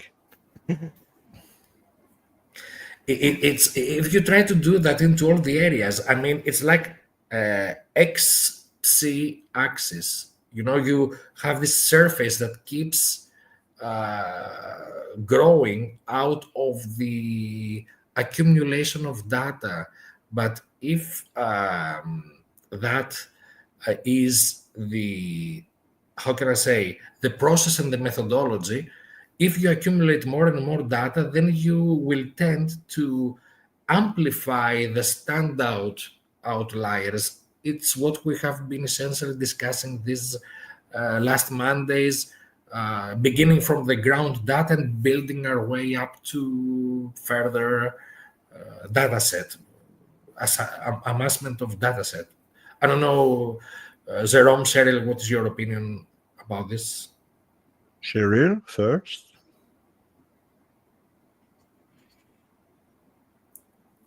Could you repeat the question? I'm sorry. Yes, if you think that the more data we include, essentially, instead of flattening out the surface, we would actually see more and more amplified, standalone, and standout outliers. I mean, the more data we bring in, we wouldn't see the flattening, the nondescript, but we would amplify. Yeah, I mean, you would see if what you're suggesting, it would end up making those things stand out. The more that you get in there, the more it would stand out. If not, then it would just dilute it. It would dilute it more if it wasn't consistent. How easy can it be from that trail, you think, Cheryl, from that trail of cards, letters, communiques? How is it without real sessions to make a profile of an offender like that? Well, to make it, I mean, for to profile is something different than to make a diagnosis. I think that's because one, there's no way you can be certain that the information that he is giving you is true. Yeah. There's no data that you can observe other than what he has allowed you to see. So as far as being able to diagnose is almost completely impossible. When it comes to profiling, you have to just follow what he has given you and make the profile from there. And I mean, it's from that, it's just a probability. You know, when you profile, you are coming up with what is most likely based on the information that you have at that point. And you're going to get different profiles from different people. But for the most part, you're going to see a lot of overlap on it, but people are going to pick up on different things. So as far as the profile, I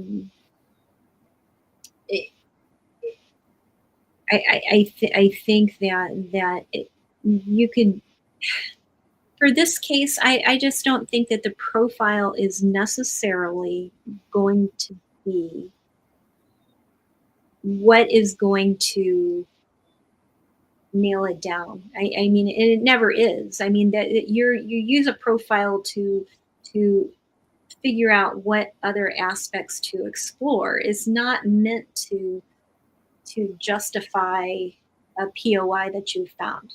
It's just not. That's not the purpose of it. And in this case, there's a reason why there are so many people are drawn to it, because it just does not follow the normal path of a serial killer. It just does not follow a normal path, and what you would expect to be seeing, you're not seeing. Would you say that this is pattern obscuring, or is it a more psychological state of morphing throughout the process of the canonical time frame, at least? I think it has to do with the morphing of the crimes, because you see a very who he starts out with being, and the types of crimes that he's doing on Lake Herman Road. If we even just stick with the canonicals, very, very different than the person who is up at Lake Berryessa. Yeah. So there's a very much a continuous changing and growth, and between the letters, and then the artwork with the cards, and there's just so much extra that is not necessary. And truthfully, it's not just that it's extra, it's that really was the purpose of it. I mean, so if you have somebody who is committing crimes where the murder is perfunctory, it is not, actually killing the person, whether they die or not die, is not the important part. The important part is the drama of it, and the stage dressing. The stage dressing is really the important part to this guy. It's not necessarily actually killing the person. Actually killing the person, or causing harm to the person, or being sadistic.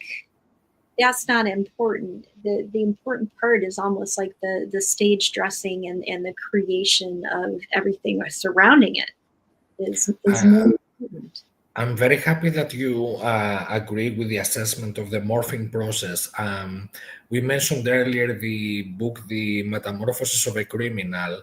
Now it might read as a recipe cookbook, how to metamorphose, but this is not actually the reformation. The metamorphosis, the Greek word metamorphosis, it's about transfiguration, transgressive conversion. And so one aspect is the other Greek word that was mentioned also in the chat, metempsychosis. It means reincarnation, but on a more on a level of methodology, I would like to understand it as a morphing process, the acknowledgement of morphing from state A to state B by including all in between infinite components of a continuous actually spectrum of words and persona and states of mind and methods and patterns and MOs, ranging from the cerebral and the psychological down to the more practical elements of that transfiguration. And because these Greek words have been also associated with ancient Greek, we would say occult beliefs and sects.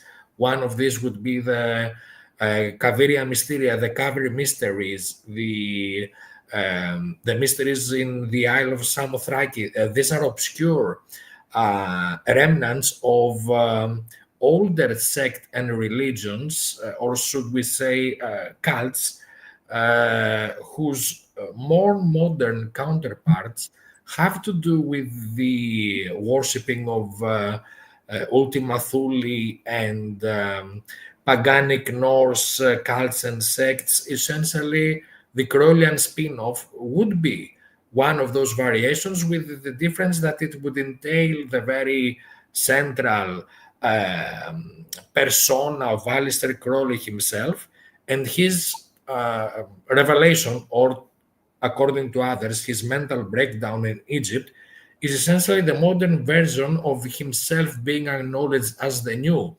enlightened, the new Christ, writing essentially the book of the law and his continuation of thelema. And then it's a central piece of the Crowleyan doctrine is victory.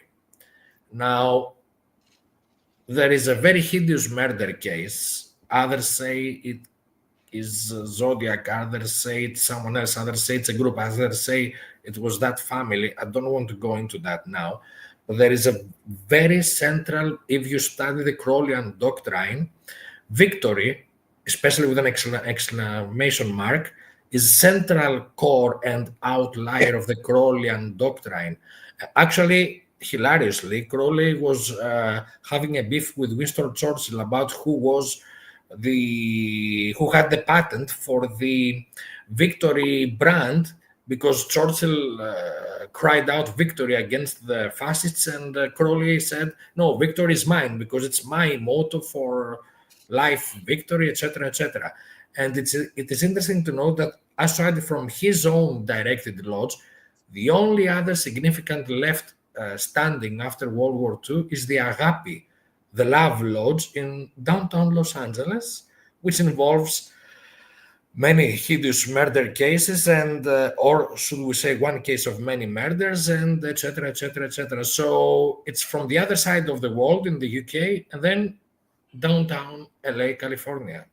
So again, California being this hotbed of Crowleyan mythos and lore. The mention of victory as DPC is a direct reference to that. Yes, to that murder case, and of course it's speculation, but it is cohesive and in agreement with the lore of the Crowleyan myth. And the lore of the Crowleyan myth, Christ Mass aside, is also a narrative that from start to end could explain parts even of the necromantical aspect of the slaves in paradise. I'm not saying he took it at face value. I'm saying that it is a cohesive explanation of occultist outliers, and the Norse angle would play into it.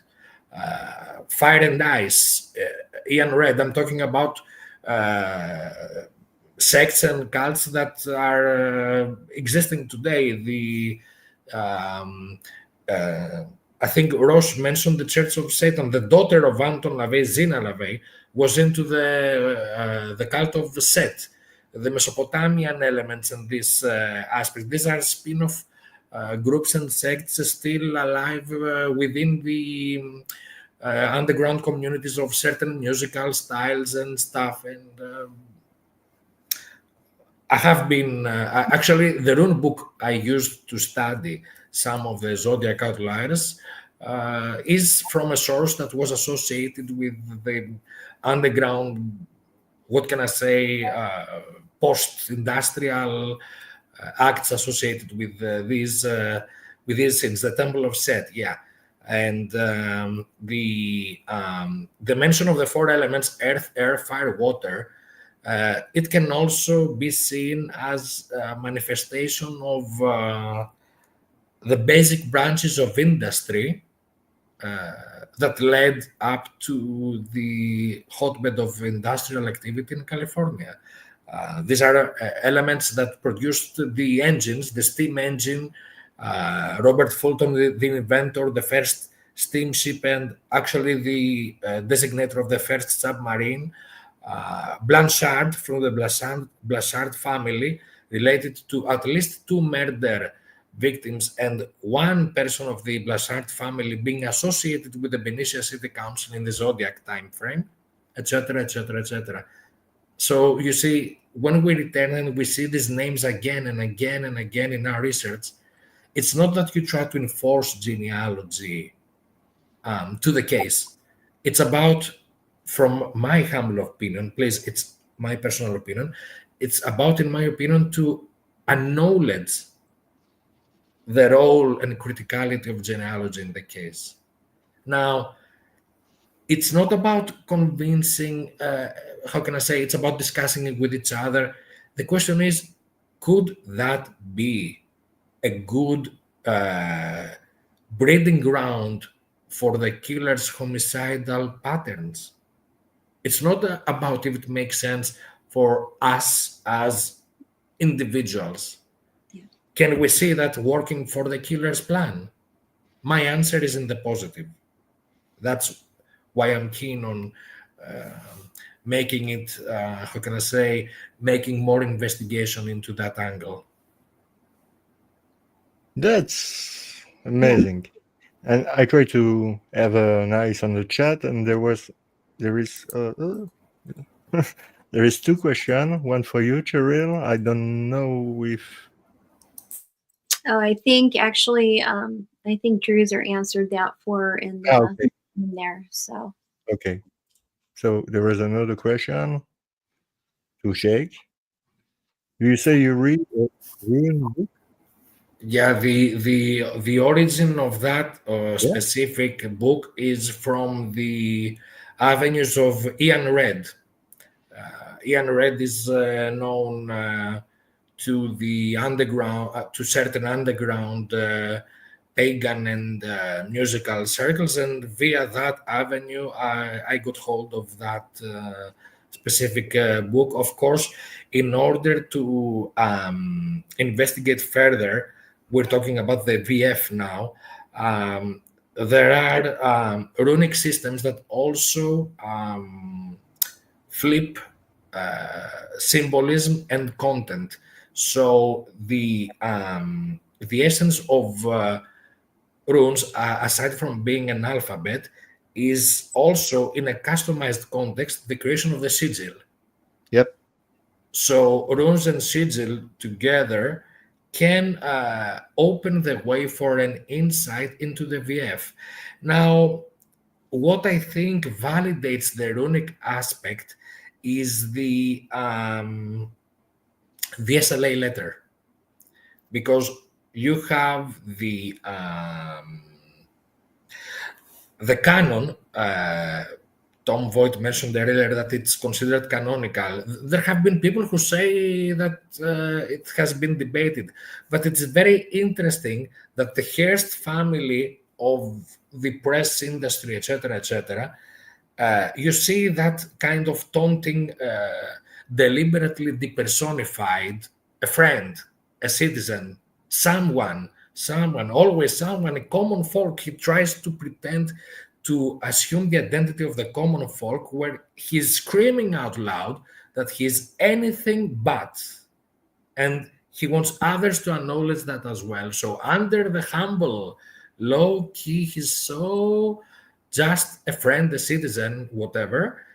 He does a direct Norse validation of that systemic concept of runic alphabet, and as the sender address, this is not an alphabet, it's a sigil.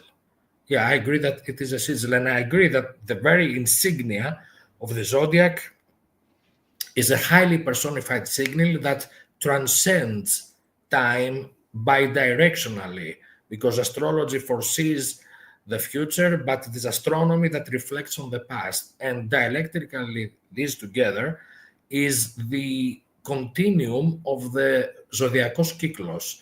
And if the murder riddle pattern is a reflection of the military industrial past, then by taking the light of the murder riddle, you can do what astronomy does, re-examine and rediscover the past of these connections via business and family.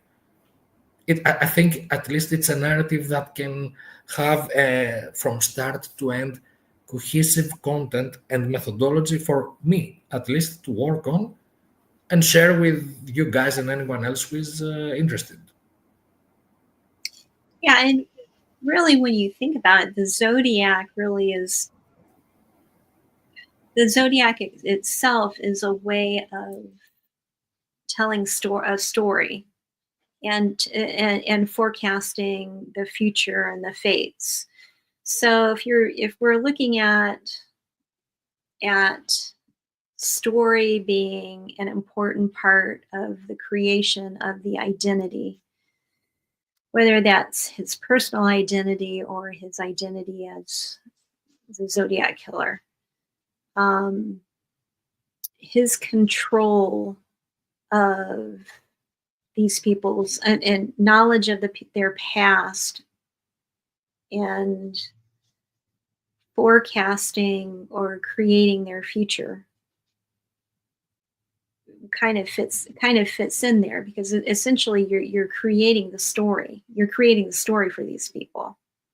You know, he's created the story not just for himself, but he's also kind of taking control of creating the story of the people that he's killed. He's changed and impacted the story of their lives. And I mean, if you're looking for some kind of we now know these people from the photographs associated with their murder newspaper clippings. He's changed their story. That's not who they were as human beings is not how they're remembered.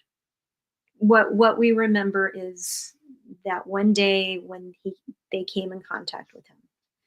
And so he really did kind of take control, and he not only took control of his own identity, he took control of theirs as well.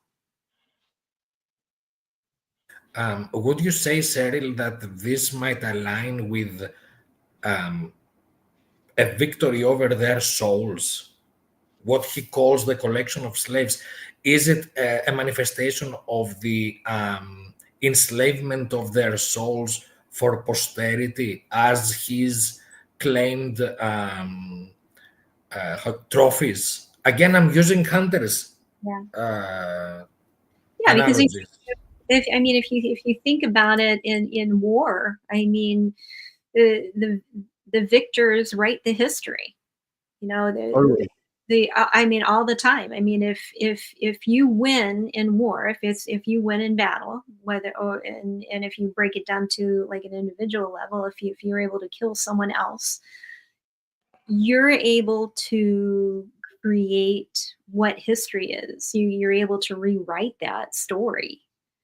So in a way, if this is somebody that it was struggling to create their own identity, which really is creating your own story, you're creating your own story when you create your identity. How powerful must that feel to be able to rewrite the stories for all of these people? You know, how we remember them is that one day when it doesn't matter, you know, how happy Paul Stein was on the day that he got married to his wife, or all of the times that he was writing for a newspaper, or if you think about those kids that were essentially, you don't remember them as little kids riding a bike down the middle of Vallejo.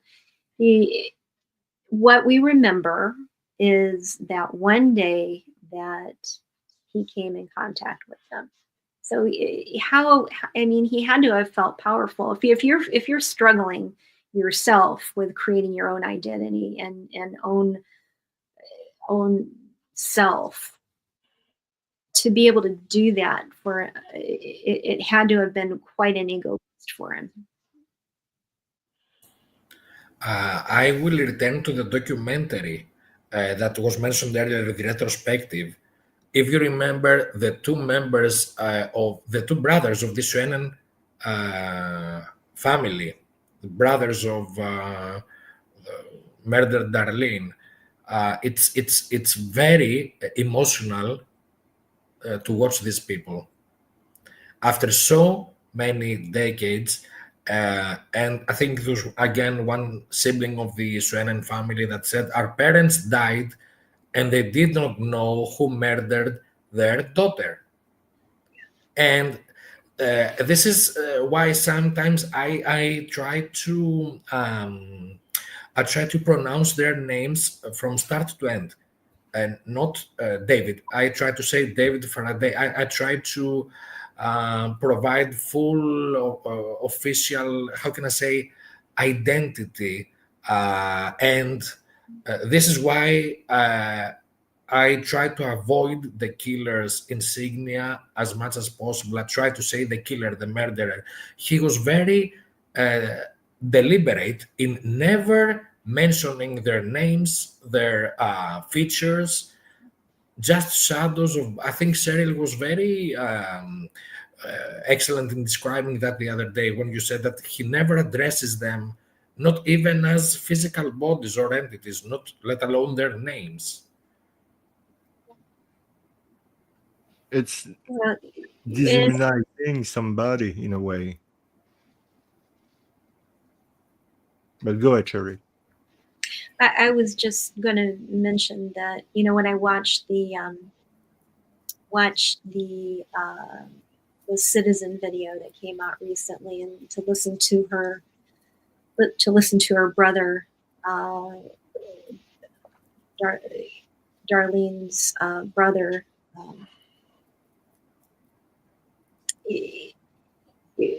and really just almost, recounting what his last times that he saw her and setting off the fireworks, and really just talking, and you could feel it. It's like he was a little boy again, and how much he loved his sister. Nobody should have that ability to do one, just do that to another human being, but also to steal that. They were such full human beings and with full lives that they should not have been reduced to. They shouldn't have been reduced to that. I agree.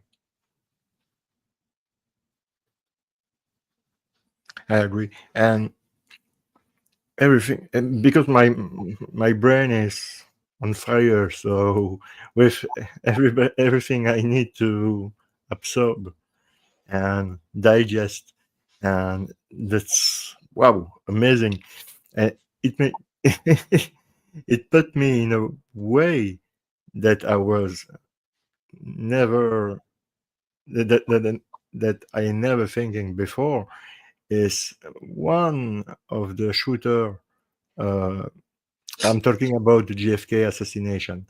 One of the shooter involved in a crime, in this crime, fits perfectly with this kind of mental guy. the mentality of this guy. And oh, Cheryl. Go on. No, I'm sorry. I see that you're affected by, and I understand. We all understand. I think it's what makes us human.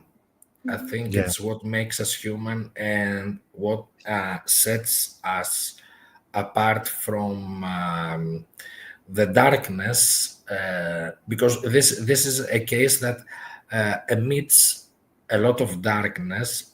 Of course, not because of the victims, but because it has this the huge shadow cast by the unapprehended killer. It's unresolved. There's no catharsis, and I don't think, even if now tonight we agree on who did it tonight, it will still be without catharsis, because it won't bring closure. It would be like an answer to a question, which would only be but a small part of the equation, and the human suffering that was involved, I don't think it will ever be, how can I say, properly addressed, because that would only happen if he was arrested at the time and put in the court of law. For the parents, how can we resolve this? Of course, there are the families and they need closure, but since we're past the evidence protocol and we're way behind that, and what Cheryl said and her reaction and my emotional status also to this is that we are human. This is why we can never be like that brute, like that barbarian, because we are appalled at the destruction of dignity, and the core of dignity is life. That's why we're not nihilists. Exactly. We believe in life because we believe in the dignity which defines life at its very core, despite the mistakes and whatever. I mean, of course, life is flawed, is imperfect, but to be alive is to have the chance at dignity and positivity in essence. And this Taking is a life, it's the worst thing you can do. Yeah. And I think it's, we discussed the other time, he tried to annihilate whole lineages, to rewrite, as Cheryl said, narrative of young people, and through them condemning families, relatives, friends into this circular hell of hieroglyphics, anagrams. He knew sensationalism. What we said with Ross earlier, you guys were discussing without, he knew marketing. And this is marketing from hell for those who suffered and wanted justice.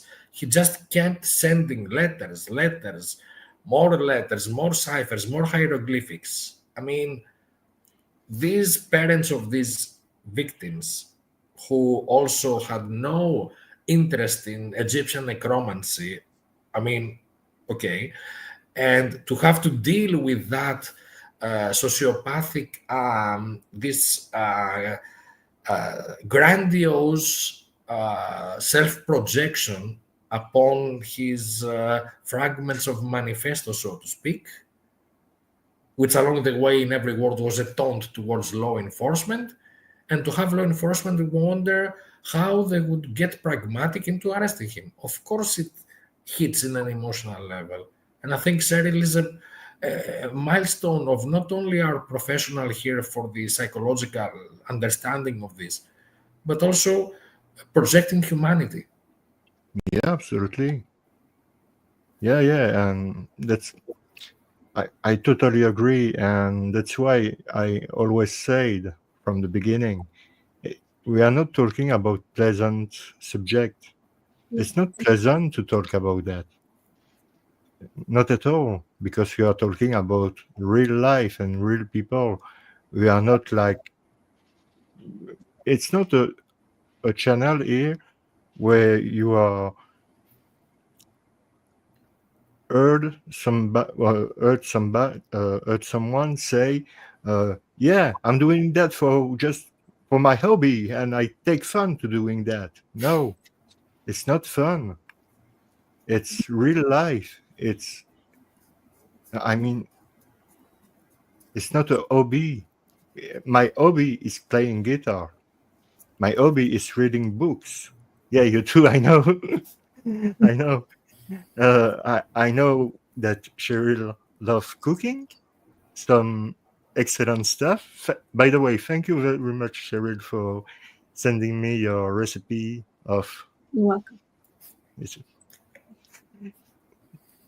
And some good beer that I'm going to try to find for as soon as possible, because if I can find beer that I never tried, I'm really interested. But I'm Belgian, but yeah, it's not this true crime world is not a let's say a pleasant place to be. I don't say that that's the wrong place to be. I just say that it's not pleasant. I don't enjoy to talking about that, but I make my research like you all do, and yeah, I'm sad. I'm sad, and I'm taking that really seriously because it means a lot. Not for me, but it means a lot for the victim's family and for the victims themselves. So, what can we do? Do we have DNA? Do we have no? So, we have some speculation, we have some theories. I have mine, and when I'm you, Jake, and you, Cheryl, I'm feel dumb with my theory because No. it's no, but you see what I mean. The It's not the same level. You are really there, and me, I'm here. So It's all different branches of the same tree that we try to understand yeah, and describe. And you wanted Zaron to say something about JFK, and I think I would find it very interesting what you wanted to say earlier. yeah, because on next year I'm going to do. I don't know if I'm going to do that by myself. I don't think so because just by myself is just a monologue, just talking to the audience like this about JFK. But like it's really, it's it's huge. This case is so huge that you can talk about this case for hours and hours and hours. So I don't really know where to start the beginning. But yeah, I'm going to do a series of video about JFK, maybe with Cheryl, because I know that Cheryl knows a lot about JFK. And yeah, about that, one of it, maybe if it's not important, because it's the same in the JFK assassination, the most important question is why? Yeah. Why? This, in my opinion, this is the most important question. Hi, Rhonda. Hi. Glad to see you. Glad to see you, my friend. I wish you a Merry Christmas, an Happy Christmas. And I wish a Merry Christmas and Happy Christmas to everybody. Yeah, in the JFK case, one of the guy who I think is one of the shooter on Delhi Plaza on this day fits perfectly with this kind of murderer, uh, the psychology of this kind of murderer, because the person of interest I had in the JFK case, and I just not just have once, I have different people, but I'm thinking about this one. This one, after the JFK assassination, became really, let's say, famous. Not famous in the way that everybody knows him, but he was successful. He was really successful. He was a lot in control, and for somebody like that, it's weird to, let's say, being in the, let's say, CIA, and after that being just a regular guy like this, but with benefit, with a lot of benefit. So I make a deep dive about this guy, and I realized that this guy, after the assassination, became really, really, really successful in a lot of way, in a lot of stuff, and his psychology was like you were explaining for the Zodiac, and I was, wow, I was wondering. Drew is asking a question. I will be interested in hearing a dispute of murder of Officer Tippett. Yeah, I can tell you directly what did happen. In my opinion, for sure. But there is stuff I can prove. There is stuff I can prove. But what I can prove, at least for sure, that in my opinion, and I think it's a fact, I think Captain Westbrook from the Dallas Police Department, and it's hard to say, Jack Ruby or Roscoe White, but I think it was Jack Ruby because he was living really close from the scene, had killed Tippett. Why? Because Tippett don't follow the order. And this is why he was looking for Oswald Oswald in Oak Cliff. It was not the place he was supposed to be. Not at all. He was never in Oak Cliff before. He was living in Oak Cliff, but he was not the place he was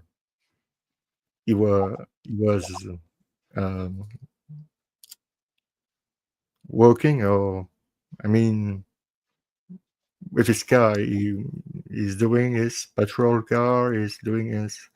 You see what I mean? So I think that for Tippett, I think he don't have follow the plan, and he's been killed by Captain Westbrook and by Jack Ruby. I think it's what happened to him, but did I can prove it? Yes, I can prove it, but the question is, because I have all kind of different kind of files here: FBI, CIA, ONI, KGB, even in Russian. I don't speak Russian, so I don't know what to do with that, but I have a lot of files here about the case, because, like I told you, I'm on this case for 30 years now. Jerome, you have them in PDF or text format in Russian. What's that? The files are in a PDF version. No, in a paper version. paper, but Yeah, it can be scanned and identified with the OCR in order to have the Cyrillic alphabet. yeah. If you Yeah. It's a domain. It's in the domain public. You can have access easily and just asking to the FBI, to the CIA, to about the Russian, because if is the issue with having a translator, someone to translate. Okay, I might have something for you. We will talk about it. I might have something that can solve this in terms of translation. I think we might need to do a test about it if you're interested. Yes, I am always, always. So Sorry for interrupting you, but I just thought of no, that and I wanted to tell you. never been sorry with me. Never. No. So yeah, it was my analysis of what happened to JDTP, who was not really in the plot himself, but he was involved in his way, but not in the way to killing the President Kennedy. So he was not a shooter. He was not parting. He was not. He was not be part of, let's say, the plot himself, but he has his role to play, and he didn't. And the fact he didn't, he was killed. That's what what I have on JDTP, but I can go more on the details for the future show. There is no problem with that. I can do at least 2 or 3 episodes just about JDTP, the murder of JDTP, and about his wife and his mistress and the relation he has with Jacoby and everything. Even with Oswald. Even if Oswald was not involved in the crime directly, he was involved. Yeah, I would say indirectly, because for him, he acts as stupid. He don't have follow the order. So that's why he has been killed too by Jack Ruby after. But he was supposed to be killed in the Texas Books Depository. That's something that not a lot of people know, but Lee Oswald was supposed to be killed on the Texas Book Depository. But when Oswald had seen that the president has been shot, and that's not what this is not. Bye, Druzer, bye, and thank you to be part of this great community on Discord, on YouTube, everywhere. I mean, you are the real deal, my friend. And yeah, if I start to talk about JFK, I'm going to talk for hours and hours. So that's not the idea. We are in the Zodiac. Good I'm night. looking forward, Jerome, for these new shows that you will have from the next year about these series about Yeah. JFK. It's very interesting, and I can understand that you can provide us with a lot of interesting Oh yeah. concepts. I'd love to hear that from the new year. You will allow me, my dear friends, and from the audience. Good night to beloved Druzer, and I have hit the 5-hour mark, so it's Yeah. 3:16 a.m. here on a fabulous Christmas Eve, officially at this point. So, with your understanding and permission, it was the best way to go out with the panel for this year. I try to stay on as much as possible, and it's. I think it's a very fabulous epilogue to this initiative that you began, dear Jerome, and I'm thinking that we will have a nice holiday to try to rest, to rejuvenate. And my best wishes to you, Cheryl, to you, Jerome, to everyone in the audience for happy holidays and a happy new year. And a wish for this panel discussion that 2025 will continue from where we put the first pause here and explode and expand and amplify even better. That's a wish for the panel for the new year. Thank you. It's been a pleasure. It's been an honor. It's been very teaching. It's been very overwhelming. And I'm looking forward to the new year to continue. My love to you, and take care. Enjoy the rest of your discussion. Have a great time. Thank you for everything. You too, Jake. And thank you very much for everything. And we talk soon on Discord. Yes, friends. See you soon, my bro. Happy holidays. Thank you very much, dear Cheryl. And to the audience, happy holidays. Take care. Bye, everyone. Take care, my friend. Bye. And I'm afraid that I am going to have to get ready and go to Jerome. I got a text that my father needs some coffee, so my mom can't get it. So, but thank you so much. I really do appreciate the opportunity to be on here, and I really appreciated the time and the opportunity to become friends. So it really is meaningful for me. So thank you very much. Same for me. Really, same for me. Same for me. And thank you very much to be part of, like I said, this great community. We can talk, we can debate, we can exchange information, and that's all what I want. Yeah. And it was, it's always a plus to have somebody like you, because you are not just somebody who is really, really clever.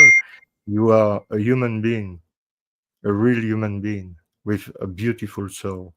And I really like that and love that in people. Like Jake is the same. Altug is the same. With Druzer is the same. With Ross is the same. They are themselves. They stay themselves. They stay true. And that's what I think it's the most important, is stay true and talk true and stay yourself. Yeah. And for that, thank you very much, Cheryl, because you are my little diamond. Aw, thank you. So sweet. So I'm going to wish you to have a Merry Christmas. Merry Christmas to you too, and Happy New Year, and the same to everybody in the chat. Thanks for all being here and supporting Jerome and giving us all the great questions. I do apologize if we don't get to the questions, but you know, I do appreciate you all being here and giving your input, and I look forward to seeing even more people joining Jerome up here in the new year, so that we can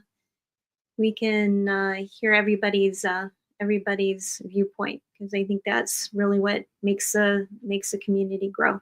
You know, there's exactly. We don't know which, where we're going to get the good leads, so we want to hear from everybody. So not just a few of us. So. But thank you, Jerome. Everybody, good night and Merry Christmas, and everybody have a great New Year. And we'll see you next year. Yeah. See you, Cheryl. Take care of you. Thank you. It's always a pleasure to have Cheryl, Jake, Ross, everybody. So, guys,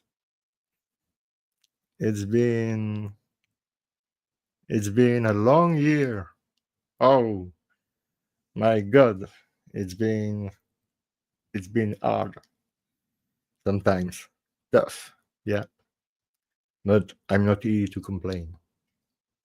I'm really happy with what I have made, And I really hope the best to everyone for next year and for the holiday.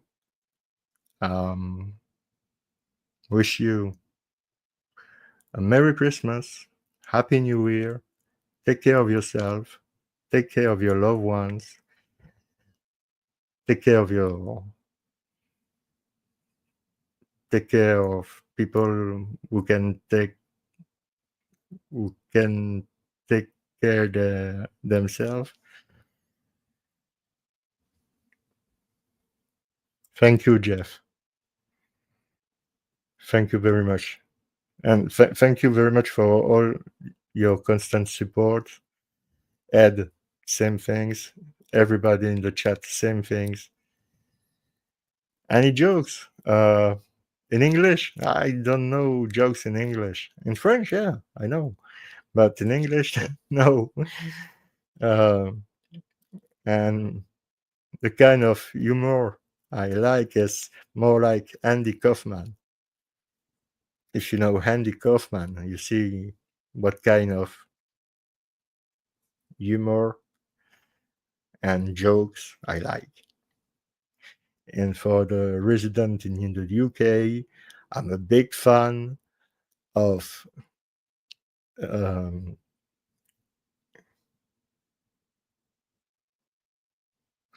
yeah. No, I'm a big fan of the Monty Pythons. Yeah. I'm a really big fan of the Monty Pythons. They are the real deal in comedy. If you understand this humor, you understand everything. It's the Monty Pythons. Yeah, they are the best for me. They are the best. The best one. Yeah.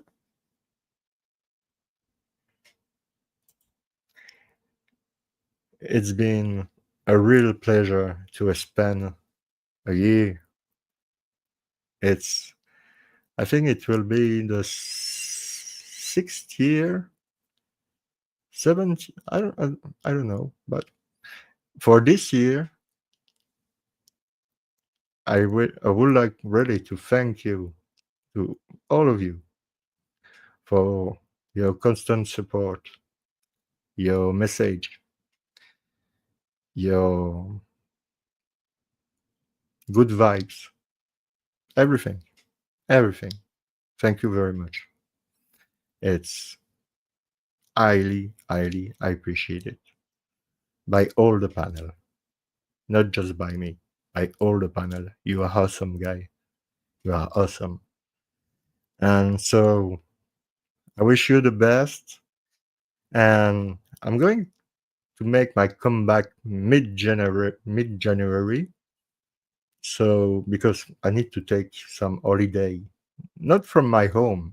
I'm going to stay home, but I'm going to play guitars and reading books, watching good movie. For example, The Exorcist, and rest. Yeah, I'm going to rest. Yeah, because I need it. It's the end of the year, so yeah. So please, guy, and when I say guy, I say guy and girls, but I think in America you say guys for everybody. So guys, folks, it's been a great year for everything. So thank you very much, because everything who happened here is because of you. Without you, I'm nobody. And I don't know what to say, because it's difficult. It's difficult to. Oh, thank you, Jeff. Thank you. Jeff say, we love you, Jerome.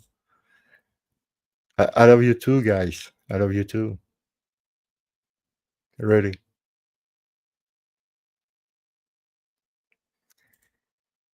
So I'm going to stop to hang out you with my my stuff. It was a great year. 2024 for this channel was a great year. It was a rough year for me, but it was a great year for the channel. It's the most important. So, yeah. I'm reading stuff in the chat in the same time, so yeah. So I wish you the best, and we'll see you soon, really soon, on mid-January. It's really soon. So take care, and like my good friend Richard McAdams, as known and Ericosi, was saying, if it's not already done, please subscribe, and I see you